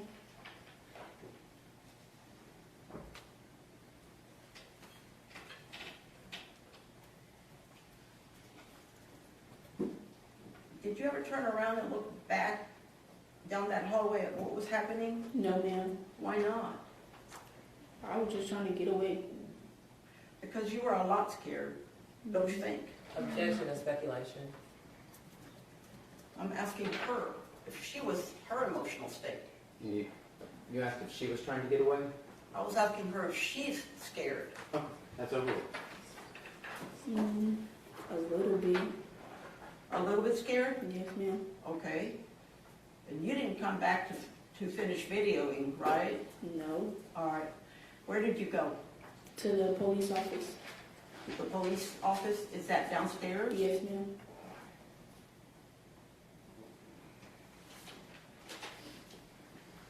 In that video, what are you wearing in that video? I have on a white shirt and it has, I think, green lettering on it, and I have black biker shorts and some white bands. Okay. Pass the witness. Redirect? Charlie, on the video, we hear you saying audibly, what the fuck and damn. Is that correct? Yes, ma'am. Why are you saying that? Because he was getting thrown around. Like, it was too intense. Is that the reason for why you stopped filming the fight? Yes, ma'am. And is that why you just left and ran down the hallway? Yes, ma'am. No further questions? All right, anything further, Cross? Just briefly. Okay. I thought you just testified that the reason you started running was because Tim had a gun. It was more like, it was both. Like, after he got his head stumped on, that's when I was already about to walk away. But then I had looked more, and then that's when I seen him get the gun. Because when that fight's going on, you're not stopping to video. You're keeping video, right? Yes, ma'am. It's only when the gun comes out that you said you heard Coach Boyd say gun, that you start running. Is that right? Objection to compound question and ask and answer. Silver rule. You can answer. It was more so of like me just trying to get away. Okay. He yelled gun after he had already been stumped on. After he got stumped on, that's when I was about to walk away. Okay. All right. I don't have anything further. Any further redirect? Nothing further from the defense. Okay. May the witness be excused? Yes, Judge. All right. You may be excused.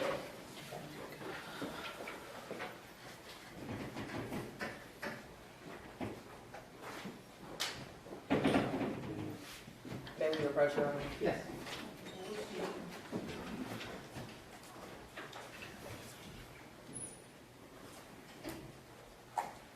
Good. For the record. Any record? No.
You may be seated.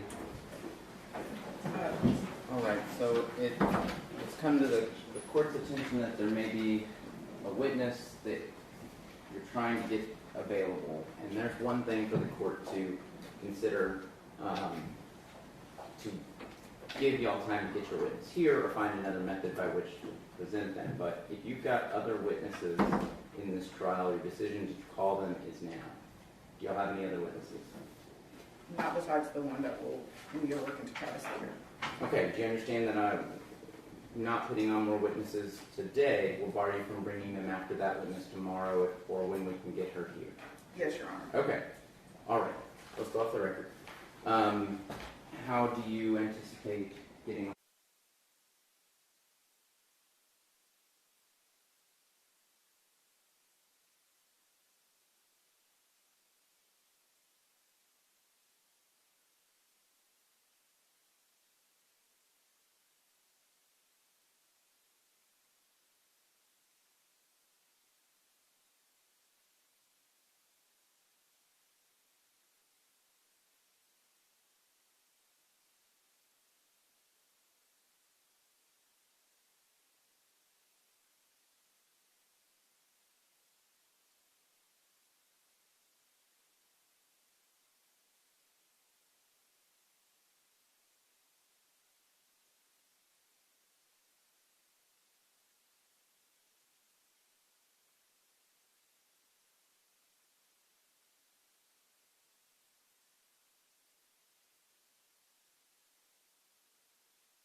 this work can do is send out potential or just a very, very open and rough jury request. I'm asking that y'all give me any jury instruction that you'll be requesting. Are you going to be requesting anything apart from self-defense? I'm assuming you're requesting self-defense. I'm assuming you're still on the record, Judge. No, I just need to, we're going to do the charge conference at some point, but I just need to know what We're we're off doing. right now. Yes, ma'am. Okay, just want to make sure. You are correct, that's what we would be requesting. Okay, all right. Okay, anything else before we adjourn for today? I presume you put transferred intent in there, based on what our, Yeah, why don't you also send proposed, I've got a couple of different ways we can do transferred intent. If you've got a way that you are going to be requesting it, please send it, include both parties. Okay. And we will be objecting to self-defense. I understand. And I'll be taking a look at that. I'm not making that any kind of ruling with regards to that right now. All right. But anything else today? All right. Can you give me an update? Oh, wait. Line. I would, I mean, I've sent her an email, Okay. so she's been pretty communicative. Good. All right. Well, then hopefully y'all can give me some kind of answer before 5. If not, somebody's got my cell phone. But I just need to know what I'm doing before I get here tomorrow. Okay? All right. Judge, do you want us to remain available today to work on the charge and have it ready for tomorrow? Yeah, if you go ahead and send me instructions and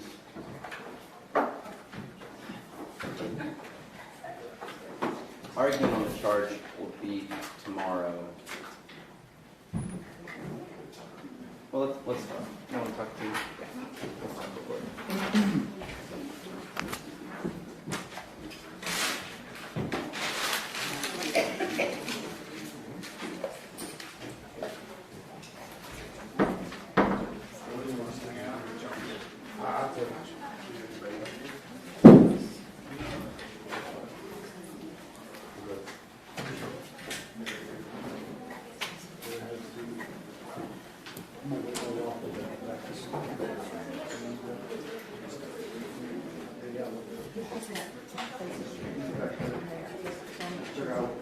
Oh, you have it? Yeah, I've got, yeah, just like two paragraphs, just a simple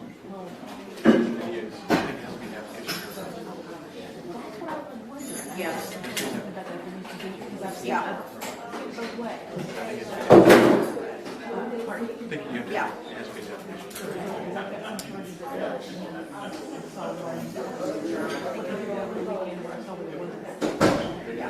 Yeah, we'll look at it.